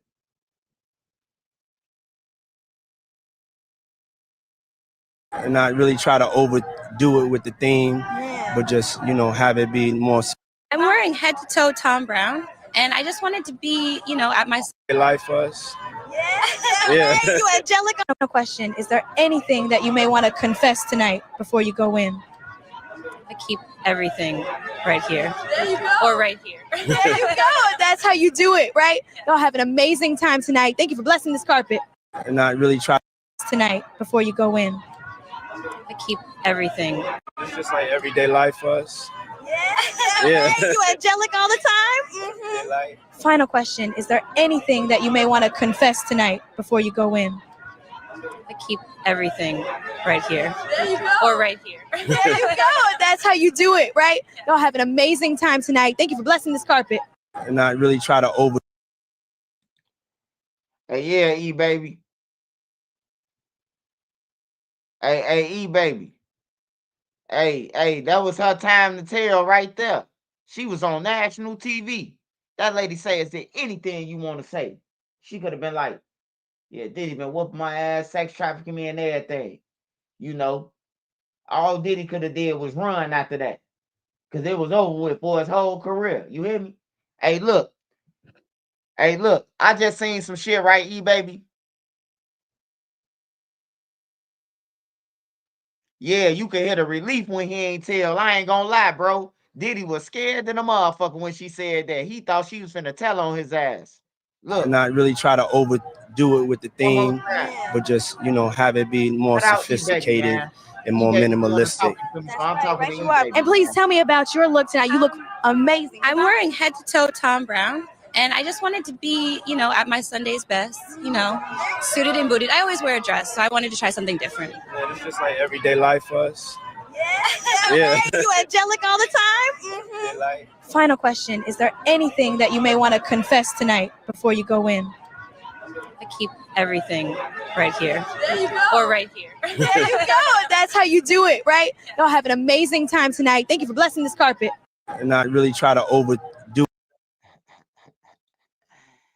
Hey, yeah, Puffy a slick motherfucker. Hey, Puffy was scared to the motherfuckers, good. Hey, when she hit him with that, is there anything you want to say for the night? Puffy look like. He look like, hey, bro, she say the wrong thing, I'm over with. And she ain't even know that she got the power. That's how much power she got. Now, if I was Puffy after that shit right there, it would have scared me not to even do shit no more, you know? Like, hey, look, she can go in front of the red carpet at any time and say something, and I'm through. I'm destroyed. And if she say, that's the perfect time for me to, if I was a female and some shit had happened to me, I said at awards, an Oscar. Yeah, you sick motherfucker, you did this to me. Like the one girl did. The one girl, the white girl. She got up there, she won her award. She told everybody about themselves. Yeah, you never believed in me. You always summed me off. You never did shit for me. You told me to come all the way to Northway and then left me stranded. Remember the white girl who won the awards? She told everybody how she feel. Yeah, she played her hand wrong, man. She was supposed to let that shit out, bruh. You see DDG shit? I'm finna go to DDG. They say DDG got an assault case on him, man. That's what I'm talking about, man. It's the year. This the year they just pulling text, bro. Now, according to TMZ, Halle Bailey claims DDG attacked her multiple times and she got a restraining order.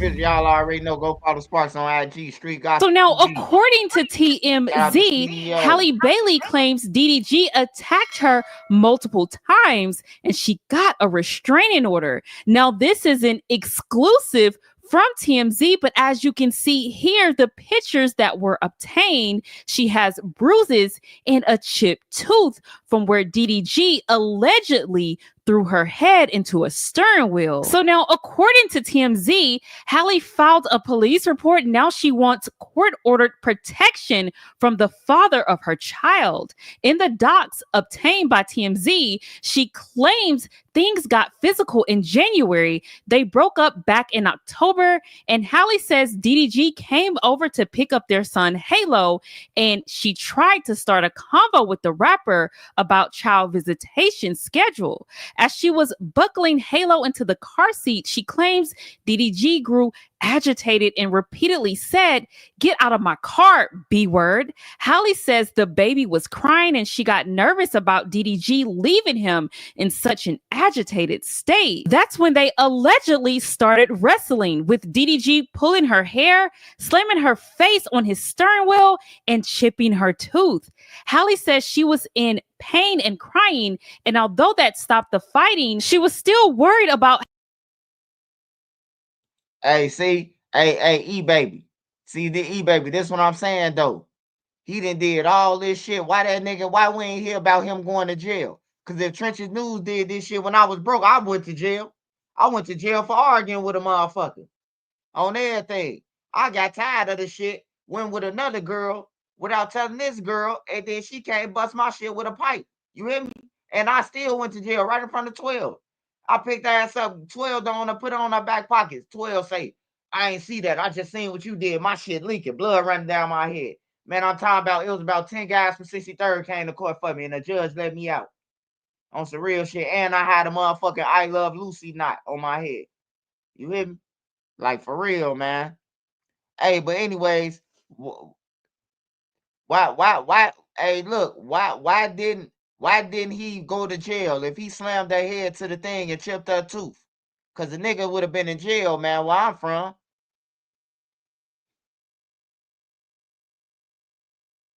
Man, you chip a female tooth, bro. Like, you chip anybody tooth, you finna die. Like, people don't play about no motherfucking tooth being chipped. Like, for real, bro. Like, you going to jail. I know a female, you take a female phone or you do certain shit to her, you going to jail, bro. On everything, you going to jail. Like, it's just certain shit that a female could take, and then it's certain shit that females can't take. And if you cross the line like that, bro, she gonna call the police on your ass, bro. That's just a woman, bro.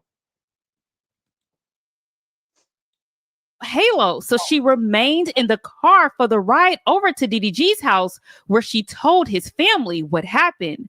Once they told her they'll take care of the baby, she left hysterical with bruises on her arms to go along with her chipped tooth. She attached photos of the alleged injuries in her request for a restraining order.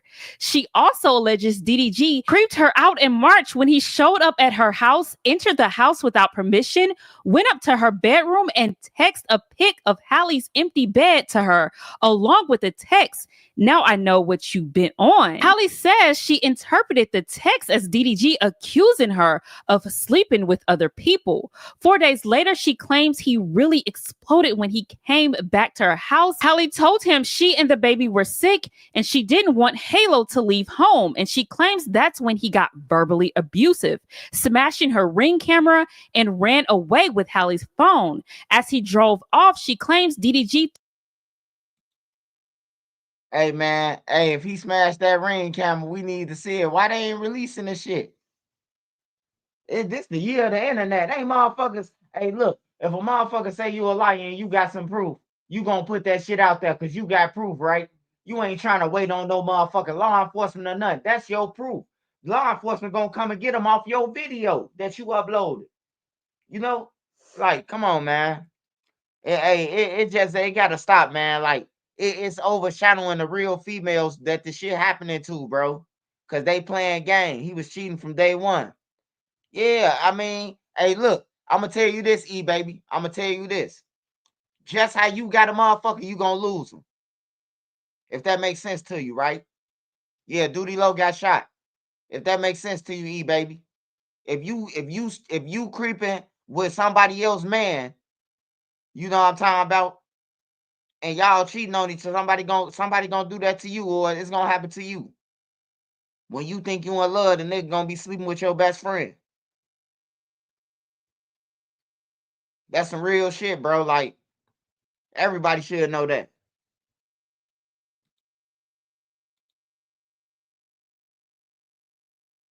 Threw the phone out his window and yelled to her, "Go get it, B." The incident prompted Haley to go file a police report and says she also has ring footage to back up her side of the story. It is also around the time DDG claimed on Twitter he'd been fighting to see Halo for months. For Haley, though, the final straw came just last weekend when she says she was vacationing with Halo and her sister in St. Lucia. She says DDG texted her links to social media posts claiming she was on an island with singer Brent Faiyaz. Haley replied, "Not with any man out here. I wouldn't do that. I have Halo. Please let me enjoy my Mother's Day in peace. I hope you are okay and feel better soon." The judge granted Haley a domestic violence restraining order requiring DDG to stay 100 yards away and gave her permission to take nearly 18-month-old Halo to Italy, where she'll be filming a movie for 2 months. DDG has to stop posting or streaming about her child. Haley claims her ex has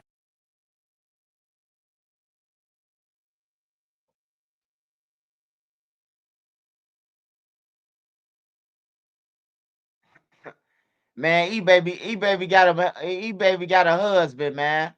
E-Baby just on here conversating, man. We just conversating. She keeping the conversation rolling, man, with me. She know what she doing.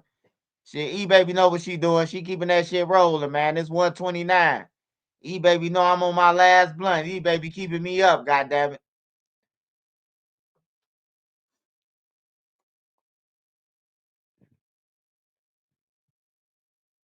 Man, that nigga DDG look like he a motherfucking THF tease. He look like he be stalking people and shit.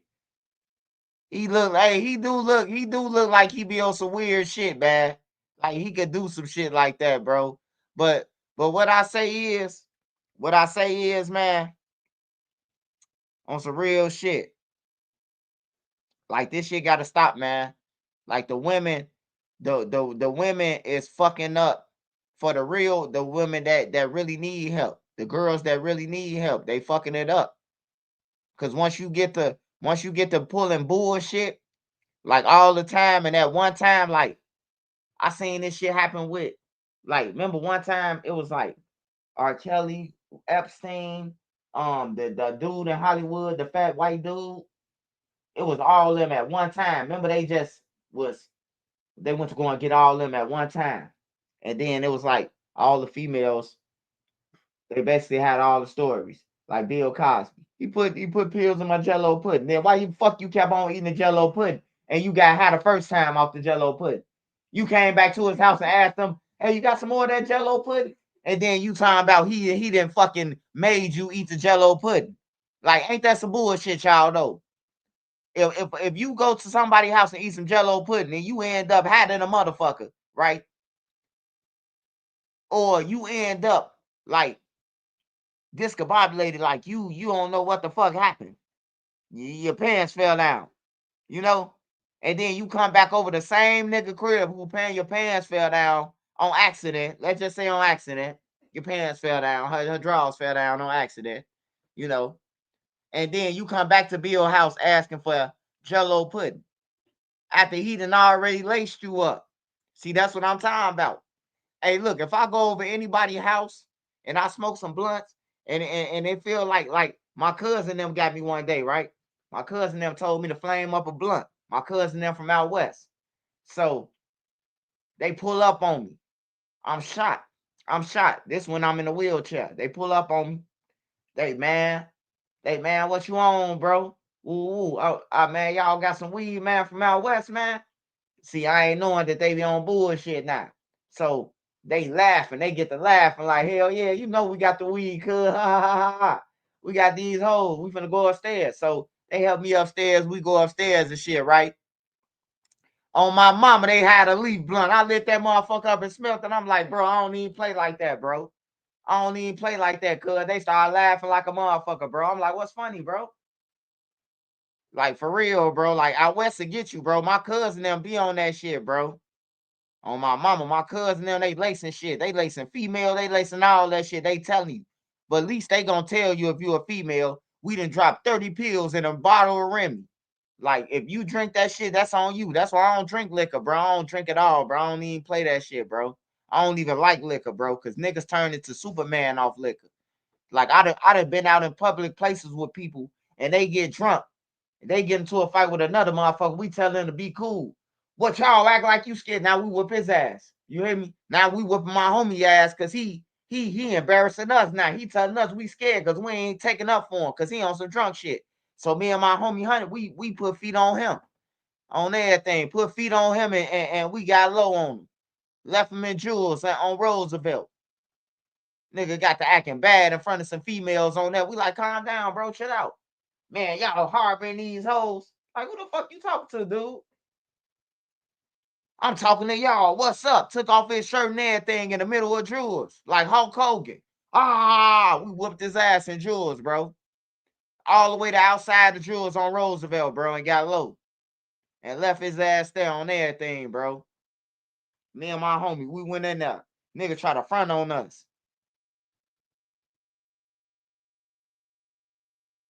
Nigga front on my homie. He let my homie wear a shirt. He tell her in front of the hoes.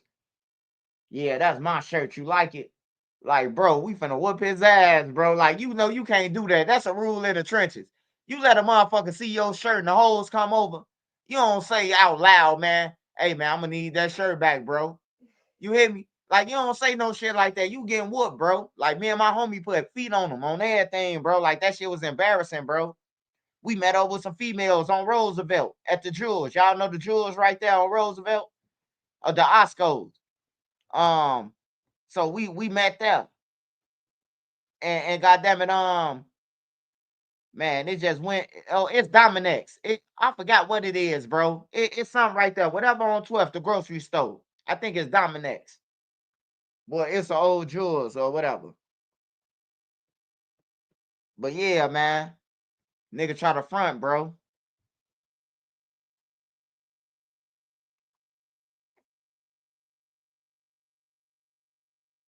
That nigga told my homie, man. He told the females.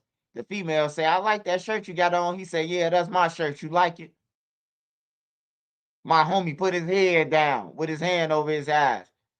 I'm like, man, we finna whoop his ass, bro. He getting out his body now. He acting too bad. He said something else. So we tell him, man, don't call the hoes, don't call the females, no bitches. He say, man, y'all taking up for these hoes? Y'all goofy, lame ass. On my mom, we whooped his ass. We whooped his ass and left him right there on 12th.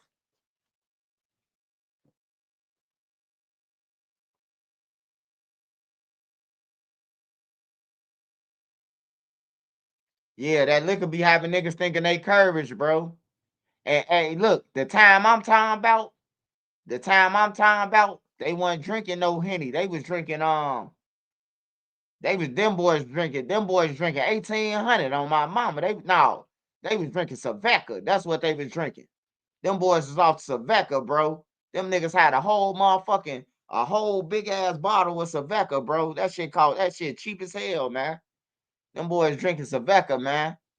Whatever that shit called, Savecca, Savinga. They was drinking that shit, man, and his ass was out his body. Nigga took off his shirt like Hulk Hogan, like, y'all want to play? Like he Tony Montana or some shit. Yeah, this sad as hell, man, with DDG, though, man. It's like everybody.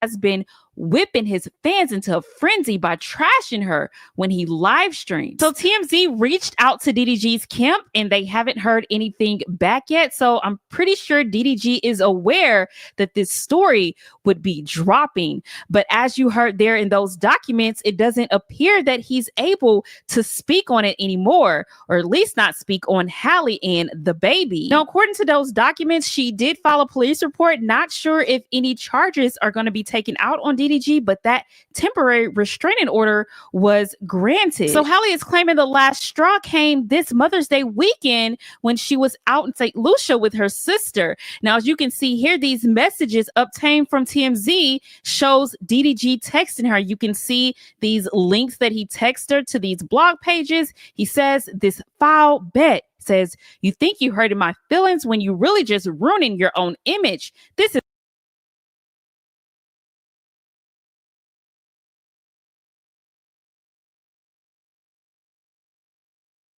if you guys didn't know, it was being rumored that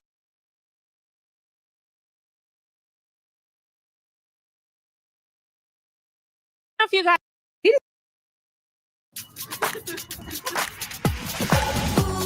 with frozen Oreo bites. Sharing the love is cooler than DDG has responded after people were coming for Halle Bailey for allegedly not. Because I've been told I needed to about 30 times today.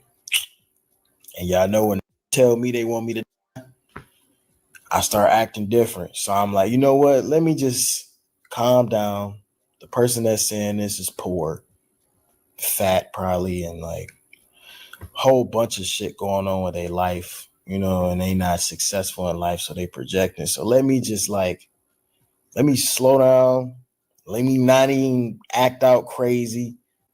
And let me just say, you know what? These people need love. I'm just trying to, y'all know back in the day, like I'd be tripping. You feel me? Like back in the day, when niggas get to talking crazy on the internet, y'all would have seen a few quotes. I've been very mature. I've been just letting it slide. You folks don't know what's going on IRL in real life with my situation. So I don't really like even entertaining this shit. But like back in the day when I was 25, 27, pushing 30, I ain't got time to be arguing. And whatever's going on in my life will 100% be resolved. If there's anything going on, because people don't know. You feel me? You know, it's just all speculation. I ain't say nothing wrong. I don't know where this uproar coming from, but it is what it is. I ain't do nothing wrong. You feel me? It is what it is, though. I'm not really tripping about the shit. The way niggas crashing out is just a re-indication that I'm one of them niggas. CJ So Cool has a new girlfriend and he claims to be in love again. He recently posted this video of his kids playing with his new girlfriend. Clarence fans are upset after he posted this video of Legend. Bro, when I go to the Legends room, right, and look what I see, bro. Just look at this kid. I don't know if this is smart. I don't know if I should be mad or not.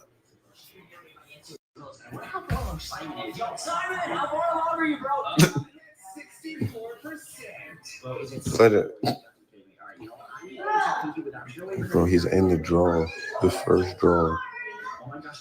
Legend. What you doing in the draw?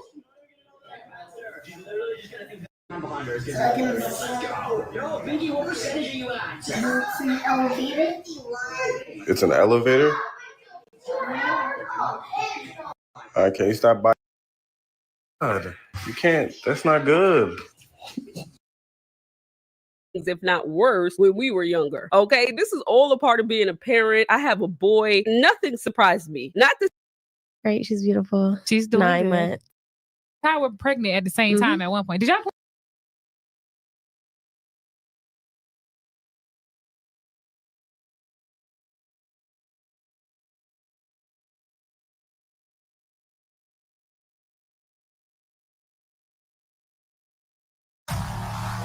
When you think of me, you should think of fire. And what, may I ask, is your name? Rated R.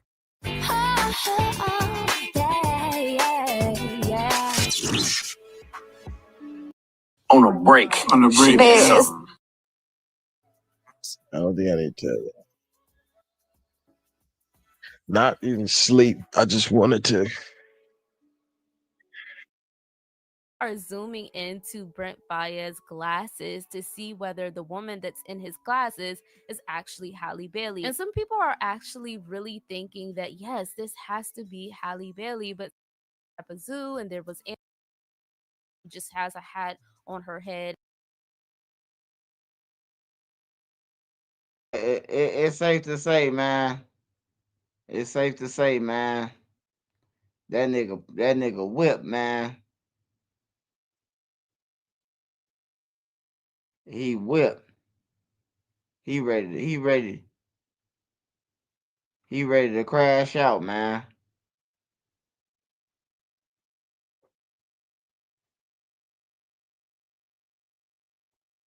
That boy ready to crash out. He ready to crash out. His baby mama. His baby mama, she really Gonna cut bad my to him. Palm Angels hoodie up. His mama really bad to him, but he treat her like shit because he got a little clout, you know. But he really care about her. He really want her. You could tell like he really want her, but you know, hey, don't no nigga want to see nobody else with they baby mama or they, you know, or I mean they girl, they wife or whatever, you know. He a tender dick. Tender. He tender like T. I don't know what's up with DJU. What the fuck DJU at? He quit? DJU must have got rich. I seen DJU on Jimmy Fallon, man. He must have got that check. DJU signing over to the Illuminati, I heard. Now I don't know what DJU at for real though, man. Shout out to DJU. I hope DJU come back so we can make YouTube great again, man. No, DJU, just stay where you at, man. You interviewing the kids, they said.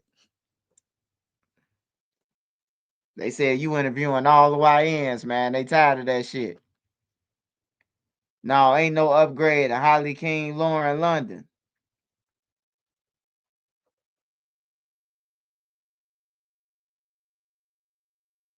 Academics reported on Doodie Low. Let me see. I'm waiting on his manager to wake up so he could hit me back and tell.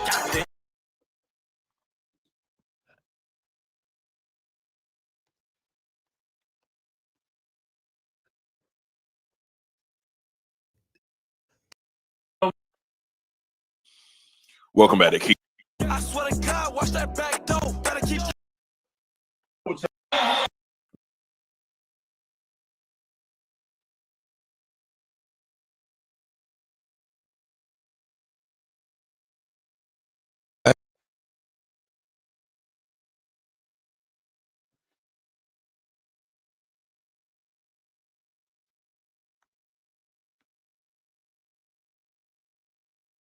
Actually, he wanted to do an interview.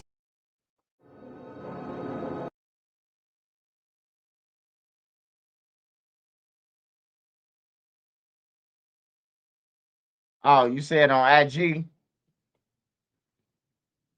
Yeah, Dooley Low got shot, man. He got shot. His watch got took. He got robbed. I'm trying to learn more than that. I'm trying to see who did it. I'm trying to learn all the shit. I have the information by about 1 o'clock tomorrow, 12 o'clock. I have all the information of what happened, who did it, what it was over. Was he trying to get some cat? You know what I'm talking about? He got caught slipping. I'm gonna find out.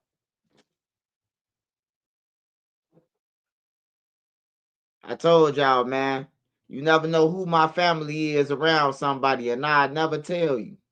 You just got to get rid of everybody around you because you'll never know who my family is, bro. I'm dead serious. My family never be around them 24/7. We ain't got the same last name or shit. On some real shit. I'ma always have the inside source on OTL. Until all of them get wiped out or go to jail, I'ma have the number one, be the number one source.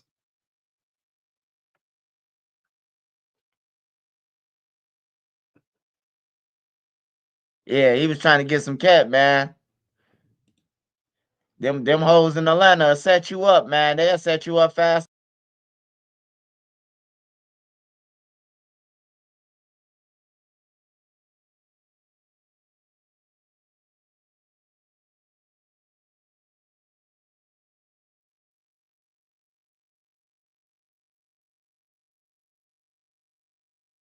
I don't know why the fuck you keep doing that shit, but it's all good. I'm back, y'all. I'm back, y'all. Smash that like button. They try to kick me off. Oh, they on bullshit. Stream, y'all. Count your days, brother. Count your days, stream, y'all. They just did me dirty, Nene. Stream, y'all. Kick me off.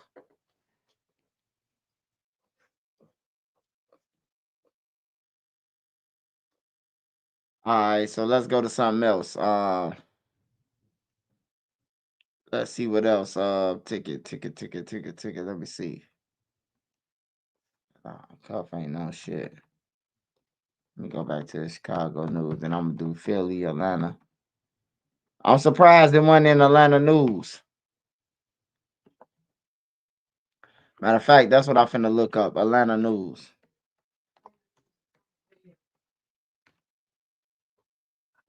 All right, give his information out. All right, let's turn to South Fulton, where police are investigating the latest shooting at a troubled Camelot condominiums. That's on Old National Highway. We've reported on a number of shootings over the years as South Fulton city leaders say something just has to be done.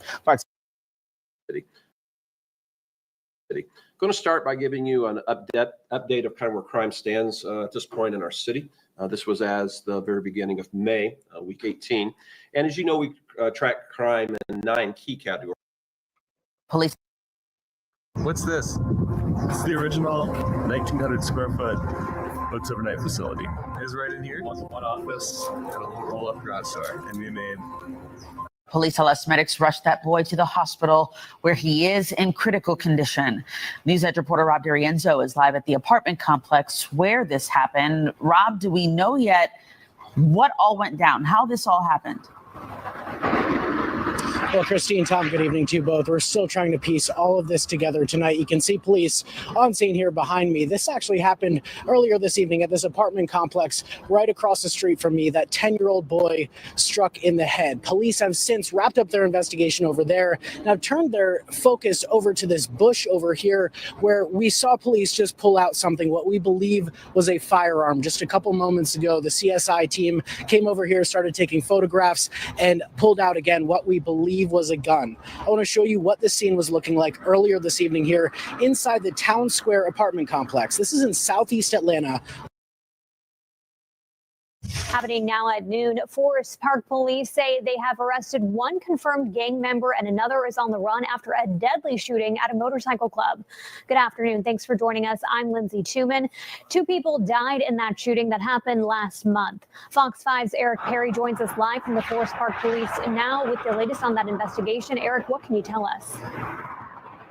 Yeah, Lindsay, so this was a massive scene that Sunday here on 1st Street in the city of Forest Park. A total of 4 people were shot, 2 of them killed there, Isaiah Mack and Anthony Hearns. We're now learning the 2 people that survived this incident are actually the 2 people police say pulled the trigger and that they're facing charges. Let's introduce you to one of them. This is Donald McKnight.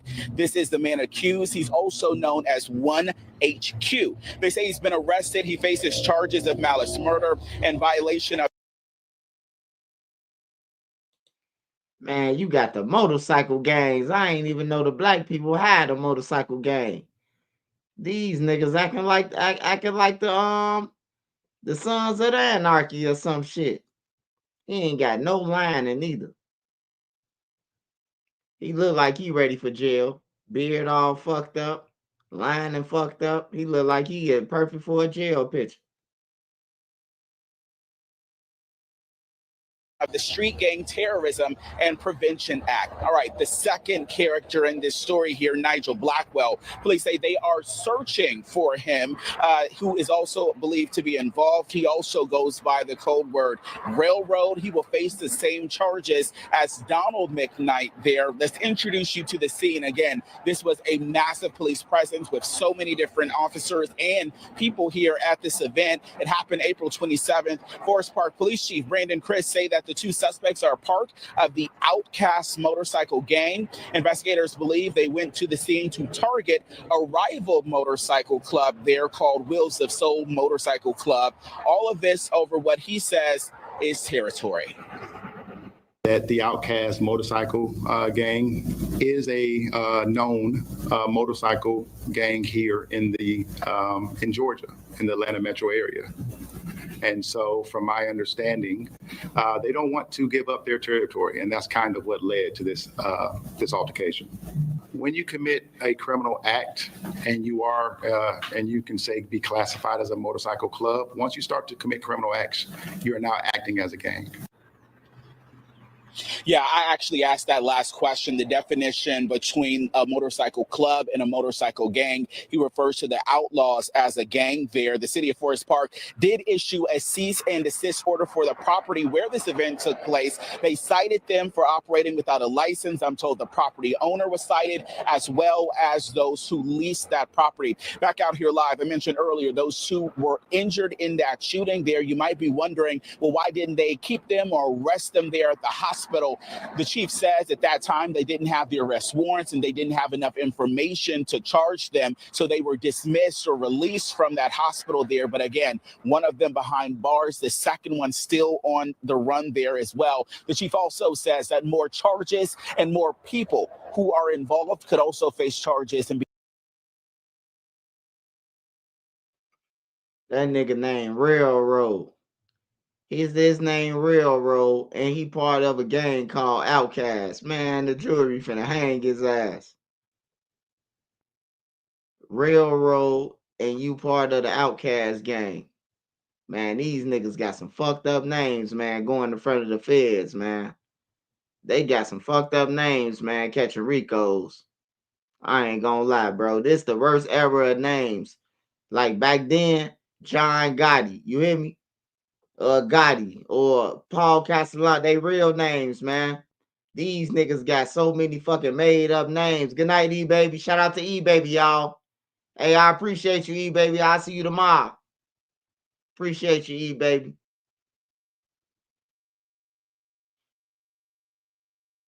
E-Baby kept me going for about an hour and a half straight, goddammit.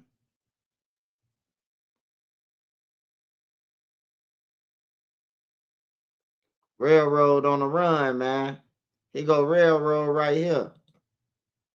You know Harbor Freight for affordability, but durability goes right along with it. You see, we test. Alleged violent turf war between the rival Wheels of Soul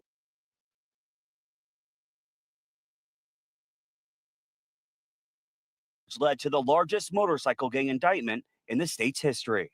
It was close to 30-minute substitution and funneling all the money back into the gang. But the group goes far. It's one of the gangs made headlines in Clayton County. In September 2023, the state says a member of the Atlanta chapter of the Outcast motorcycle gang was indicted on several different charges for forcing women into prostitution and funneling all the money back into the gang. But the group goes far beyond Metro Atlanta. In June 2023, over in Richmond Hill, Georgia, which is about 30 minutes southwest of Savannah, police raided a home belonging to the crew, which led to the largest motorcycle gang indictment in the state's history. It was close to $200,000 in cash, 71 firearms, and total pieces of evidence was over 1,000. But when it comes to gang members stepping foot in Forest Park, the chief says the message is simple. If you do come to our city and you commit a criminal act, we will pursue you. So you may be thinking, okay, well, what about the business where this shooting happened? Well, take a look here. Front and center on that gate where this shooting happened is an order to cease and desist for operating a business without a valid license. Then here on the ground, you'll actually see some citations to the building owner as well as the people leasing this building. And I asked police, okay, could we see them face any gang-related charges? And they tell me they're still investigating. Reporting here live in Forest Park, Chase Howell, 11 Alive News. All right, Chase, thank you so much. And speaking of charges, the Forest Park Police Department says more people could be charged in connection to that deadly shooting still to come.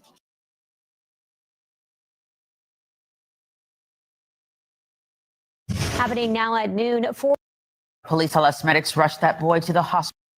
Happening now at noon. Forest. New at 10, a mother offers a tragic warning tonight about more and more criminals making their own machine guns. She says the person who shot her son did that, terrorizing and injuring others just standing nearby. And she sat down with our chief investigator, Jessica Gertler, to explain what happened and why she believes the city is in trouble. It took a while. He did most of this when he was here. To step back into her kitchen. Did most of the cooking for my granddaughters, and couldn't nobody make biscuits like him. The place, Deborah Seaton's firstborn, thrived. An old blurry video, now all that's left of LaCurtis Waller, making pancakes for his little niece. The guys in the neighborhood that was messed up, homeless, he would bring them in my daughter's house, sit them down at the table and feed them. So he was helping everyone. He was helping everybody. It was January 11th, a Saturday afternoon, when snow that had blanketed Memphis started to melt. Seaton was at her daughter's apartment in Orange Mound when she says some woman tried to fight her. Her son saw and tried to intervene. You say something to them, they ready to shoot you. Within a matter of seconds, she saw a gun. I knew that this was something powerful. It was so loud, and those they was just going everywhere. Time slowed down. It was so many people out there. You should have saw people running for their life. It was children out there. My granddaughter was out there. The panic soon settled.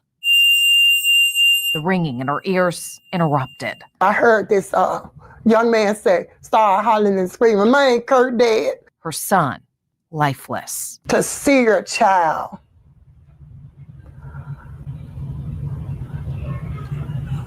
in the streets, shot, face down,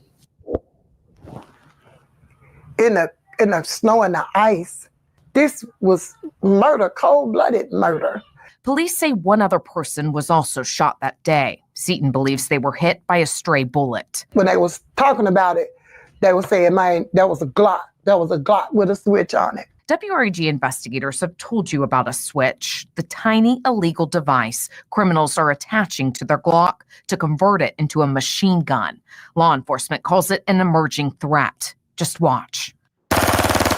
They showed us how hard it is to control even for one of their most experienced shooters. Since 2021, the Memphis Shelby Crime Commission says Memphis police seized more than 500 switches. But despite the danger and destruction they pose, those caught with one were only facing the lowest felony charge at the state level. A bill is now headed to the governor's desk to change that, increasing the state penalty to a Class C felony.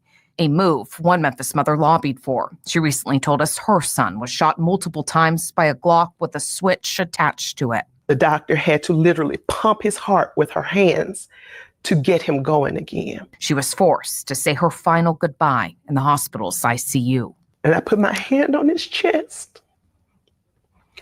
until he stopped. And I had to immediately leave the room because I could no longer breathe.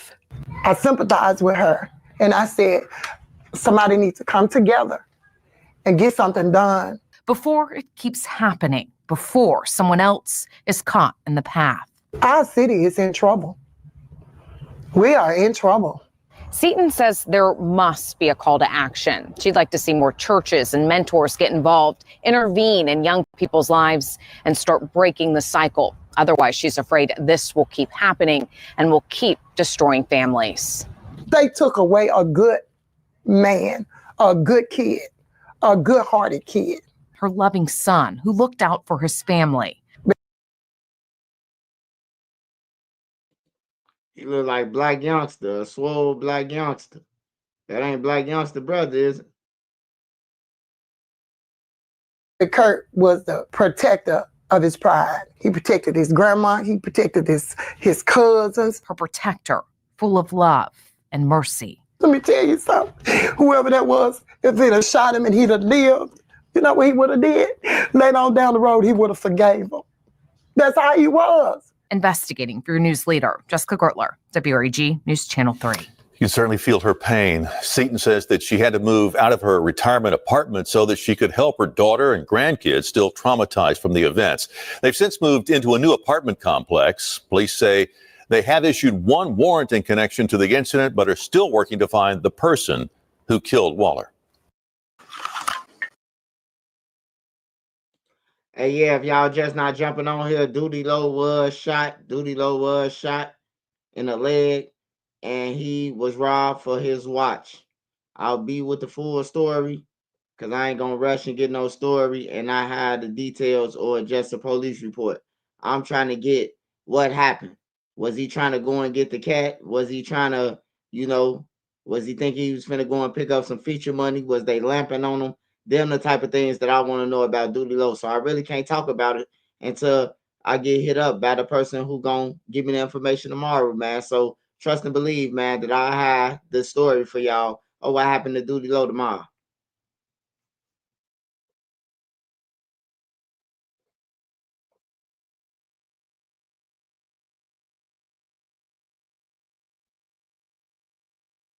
Nobody wins when the family feels. Smash that like button for me, y'all. Oh my goodness! Darius Miles. Darius Miles. I'm from Washington, D.C. And a couple things you should know about me is I'm goofy.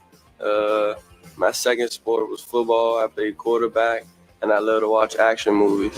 New details. A judge has denied bond for former Alabama basketball player Darius Miles. Court documents show probable cause was established during a preliminary hearing today. Miles faces capital murder charges in connection to the shooting death of Jamia Harris. The case is now set for a grand jury. During that same hearing, a Tuscaloosa police officer testified, saying freshman standout Brandon Miller brought the gun to Miles. He says Miller received a text from his now former teammate telling him to bring the weapon. Alabama head basketball coach Nate Oates later spoke on the news, saying Miller isn't facing any trouble. We knew about that. I mean, you can't control everything anybody does outside of practice. Nobody knew that was going to happen. College kids are out. Brandon hasn't been in any type of trouble, nor has he in any type of trouble in this case. The state says that based on Alabama law, it cannot charge Miller with any crime for bringing the weapon to Miles. Nate Oates later apologized for his earlier statements, saying he needed to clarify his intentions. Oates says, quote, "This entire time, I've tried to be thoughtful in my words relative to this tragic incident, and my statements came across poorly. We were informed by law enforcement of other student athletes being in the vicinity, and law enforcement has repeatedly told us that no other student athletes were suspects. They were witnesses only. Our understanding is that they have all been fully truthful and cooperative." On the first week of May in 2025, a college basketball player best friend was sentenced to life in prison without the possibility of parole after a 5-day trial for a crime that was committed over 2 years ago. And get this, according to this trial, which we'll later break down, the prosecutor believed the man who provided the firearm was the guy who had the brightest future, the ticket, the guy he was set to protect, the hometown hero, due to his gift and dedication to basketball. The 6'7" small forward from Washington, D.C., Darius Miles. Darius was a 3-star prospect coming out of high school. He attended IMG Academy, accepted his offer for the University of Alabama on a full ride to play basketball from 2020 to 2023 before his incident. While at Alabama, he primarily played as a reserve, appearing in 53 games with 2 starts. He was also a key figure in the 2020 recruiting class. I grew up in Southeast. My grandma, she had an apartment in Parknella. Okay. That's over there, like close to Good Hope Road, Pennsylvania Avenue. That's like up the street from Pennsylvania. Oh my goodness! Darius Miles. Darius Miles, you kidding me? Coming right to your living room. Oh, he just flushes it home. Gets up high. Forget hanging on the rim when you can get up high enough and just throw that thing in. Dropping easy games. All right, Darius? Honestly, just learning lessons. That's what us as a team usually look at when we take losses. Just learning lessons, figuring out what we need to work on to put a full 40 minutes of basketball together. And that's really it, honestly. But here's the thing. The hometown star athlete has yet to go to trial. But now, we finally got a motive. And later in this video, we disclose that motive. Go over the details in this incident. Pay our respects to the victim. And see where we stand today. But before we go over this one, I want you guys to remember, I won't give you no angle. I just give you the story. So with that being said, make sure you like, comment, and subscribe. We'll jump right to it. Aiden Bradley hits a first half buzzer beater as Alabama heads into the locker room up 37 points. Alabama will go on and win the game by 40 points, 106-66, making their record for the year 15-2 and 12-5 for LSU. To celebrate being ranked #1 in the nation, Miles went to go plan an evening with Davis, Brandon Miller, and Jaden Bradley. Miller and Bradley were Miles' teammates. Davis, of course, as we just mentioned, was the best friend of Miles, but was not affiliated with the team. They met up at the VI at University Downs apartment complex prior to going out. Bradley drove Davis to 1225 Sports Bar on the Strip. Miller drove Miles there. But during this 5-day trial, Davis had testified that the line was too long. So instead, he went to Moe's Barbecue, while Miles, Bradley, and Davis went into 1225 together and left once it closed. Miles, Bradley,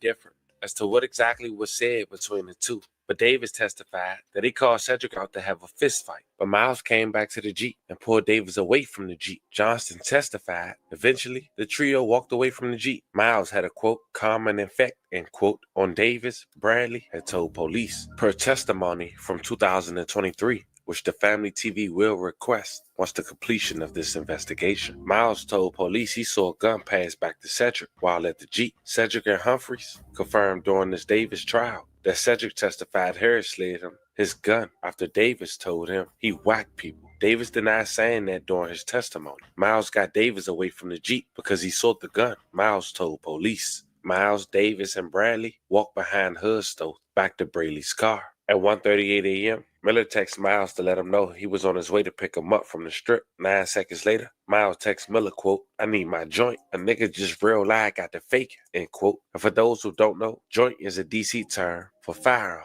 Now, Miller told the jury it meant, quote, somebody was trying to scare somebody, end quote. According to AEL.com, during the trial last week, an attorney for Davis asked Miller, quote, when you received this text message, you knew Darius wanted that firearm. It's because someone was threatening him, right? Question mark, end quote. Miller had answered, quote, correct.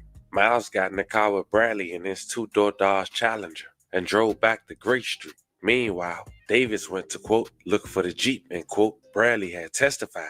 Bradley had quoted, he was worried about the Jeep, end quote. Miles and Bradley drove to Gray Street to, quote, to check on Buzz, end quote. Bradley testified, Buzz is Davis' nickname. Miles and Bradley parked on the right side of Gray Street. Miller pulled up behind them in his Dodge Charger and also parked. Miles walked up to Davis and Skylar X's, which is Miles' girlfriend. Then the three walked back to the two cars. Miles and Davis then walked to the back right of Miller's car, while S's waited by Bradley's car. Dash cam audio from Miller's car made it possible to hear what Davis and Miles said in the back of the car. Testimony from Davis and a police investigator confirmed who said what. Quoted, the heat is in the hat, end quote, from Miles. Response from Davis, quote, is there one in the head, end quote. Miles had responded, you know it is. The conversation referred to a handgun and that a bullet was in the chamber, per testimony from an investigator. A police investigator testified in 2023. He relied on this conversation captured on the dash cam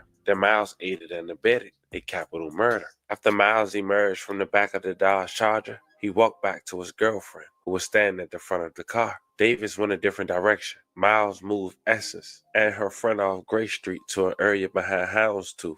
Davis told Darius to take him home. Essence had testified. Miles walked behind towards Miller and Braley's car on Gray Street. Then he walked by both cars, continued to walk past the Jeep that had ended up right behind Miller's car. The Jeep did not have its headlights on. Johnston testified. that he switched them off about 2 minutes prior. Miles glanced into the Jeep when he walked by, Humphreys testified.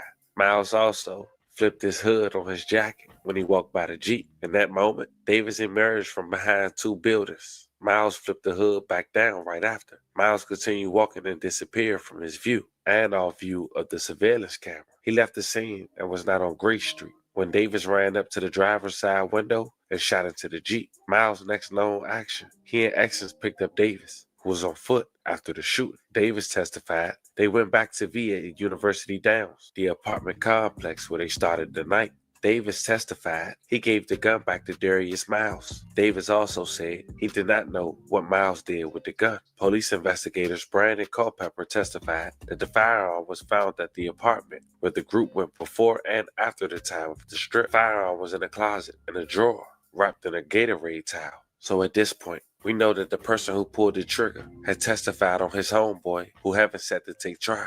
And we also know that wasn't needed because, according to the investigator who was investigating on the dash of the Tesla and the B point blank, a Tesla solved this murder. Nonetheless, on the first week of May of 2025, Darius Miles, the basketball star who's been incarcerated since January of 2023, he just witnessed his best friend, Michael Davis, tell on him and still get life in prison, all while he still wait for a trial date. In Tuscaloosa will spend the rest of his life in prison after being found guilty of capital murder today. Michael Davis found guilty by a jury for the shooting death of Birmingham's Jamia Harris.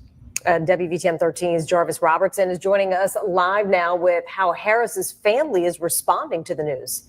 Michael Davis and Darius Miles are both charged in connection to Jamia Harris's death. Now, today, one of the suspects learned his next chapter. We did have a chance to hear from her parents after court, and they were very pleased with the jury's verdict.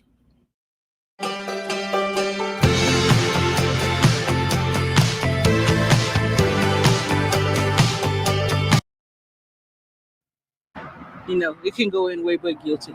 DeCarla Hurd has felt the heartache ever since January 2023, when her daughter, Jamia Harris, was killed on the Tuscaloosa Strip. We watched 5 days of every angle, and it was gut-wrenching to me because I had 5 days of watching how my child died. During the trial of Michael Davis, one of the suspects in Jamia's death, he learned his fate, life behind bars without parole. And I am forever grateful to Paula Whitley and the district attorney's office, everybody who worked on this, Brandon Culpepper with the Violent Crimes Unit, Tuscaloosa Police Department.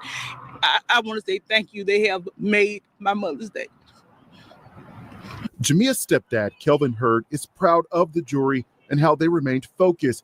He describes the defense's strategy as distracting. The way he tried to besmirch Jamia's name, I felt that was uncalled for. It was extremely insensitive. Her father, Johannan Harris, was nervous about the process, but knows the right verdict was rendered Friday. Jamia is my only daughter, which I lost to violence, but justice was served today.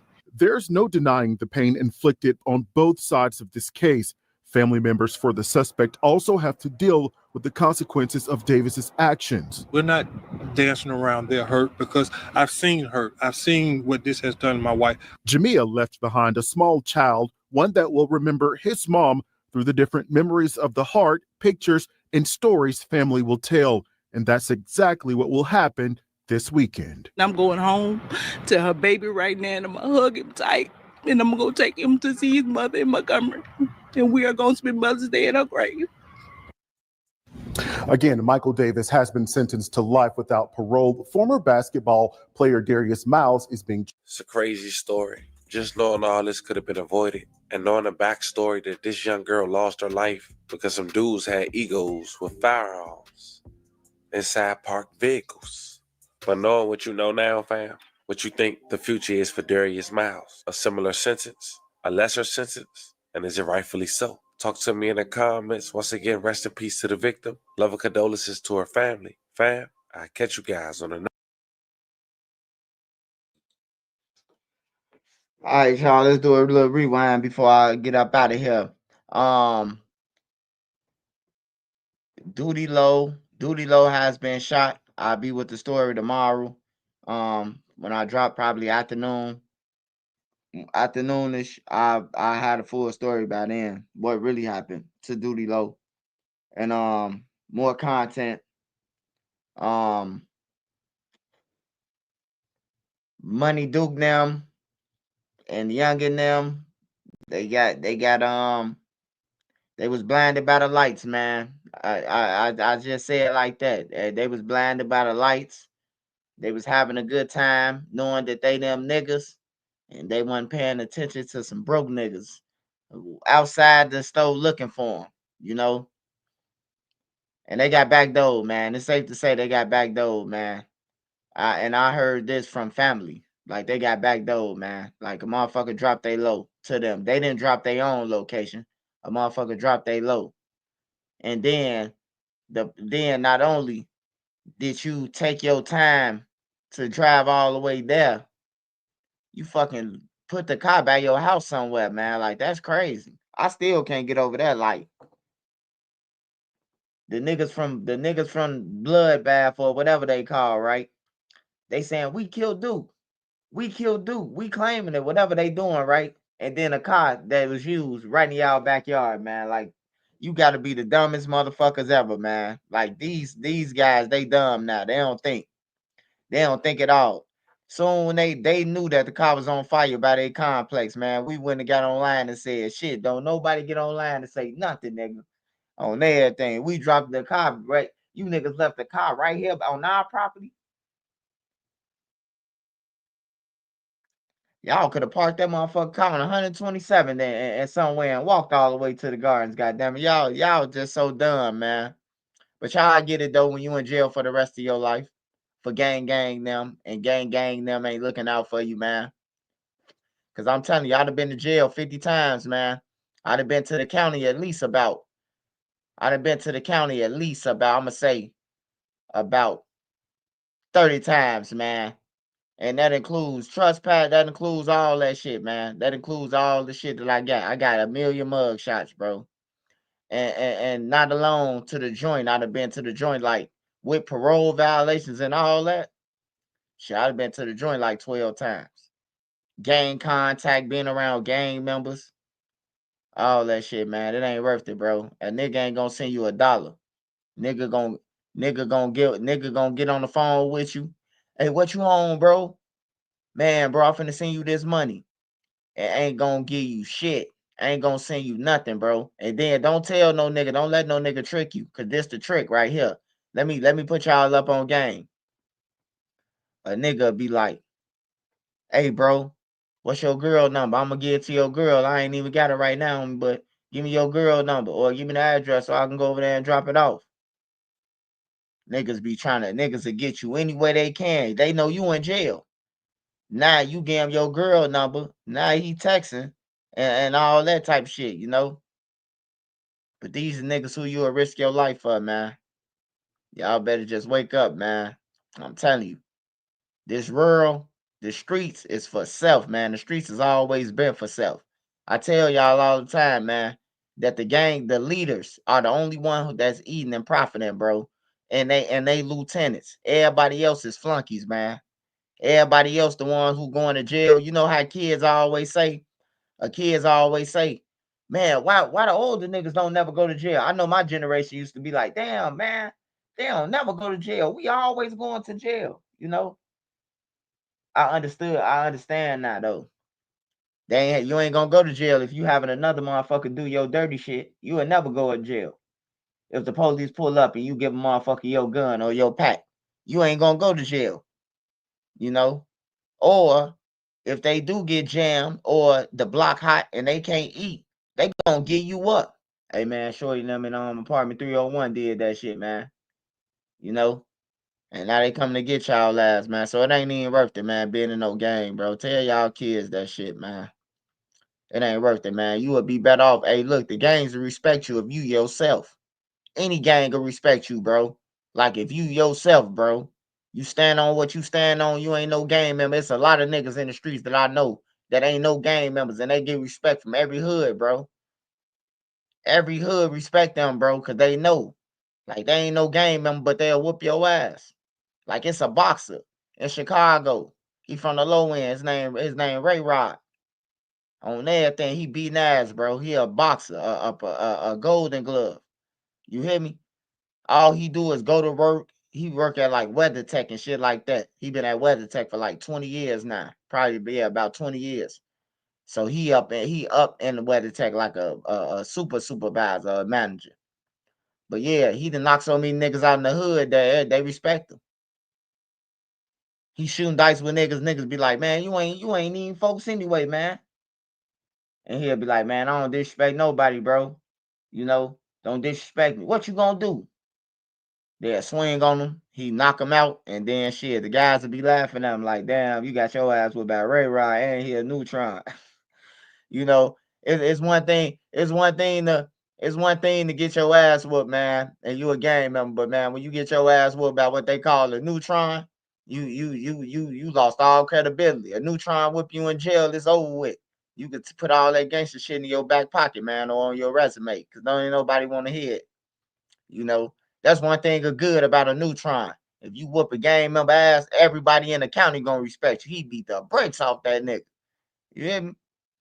Like, for real though. But yeah, tell y'all kids that, man. This some real shit, bro. I done been through it, man. Only people who been out for me is my mama and my brothers and my sister now. You know, my little sister them always come through. I got 9 sisters, and 6 of them got kids with taxes. So shit, I was good on tax time. If I wasn't good no other time, my little sister them was banging them bitches. You hear me? 500, 500, 500, 500. So I was good, man. But I only had my sister and the people who was there with me is the people who ain't in the streets with me. My little sister them wasn't in the streets with me doing that shit or profiting off my robberies and none of that. You know, but they was there for me at the end, bro. Like, for real, they was there for me at the end. When I was in my darkest times, you know, in jail shit, they was always there with me. Accepting my calls, 3-win for motherfuckers for me, and all that shit. Yeah, Doodie Low got shot, man. That's all we know, man. That's all we know. Y'all want somebody to know an extra story. We just learned that he got shot. It only been fresh for 2 hours, bro. Give it the morning. We gonna learn. We give it the morning. We gonna learn what happened, bro. We ain't just gonna go off no news article, bro. We gonna learn what happened. We gonna learn what really happened. Cause I'm gonna get the real info in the morning. T Harris, what's up, T Harris? But Doodie Low did get shot, and he gonna make it. He only got shot in the leg, man. He got shot in the leg, and they took his watch. I mean, what do you expect? I mean, anybody could get robbed. Remember that. Anybody could get robbed. Anybody could get shot. Anybody could shoot a gun. Anybody. It's anybody, bro. Like, this shit ain't nobody exempt from robbery. I got robbed. I told y'all the story when I got robbed. A nigga who was a neutron. He wasn't BD or none of that. The motherfucker robbed me. He looked like an African, bro. He robbed me and ran through Parkway. Now I see him run through Walgreens, the little cut of Walgreens right there on 63rd into Parkway. And you gotta be from Parkway or you gotta live in there to know that it's a hole in damn near every spot that you can go through the gates in. Like when they had gates up, it's a hole in certain spots that you can go straight through. You can run from the police and dip in this hole, and then you through the gates. You know, police got to go around and all that shit. So when I seen them run through the gate, I ain't even chase them. I went up to OD and them. Everybody was outside. T-Roy and them. Hey, somebody just robbed me, bro. They laughing and shit. Ain't nobody robbed you, man. Your name Swiper. You know, everybody thought it was a joke. I told my big brother though, my big brother Freak, the bone collector. My big brother say, man, I believe you, bro. You ain't never said nobody robbed you, bro. You ain't never looked like this. Man, it just so happened, man, 3 to 4 months later, me and my brother sitting where the school at, where FYBJ Main ran out at, when Edol say he gonna do something to him. Me and my brother sitting in a van parked, and the African motherfucker come walking right out the hood of our van. I was finna jump out. I say, there you go. My brother say, hold on. Let him walk through the gates. Let him go see where he going. We finna walk behind him. We follow him through the first building where FYBJ Main them, the first high-rise building. He go up in there.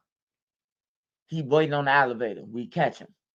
My brother drag him up the stairs by a wedgie. He had a wedgie by his drawers. You can hear his drawers snapping. He had on some of them $3 drawers from the gas station. You heard every snap in them bitches. My brother got him up the stairs to his crib. We went in his crib. He got bags everywhere, TVs everywhere, flat screens everywhere. My brother say, we taking all your shit, nigga, or you want to die. He say, man, y'all can have it. My brother punching on him and everything. The girl say, stop. Don't hit him. My brother say, bitch, did you tell him that when y'all was stealing everybody TVs and shit? Shut up. You want to go to jail? Hey, the girl was like, all right, okay. Just leave my baby a TV. My brother, it's the only thing I ever said my brother was bogus on, bro. My brother, she said, break the TV. My brother said, which one you want for your baby? She picked it out. My brother slammed it on that to the ground, bro. And then you know what else he did? He made dude help us load up the shit on the elevator and everything. We took all this shit on some real shit. I got robbed though. And then I went to Shorty Freeman, the king of the BDs. I'm like, hey, bro, I got robbed. When I first got robbed, I went to him the next day. He pulled up, him and some dope fiends. It was like 3 dope fiends in a Cadillac. I walk up to him. I say, let me holler at you, King. He like, what's up, Shorty? I say, man, I gotta holler at you, man. Some shit happened yesterday. So he get out the Cadillac. He's standing there. He like, what's going on, man? I say, man, I got robbed yesterday, man. And in order for my mama to think that I ain't brought no X pills, none of that shit, I need to borrow some money from you. You know, you the king. He say, man, the king ain't got nothing to do with that. You ain't get robbed. Your name swipe. I was finna punch shit out of Shorty Freeman on everything, bro. Only reason why I ain't hit him, you know, sometimes you got to pick your battles. He had 3 dolphins with him that's out the car now. Because, you know, they see me balling up my fist. They see what I'm on. They don't know if I'm about to take off on them or not. So they get out the car, 3 dolphins. And they got on hats and shit. Like, they got on Kango hats. You know, some OGs and shit, bro. Like, they were swole, cocky, like, from the joint. And man, I had to pick my battle that day, bro. But if my big brother was out there, I would have stole off on him because my big brother would have wrecked some shit. My big brother would have whooped all 3 of them by himself. So I ain't punch him though, because you know, I just felt like, you know, the dope fiends gonna try to help him. You know, they was gonna try to jump me instead of me taking off on him, and then he like, all right, motherfucker, you hit me. Let's go. You know, they was gonna jump me. I knew it. So I just left him be that. But long story short, the reason why I told y'all this story again, the king didn't even, I wasn't even worth $200 to the kings, man, but I was on the front line for the hobos, for the hobo war that I ain't had shit to do with. On everything, I was on the front line for this shit. But I couldn't get $200 from the king, man. The nigga who ride around all day in this Cadillac and tell niggas, hey man, the nation need $2,000 and everybody getting it to him. He like a pastor. He pimping the hoods on some real shit. Period. Point blank. But yeah, Trenches News got robbed, man. I got robbed by an African. He had a rusty ass shotgun. He say, give me everything. Man, I took that bag off my back so motherfucking fast. You know, I robbed people. So when he said give it to me and I seen it in his eyes that it looked like he wasn't to kill, I took that motherfucker off, huh? Hey, look, the money in the back, brother. Mike Larry, shout out to Mike Larry. He say we get money in the West Burbs. Shit, I know the West Burbs get money. Shit, Maywood and all that, a gold mine. Shit, my best friends now from First and First. My other friend from 13th and St. Charles. My other friend from before the tracks, they mafias. They was on like 19th or some shit like that. Hell yeah, I got some friends in the West Suburbs in Maywood, man. On everything, and they doing hella good to this day right now. They got their own businesses and shit. They like that. And it's deadly out there. We used to go to Proviso East, ride the train to Forest Park, get off, go to Proviso East, all that shit, bro. I used to be through Maywood when I was in my high school years. My friends was from out there. I had a friend who went to Prove the behavior school. Shit. I had a friend who went to East. A couple friends. Shit. Couple friends that was in the group home with me. The shit. They was going to East at the time. So shit, I knew a lot of motherfuckers, bro. Maywood was decent though. I ain't gonna lie. Maywood was decent back then. It was smooth. We used to be all about all at Nitro. Man, all the way. Only place we ain't go is where the Kings was. We was all over Maywood though, because a couple of my friends was foes. My roommate in the group home, he was GD, and his family was GD and shit, and they was from First, so I was going everywhere. And then the BDs, you know, I could go anywhere with BDs at. My brother a board member. So I was on 13th with the BDs, 16th.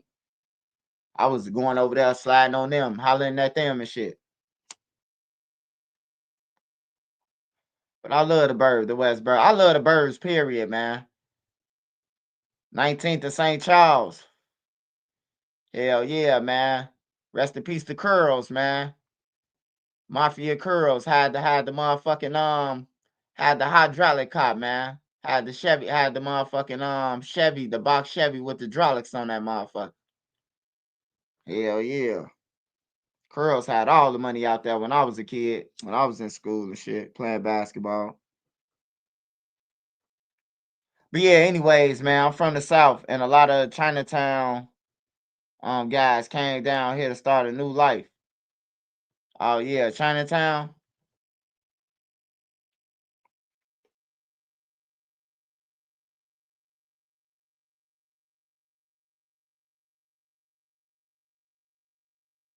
I've been to Westchester. My daddy owned a building in Maywood. Yeah, Maywood love, man. It's just deadly though. You can't go, like, people will go to Maywood and see that it's boring, and they'll be like, man, these niggas some lames, bro. You would get killed in Maywood, bro. I got a couple friends from the group home who died from Maywood. I'm telling you, bro, like, for real, it's deadly everywhere, man. Everywhere I went, I know somebody who got killed, bro. 2, 3 people. Like Maywood, Bellwood. My homies them in Bellwood got killed, bro. You would never think nobody would get killed in Bellwood, bro. They got killed in Bellwood. Like, ain't shit sweet, bro. Once people realize that it'll be more smooth in life. Once you know not to cross this line or you might die. Once you learn that and perfect that shit, that if I cross over here, I got a high percentage chance of dying. If I go to here or go over there or be moving around like this, motherfucker could kill me easy. Once people learn that, bro, because everybody be talking about they read the 48 laws of power and the 50 laws of power and all that shit, bro. They don't be reading, they be scheming through shit. They read one verse and then recite it and then use that shit as if they studied the book, man. You got to study that shit, man. That shit ain't nothing that you could just learn the quote and then be running around saying the quote and think it's something, bro. The 48 laws of power it give you game, bro. You just got to know how to use it, bro, and not use it for the wrong shit. Like, to think you know shit. Like, nah, bro. There's real chess moves in that book, bro. You just got to know how to use it. Chicago should be uncharted territory. Shit, about 2, 3 more years, Chicago gonna be its own state. These people tired of Chicago. They vote don't count. Don't nobody vote count in Illinois, but Chicago's. Whatever Chicago vote for, that's what it is, bro. Them people tired of that shit. All them people out of town, Arlington Heights, Rockford, everywhere else. Springfield, Illinois. They vote don't even count, bro, because whatever Chicago vote for, they gotta go with. They ain't got no option. They said they want Chicago to be its own state. No, when the white people get to pushing for that shit, it's on. White people say we don't want Chicago part of our shit no more. What's the difference between Rochester and Chicago? Rochester and Chicago. Rochester what? Rochester, Minnesota, or Rochester by the quads? Berkeley ain't nothing going on in Berkeley.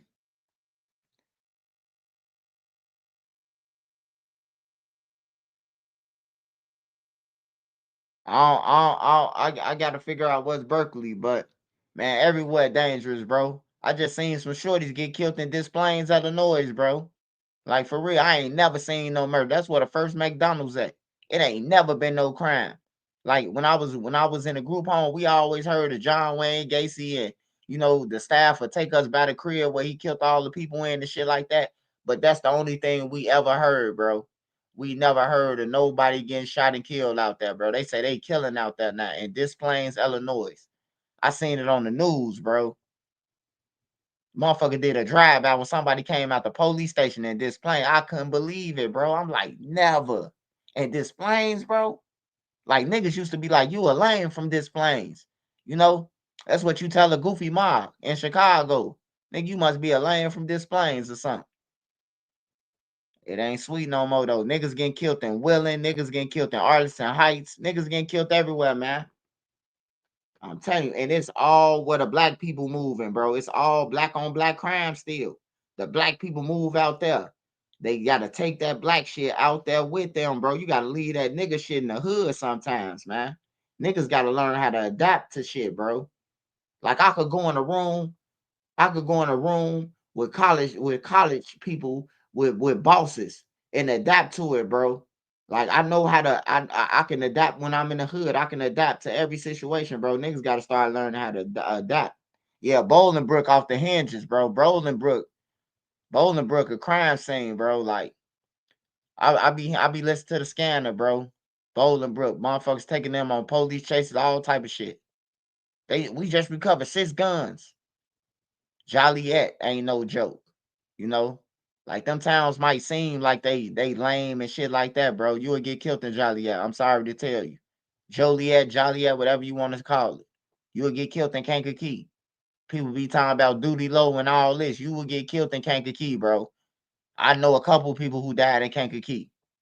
On some real shit. I know a couple people who got DOA in Kankakee from Chicago. Went down there and thought it was sweet. Thought they was finna rob somebody or take their shit. And them boys left them dead, bro. Like, it ain't sweet, man.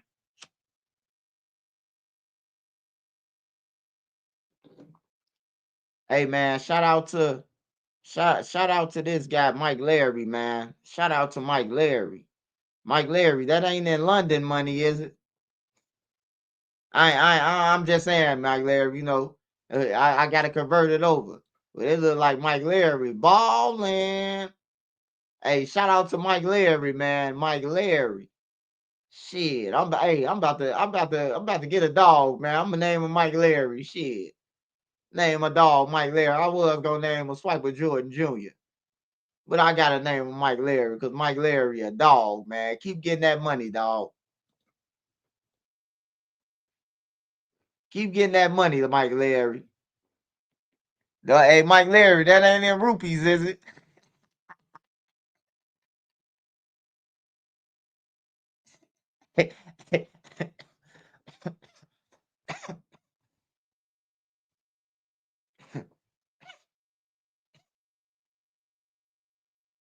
Oh yeah, y'all know when I miss a day, I gotta show out. Y'all already know that. If you see Trenches News miss a day, I gotta make it up. I can't go like that. This why I started that. Y'all started me. Y'all helped me get to where I got. Well, y'all the reason why I'm in school and shit. Y'all the reason why I'm trying to make a better life, man. I'm gonna be able to leave some shit behind when I do go. Cause of y'all, man. So I love y'all. I love Lil Durk. Lil Durk ain't never did shit to me.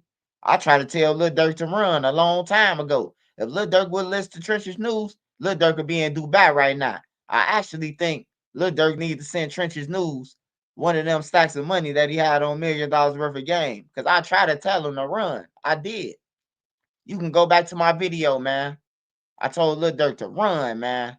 I say, Lil Durk, run, bro. They coming. This was a whole year before he even got grabbed, bro. I told him to run. So he really owed me. I really should sue him for not fucking listening to me. Is that possible? Is that possible? Can I sue him for 2 years ago for like I feel like Lil Durk damaged my life by not running. If he would have ran, I would have had a better report on YouTube, and I would have got more views if Lil Durk would have ran. Is that a lawsuit? I did tell him to run, Joe. I told Lil Durk to run. On my mama, bro, I was dead serious with him. Run. On you got the money, run, nigga. He ain't run though. He stayed around like he was John Gotti. Shit. Now he going through the shit like John Gotti. Except he ain't walking out the courtroom in no suit. The feds told him, nobody, you're going through trial.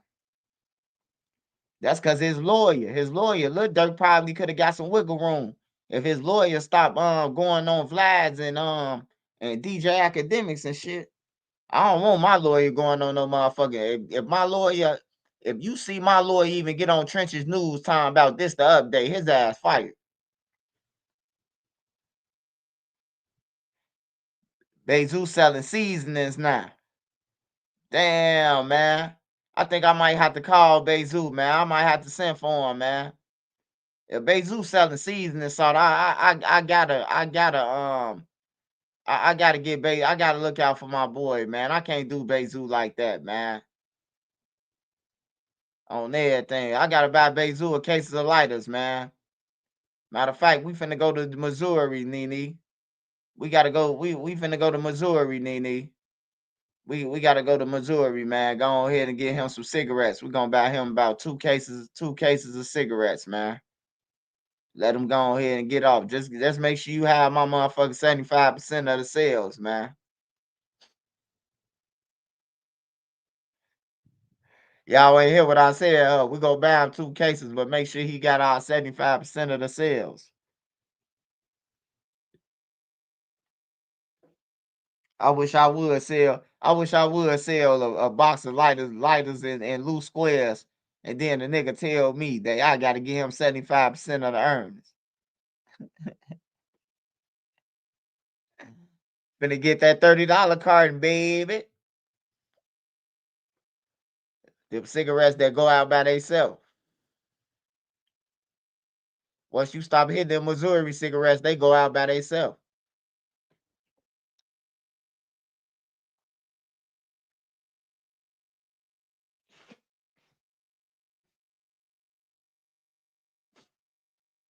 Damn.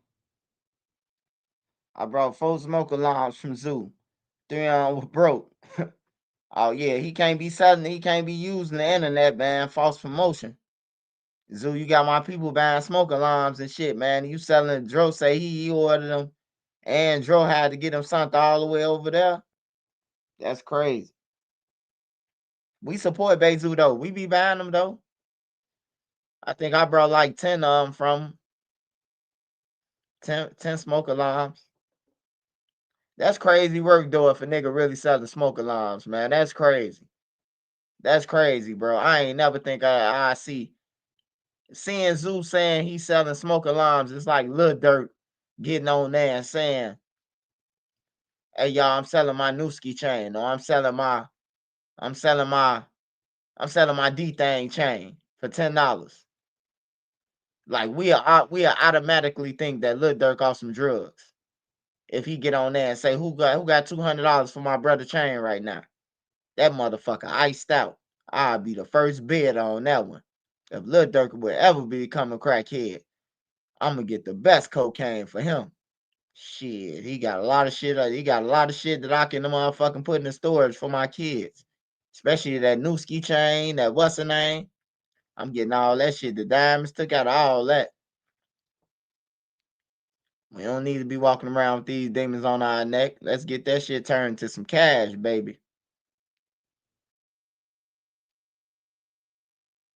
But no, man. But no, though, serious tip. Oh, OTFDD say don't count them out, y'all. OTFDD say don't count them out. He say don't count him out, y'all, as if he coming home tomorrow. So make sure y'all don't count him out. And then he said, but then if you wink, you might miss him.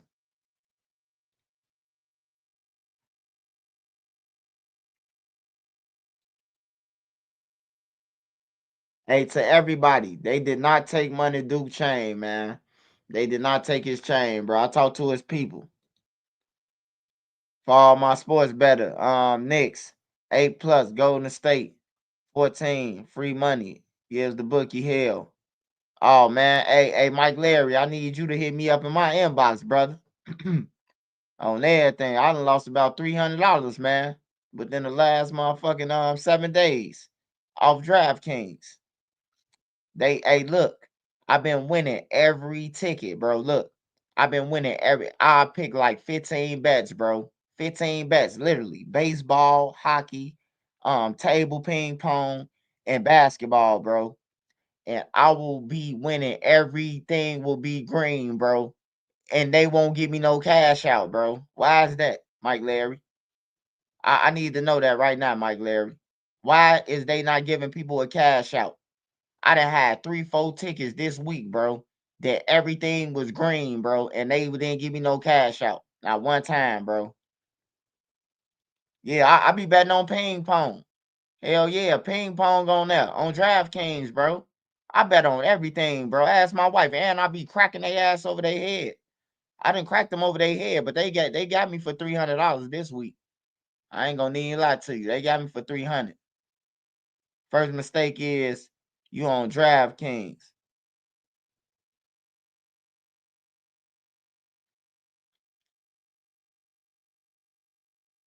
Hell yeah, on the money line. They be scamming, bro, on the money line, bro. Like yesterday, last night, I had every ticket was green, bro. Every ticket was all my shit was green, bro. And they never gave me a cash out, bro. Usually they give me a cash out as the team's winning, as the tickets, as the game's over with. The more money go up. They never gave me a cash out, bro.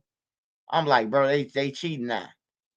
They waiting to they waiting all the way to the game over with, the last game, to see if you win, to try to give you a cash out, bro. Oh, he's saying bet on FanDuel.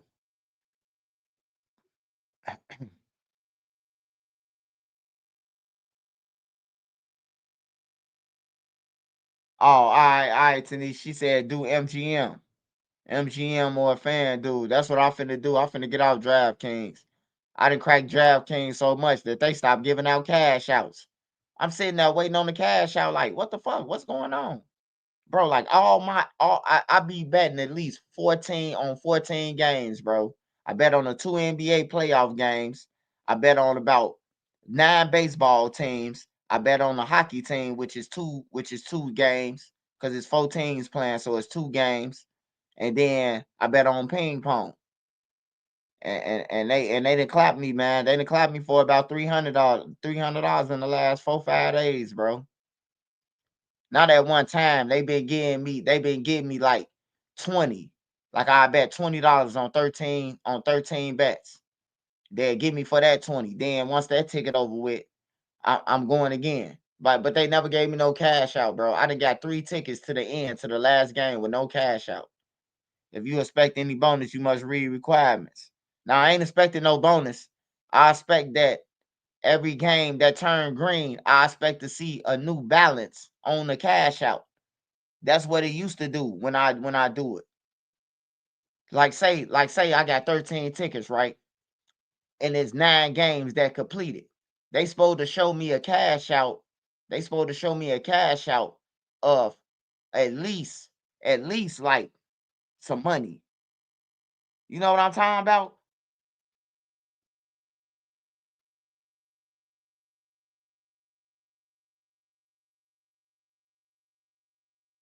I just think they whooping, man. They beating us out, bro.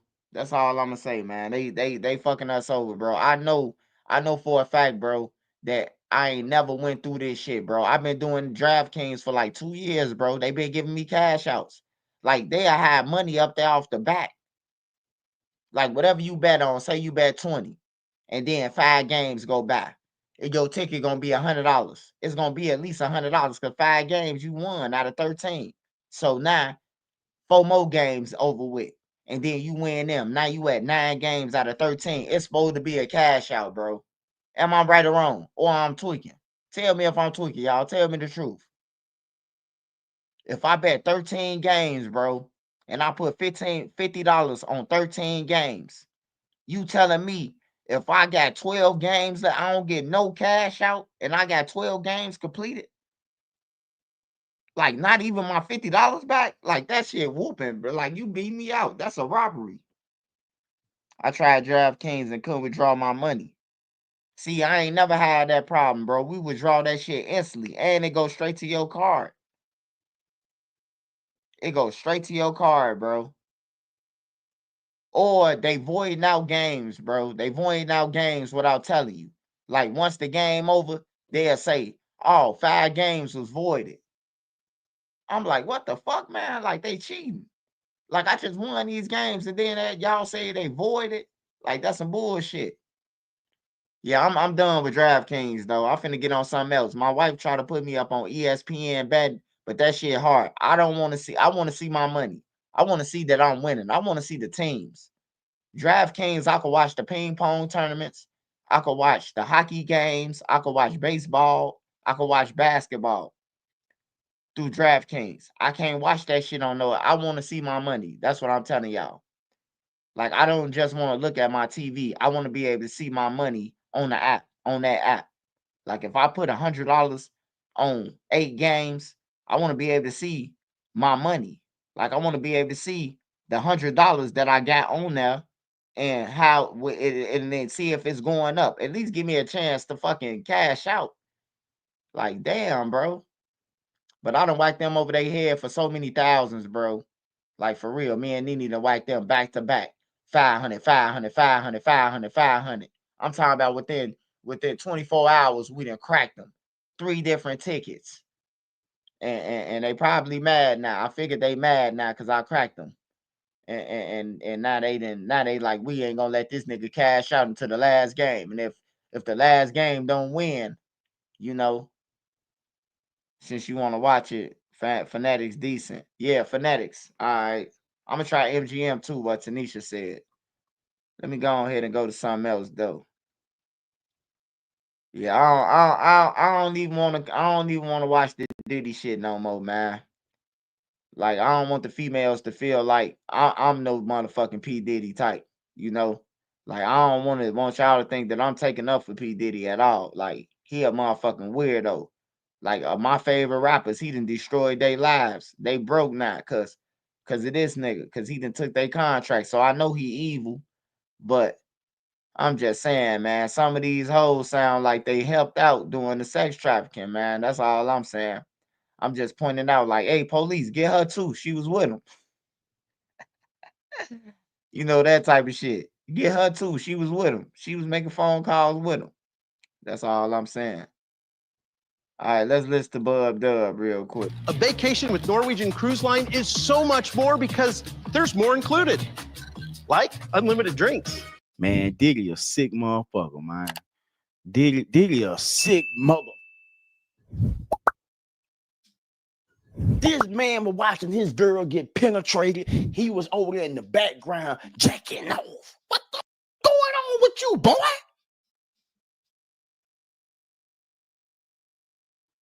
Oh, shit. Oh, man, this shit about to be funny, man. Hey, smash that like button for me, y'all, man. Smash that like button, man. Make sure y'all check out all my videos that I got. I will be dropping the Doodie Low. Doodie Low did get shot. He did get robbed for his wristwatch. I will be reporting about it tomorrow, dropping a video. Hey, man. Hey, I gotta watch Bub Dub, man. This motherfucker a fool. We gotta watch him, man. We finna watch him. So smash that like button, roll your weed up, whatever, man. And good morning to the people who just not getting up. Shout out to the people who at work right now. And shout out to the people who just up kicking it with me, man. I appreciate all y'all love support. Shout out to the mod squad and all my mods, man.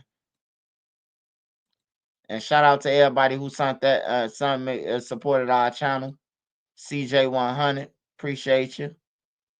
Twitch, Fails, Diddy, Tommy Shammer, appreciate you, my brother, always.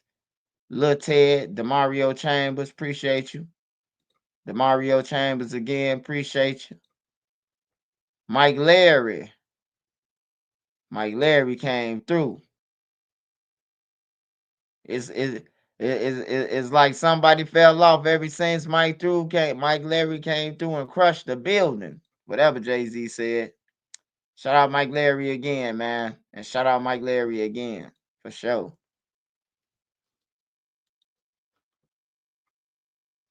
You a nasty son of a bitch. I'm a bad boy for life. I believe you now. I believe your ass now. You a nasty son of a bitch. You nasty, dog. You got kids, dog. Did you got kids, dog? You had Biggie, Craig Mack, Doc. Having that kind of money make you want to pay another to sleep with your girl? What they do that at? You think I'm gonna pay another to sleep with my girl when niggas doing it for free? No. Ain't no goddamn way I'm gonna pay somebody to sleep with my girl when it's already doing it for free. Come on, dog. And you're pissing on her. Come on, dog. You up? Why you peeing on this girl? And you know what? And she liked it. Close your eyes, show me your face. I'm gonna piss on it. Cassidy liked it. Why? Because she said it. Pissy motherfucker, you. See, people do behind closed doors. I tell you, the shit people do behind closed doors. I done some shit behind closed doors. I seen some shit. I seen some shit and went and done some shit. Nah, man. Ain't no goddamn way, y'all. Ain't no way, y'all.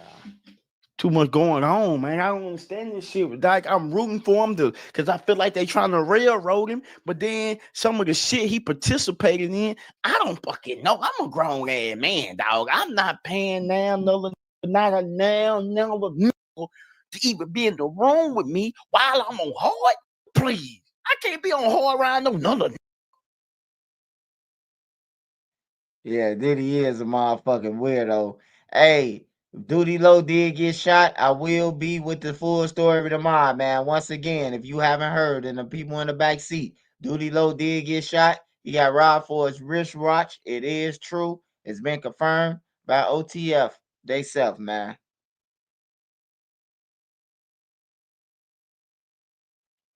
Here on hard on limo. And y'all gonna be telling me y'all love Diddy? Never. Diddy getting hard off me. If I'm the community, I'll be upset with Diddy right now.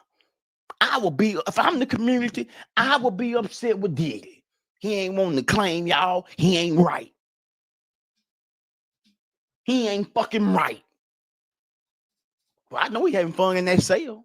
Diddy playing cards, Deuce Wild, Spade. Diddy doing everything. And that's so real talk. Goddamn, Diddy done aged 6 years since he been in them 8 months. Diddy gray-headed like a mother. I thought it was Morgan Freeman earlier. When they put the picture up, I thought it was Morgan Freeman. It was Diddy. They say Diddy and that mother getting off.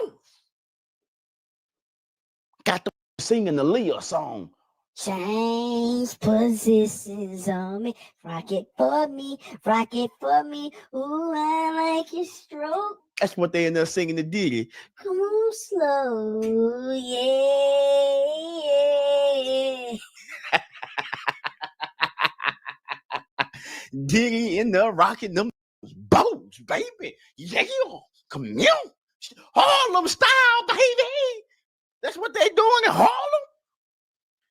Them Diddy in there rocking, boy. But some sick motherfuckers behind closed doors, y'all. I told y'all, man, these motherfuckers that y'all be looking up to is sick. Diddy was out to everybody, man. Gotta be careful out here in this game, man. Like us men, it's crazy. You got to protect yourself from other men who want to get your body. Like, it's different trying to protect you from a woman trying to get to you. But Diddy was after he was in the club, dog. Can you imagine in the club dancing, you jigging, you looking for something, you want a female to take home, and you look up and that nigga Diddy glazing in your eye. I like the way you looking at me, daddy. Like, come on. And you know, it's some who went. That's what I'm trying to tell y'all. It's some that Diddy just looked them in the eye like, I want you, playboy. And they went. And they went. You know how many went home with Diddy? That we think is Macho Man. Them niggas went up there in them goddamn Hollywood Hills and got bent over. Now, I don't know who was doing the bending, but goddamn it, somebody was bending. Tell me I'm lying. Every man ain't turned down, did it? Them motherfuckers ain't turned down. If they were in jail, you don't think them come out in the real world try to work their way around Diddy? No one did shit. It's some laid over Puff. You can believe that. Ass tooted in the goddamn air too. Commute. Well, that nigga hit him with the Harlem shake on that goddamn ass too. Boy, Diddy wasn't bullshitting. Yeah, take that. Where you think that came from? He wasn't telling no woman that. That one of them boys that take it. I don't feel unless the odds against me. Who we gonna bring this? I thought Mike Epps had a bigger house in this, man. I can afford this house, man. Let me in, man. I'm Bubba Dub. I'm on the list, man. I'm a Bubba Dub, man. Man, I can mess wrong on this grave. Y'all trying to stop me, man. Come on, let me in. Hey, man, goddamn, man. We got a milk y'all on. Okay, I know I'm here to say.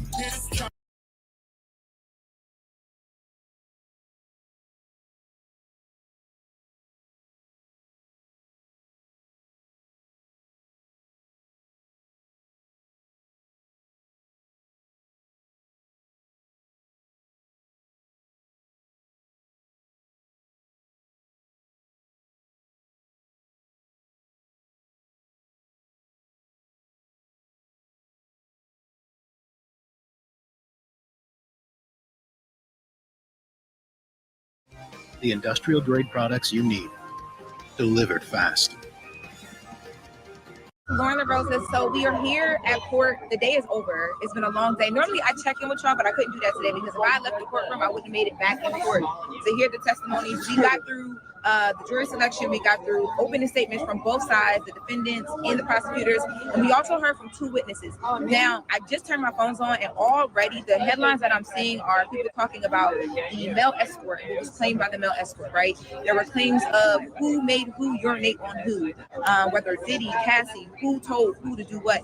There were conversations about jealousy between Cassie and Kim Porter, and this being just a toxic relationship, and domestic violence and assault being things that Diddy is willing to own up to, but trafficking and all the other things being things that he is not willing to own up to. There's a lot to break down from today. It was very detailed.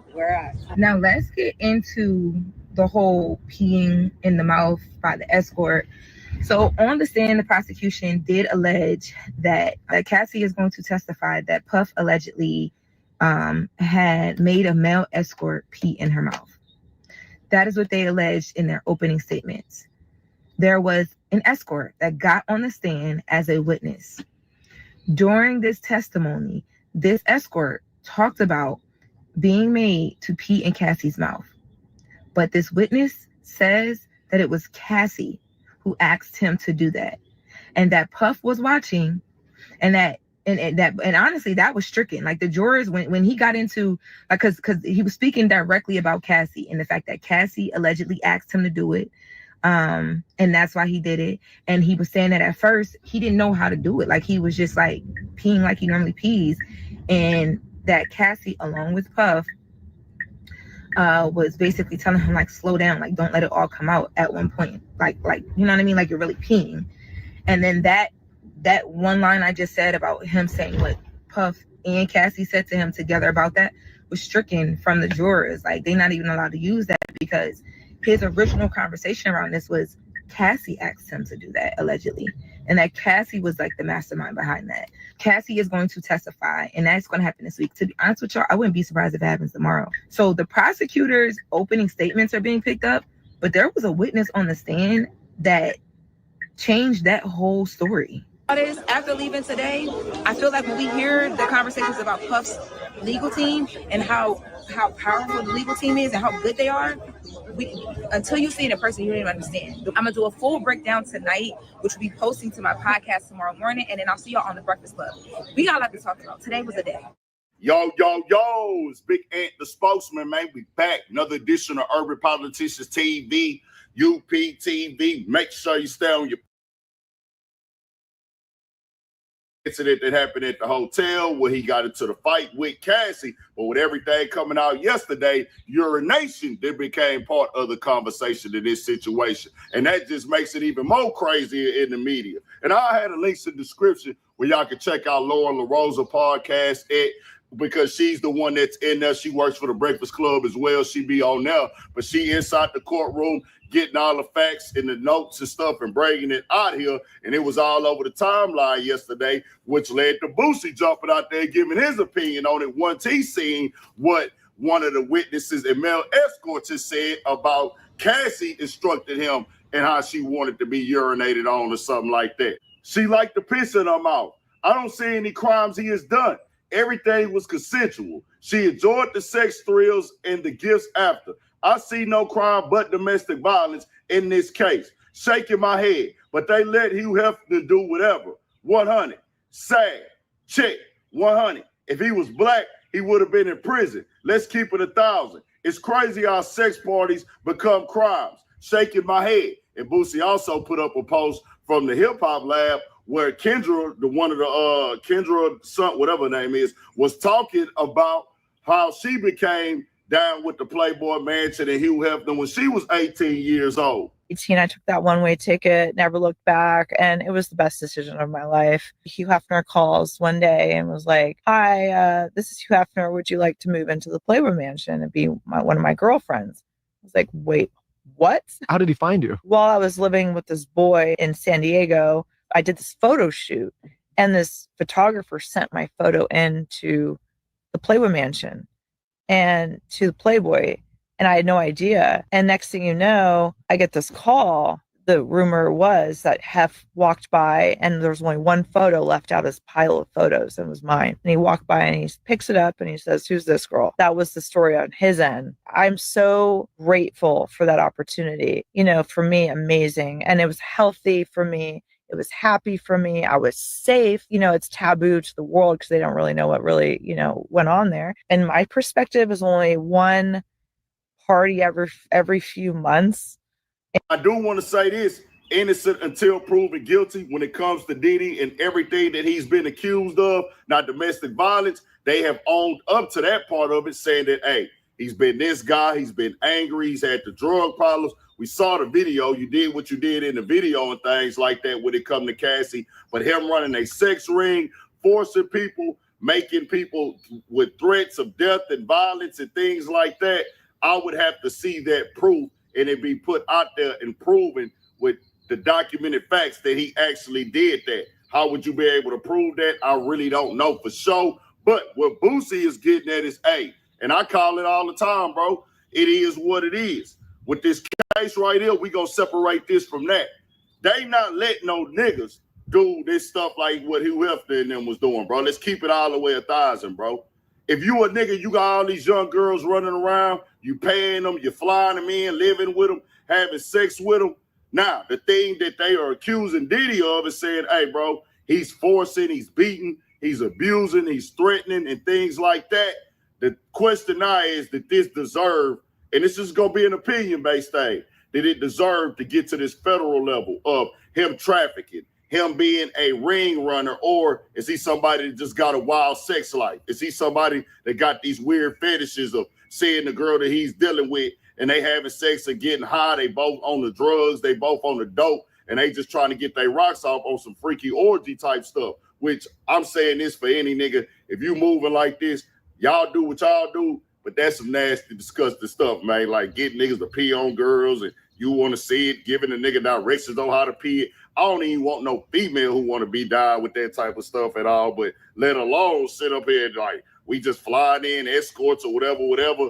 That is how they want to level it up and charge it to a certain extent when it comes to these type of situations. And they pick and choose when they do that. Certain people they let get away with this stuff, certain people they don't. But if they wasn't forcing and like holding people down, threatening them with their life, you keep this going on for so long, yeah, you could say the relationship was abusive. You could say you feel like you had no choice. And I wasn't there to know. That's why I say I gotta wait till the facts come all the way out. But what Boosie is saying right there, it is some truth to that. Now Cassie is taking a stand today. By the time this video come out, she probably would have already got up there and testified It's all type of details that's gonna get real, and they go.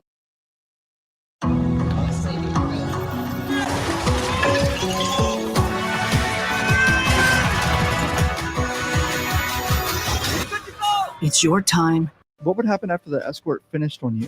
Sean would want it put on his body in the next room. Hold on, what? What am I reading here? He would want it put on his body. Did you do that? I did. Where? Usually on his nip. What am I reading, dude? Day 2 of the Diddy trial was absolutely insane. He'd potentially be offering images from videos as early as this afternoon. We're getting details about sexual positions.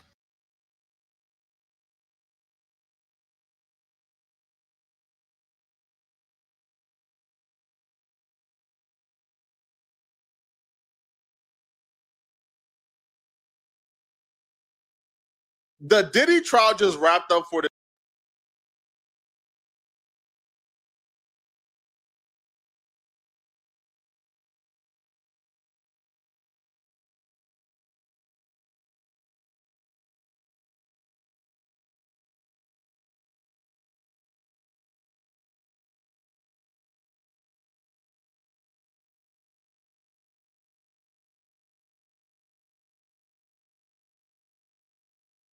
Latest on the investigation into the murder of a Philadelphia rapper.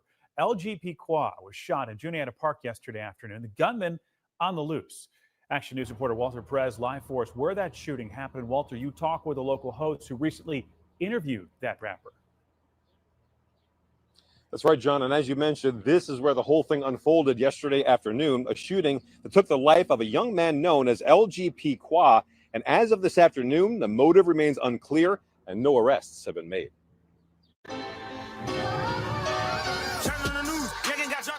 His name was Kadir Johnson, but to his fans, he was LGP Qua, an up-and-coming rapper out of Philadelphia. But those ambitions came to a violent conclusion yesterday afternoon when investigators say LGP Qua was shot in the chest on East Luzerne Street near the M Street intersection. Johnson was taken to Temple Hospital, where he died a short time later. Popular multimedia host Munna Yona says she interviewed the 30-year-old rapper several times over the years and is stunned by the news of what happened. We don't even have any words anymore. You know, this is not the first young artist that we've lost recently from Philly. It's becoming just a story that no one wants to hear, but that everyone's used to hearing. And Munna says the most heartbreaking part is that Qua was actively trying to alter the image of hip-hop, moving it into a more positive light.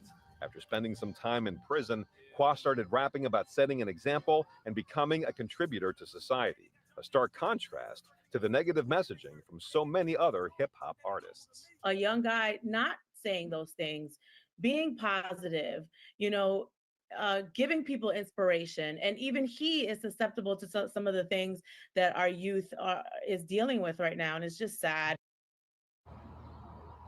Well, a $20,000 reward is in place for information leading to an arrest and conviction in this case. If you know anything that can help solve this case, please contact Philadelphia Police.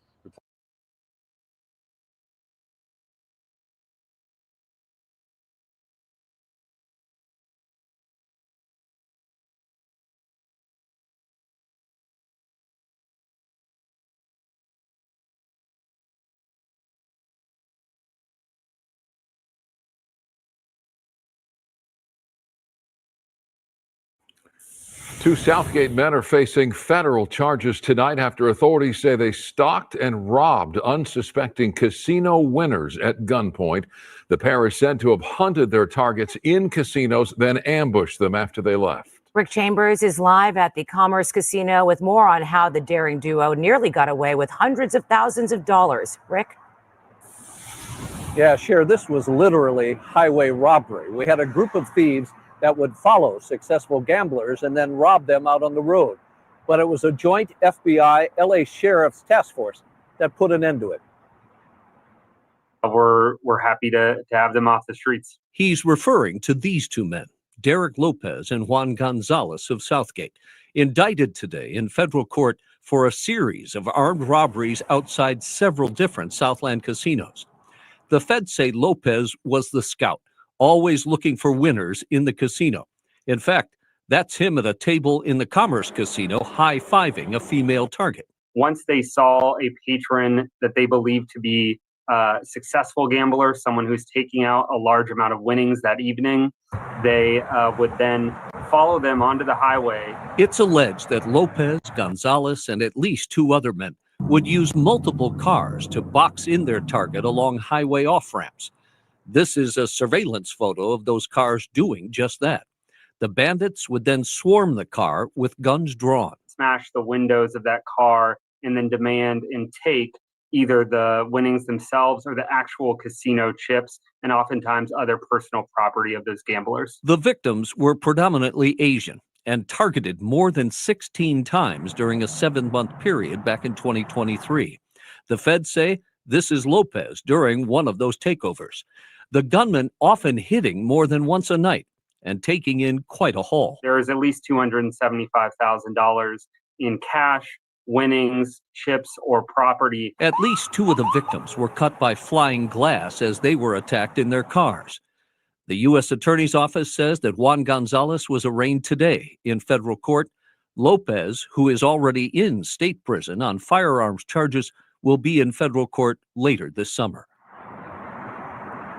And investigators say they have recovered guns and IDs, fake IDs. It is time. Let's go ahead and launch your business and start strong in 2025. Go ahead and get your LLC formed with $0 plus state fees with Zen Business. Zen Business is going to help you start your business and stay compliant as it grows. All you have to do is visit zenbusiness.com.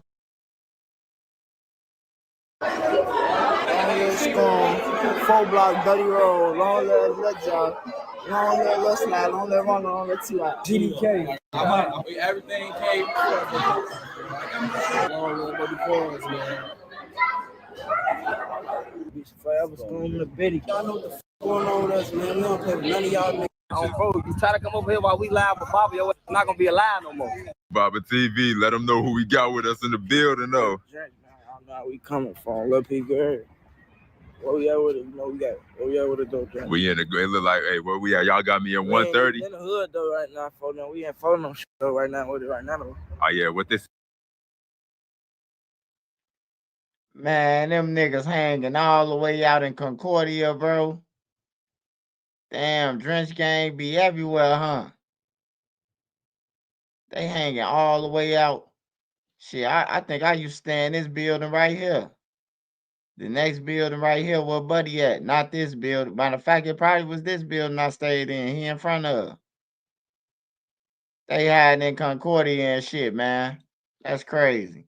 This Zopound, right? You know that? That's the ZP right there. Front of them all right there. Get front of them account. You know how we come. Zopound, no limit. You know that. Bad, baby. Drench them, stop playing. They know how we coming, folks. Yeah. This CP we at? Yeah, this CP right now for them. We ain't for no shit right now. This shit from the guard to the 8. Oh yeah, and this long live Scone for us for no hours a week. Long live my boy Scone, man. You know that. Coming, man. We should forever Scone in the bitty. Yeah, they know how we coming.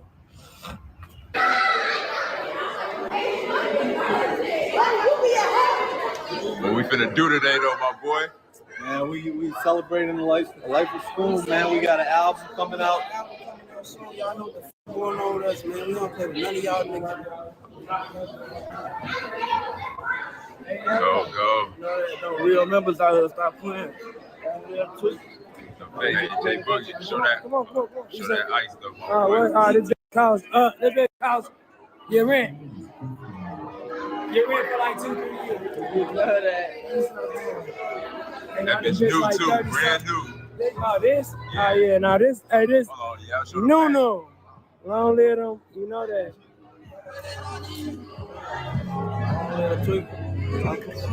First of all, always be the odds. I believe life don't fail. Always take the stakes around.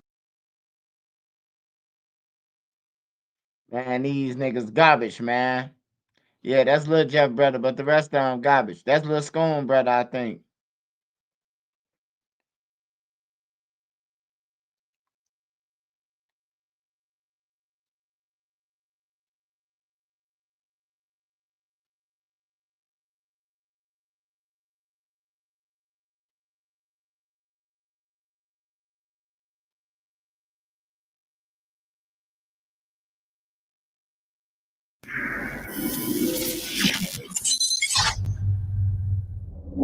Did Lil J ever come out of the closet officially, or is he still denying it? Do you know Lil J personally? I hate that bitch. That nigga's supposed to been died. It'd have been a better place. You know how many times he got shot?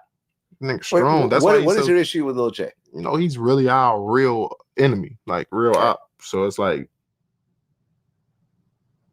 for you to be such a tough gangster rapper, and you in jail sitting on like. Then he denied that shit. I think I just seen the interview where he was like, yeah, I kissed a nigga, or I did woo woo, and bitch is still gonna fuck me when I get out, and I'm still da da da da. Like, so he's bisexual. He's gay. I mean, whatever that means. Like, you know what I'm saying? Like, Gay, he's a homosexual. He's homosexual. There's no such thing with men. There's no such thing as bisexual. That's not okay. Well, I think. Listen, I'm straight, right? But I could imagine someone that likes both men and women for different reasons. I don't like myself. Fuck that. And bitches love me. Bitches think I'm one of the greatest things that ever walked this earth. And I think I'm disgusting. I don't think I'm attractive unless you know why, because I'm a man. Right. I'm not attracted to men. But you know what I'm saying? So it's I don't know. Like, I feel like most of, and they never really want to admit it, right? I mean, I've interviewed people like Don Lemon and stuff like that. And it's like, almost every single gay man I've ever interviewed was molested by another man when they were younger. And you know what's so crazy? It's almost every time. I can't think of a single gay man I've interviewed that didn't have some sort of underage gay experience that wasn't by their choice. See what I'm saying? So I don't know. Like, I almost feel like that sets it sets a certain level. How should I say it? It almost sets them on a path that they don't realize they're on. See, your first sexual experience is with a man instead of a woman. You're not going to tell me that doesn't affect you in any type of way, especially if you enjoy it somewhat, not knowing what's being done.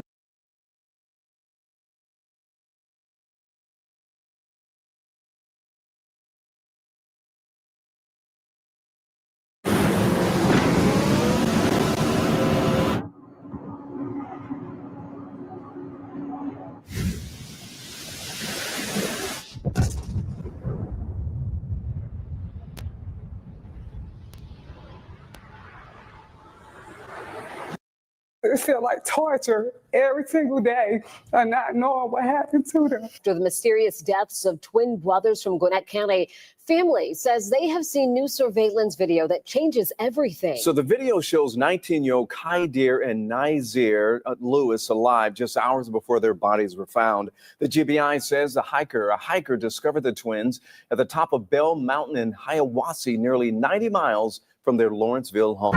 Welcome to End of Time Crimes. This is End of Time Crimes.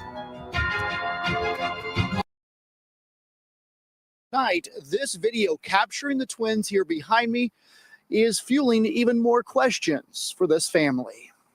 Nothing adds up. Nothing makes sense. I'm even more clueless now. Samira Bronner and her twin sister Sabria are aunts to Khaidir and Nazir Lewis. They say the brothers appear in surveillance video at this Shell gas station in Lawrenceville on Friday night, March 7th. At night at 10:30 p.m. The station sits on Hurricane Shoals Road near Collins Road, just 9 minutes from the family's home.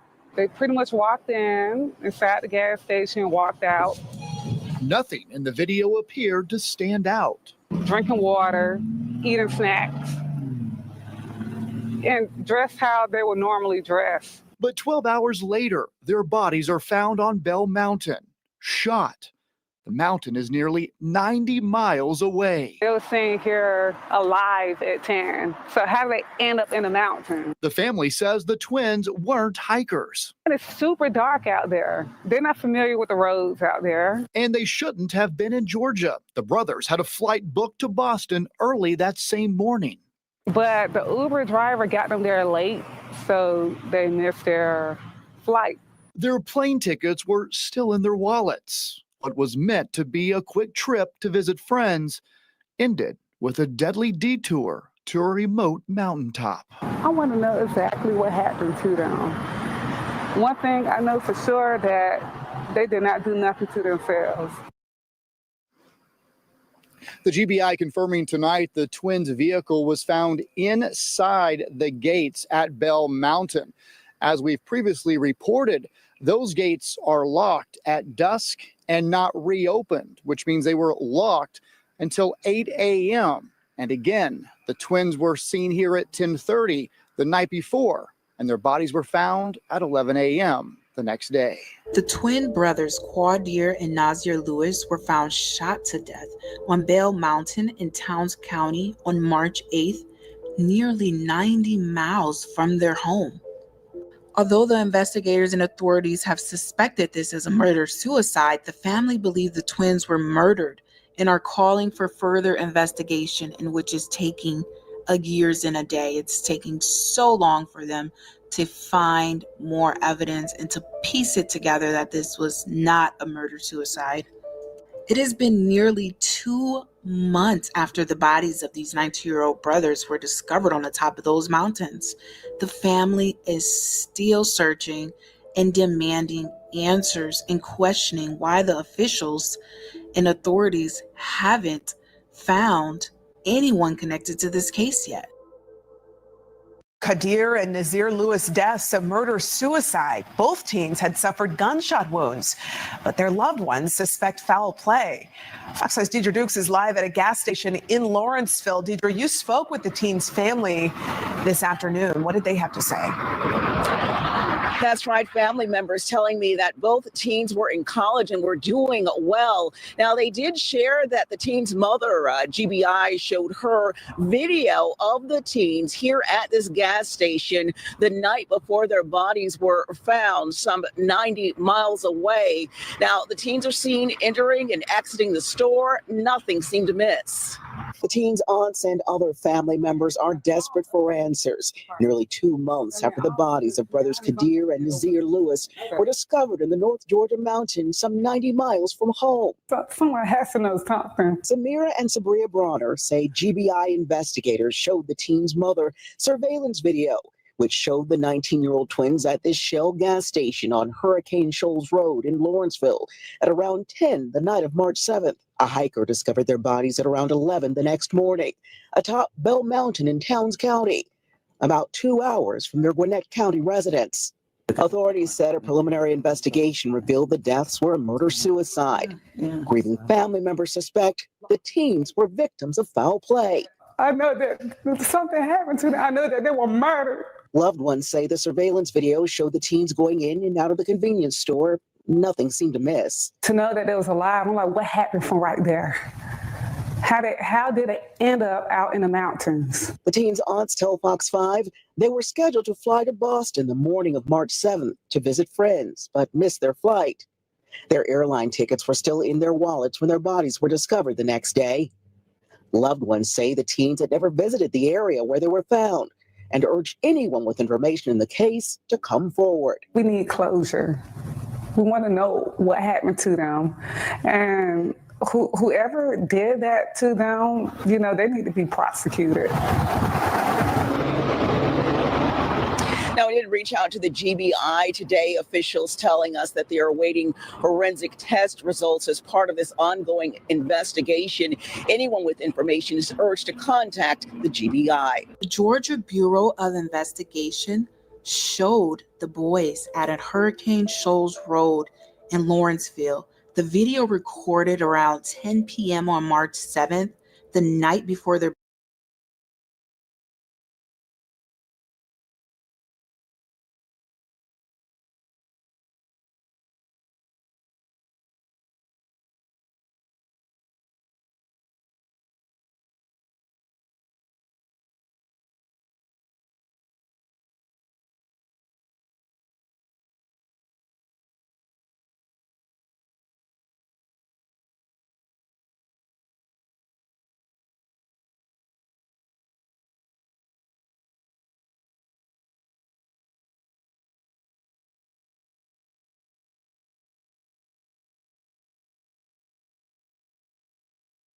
Your kid isn't just sorta into dinosaurs. It's a full-on obsession. And you could throw them any party. Or you could make some amazing with Zaz. They got me feeling like I'm academics. Can't ride away.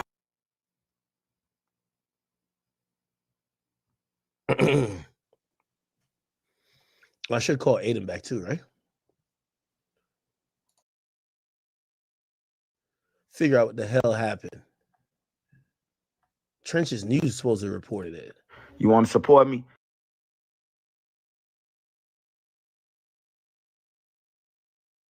So yesterday, Money Duke moved out of Chicago.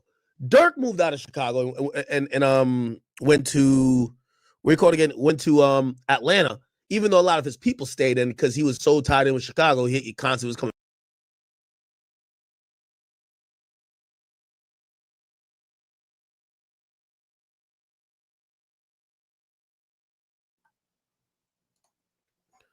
Did these guys usually do interviews? These are the type of niggas that Adam 22 would interview. Munna Duke interview. Oh, this is one right here. Like that. Okay. When we hear your name, we always remember the King Von line. We go by the mall when they free Duke. I don't phone now, you know that. So you was locked up like when Von's career had really started cracking. Yeah, I was booked. What were some things you was hearing on the phones about like how he was? All right, man. Damn, rest in peace. Okay.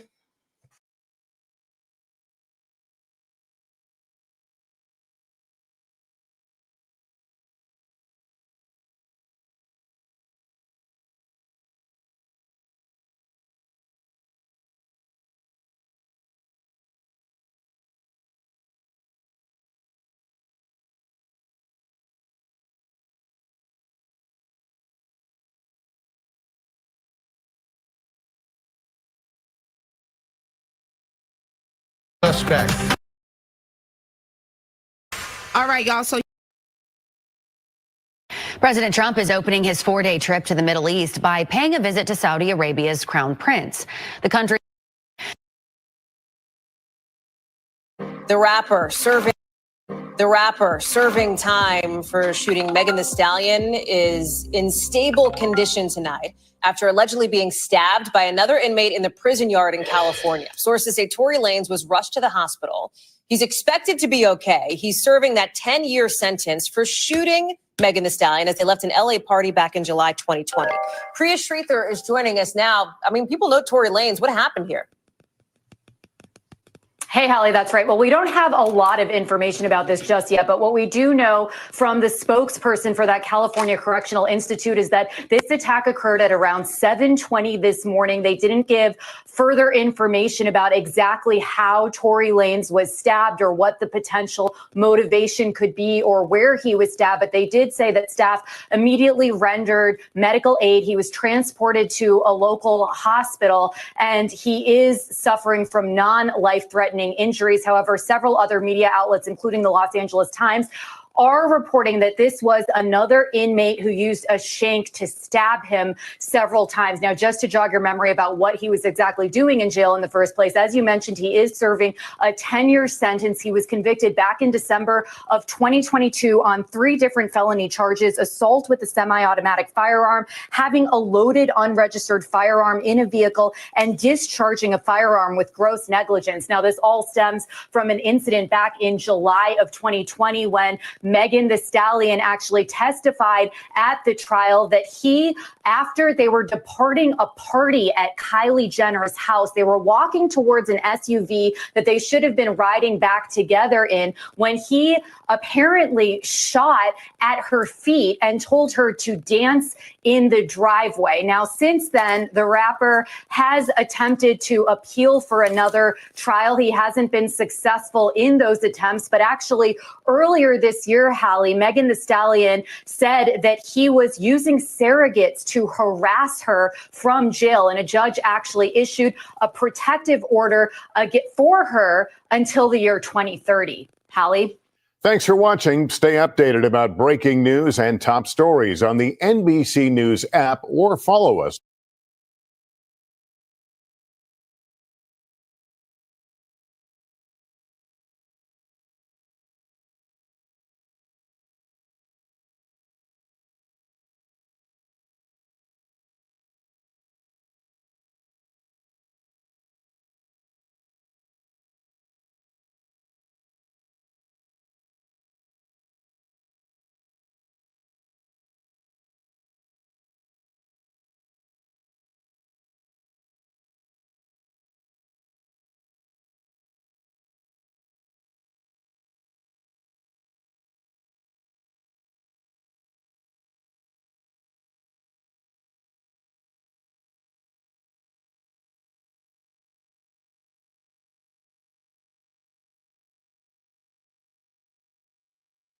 I'm finna get up out of here, y'all. I'll be back live tomorrow, man. More content. I'll be dropping that Doodie low tomorrow. Make sure y'all there, man. Shout out to everybody who support me. Shout out to the Mod Squad and all my mods. Make sure you go and follow all my wrenches, man. Dro the Mod, Sparks, Visual, Beezy, Baby. Shout out to everybody, man. Trap God, Sean Ward, Anthony Peterson, May J, May Media, Queen, ANC.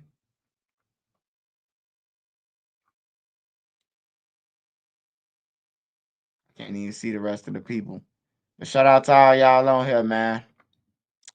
Do the highlight CJ100. Shout out to CJ100. The worst murders in Chicago the last 10 years are shooter shells in the face 14 times and THFTP.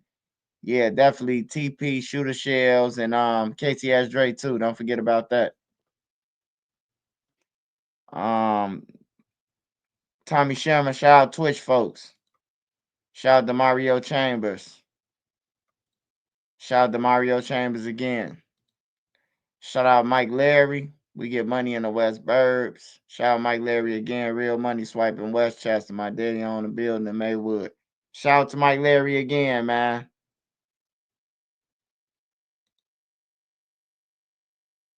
Shout out to Mike Larry again, man. For all sports bettors, Knicks, A+, Golden State, plus 14. Free money, give the bookies hell.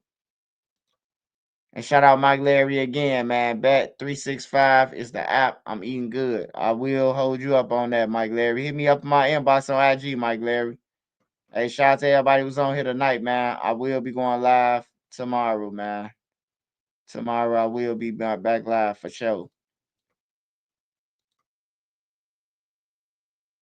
Hey, make sure you go and follow all my mods, man. I'm finna get up out of here.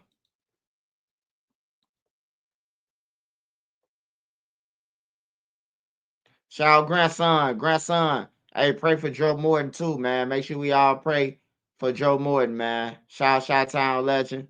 Shout out Tony B. Hey, shout out Bone Yak too, man. Bone Yak. Shout out Bone Yak. Savage Black, the whole DMV. Paul Barksdale. Hey, Made Media, you funny too, my boy. You so funny, man, with Mike Ike Munna, man.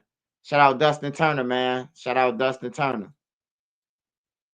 Mike Larry. Appreciate you, Mike Larry.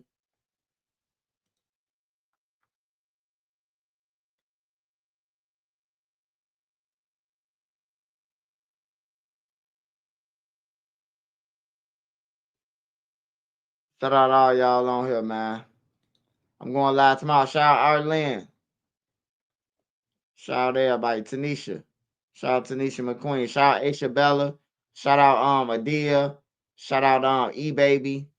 Beezy Baby. Shout out Shade 215. Shout out everybody, man. I'm up out of here, y'all.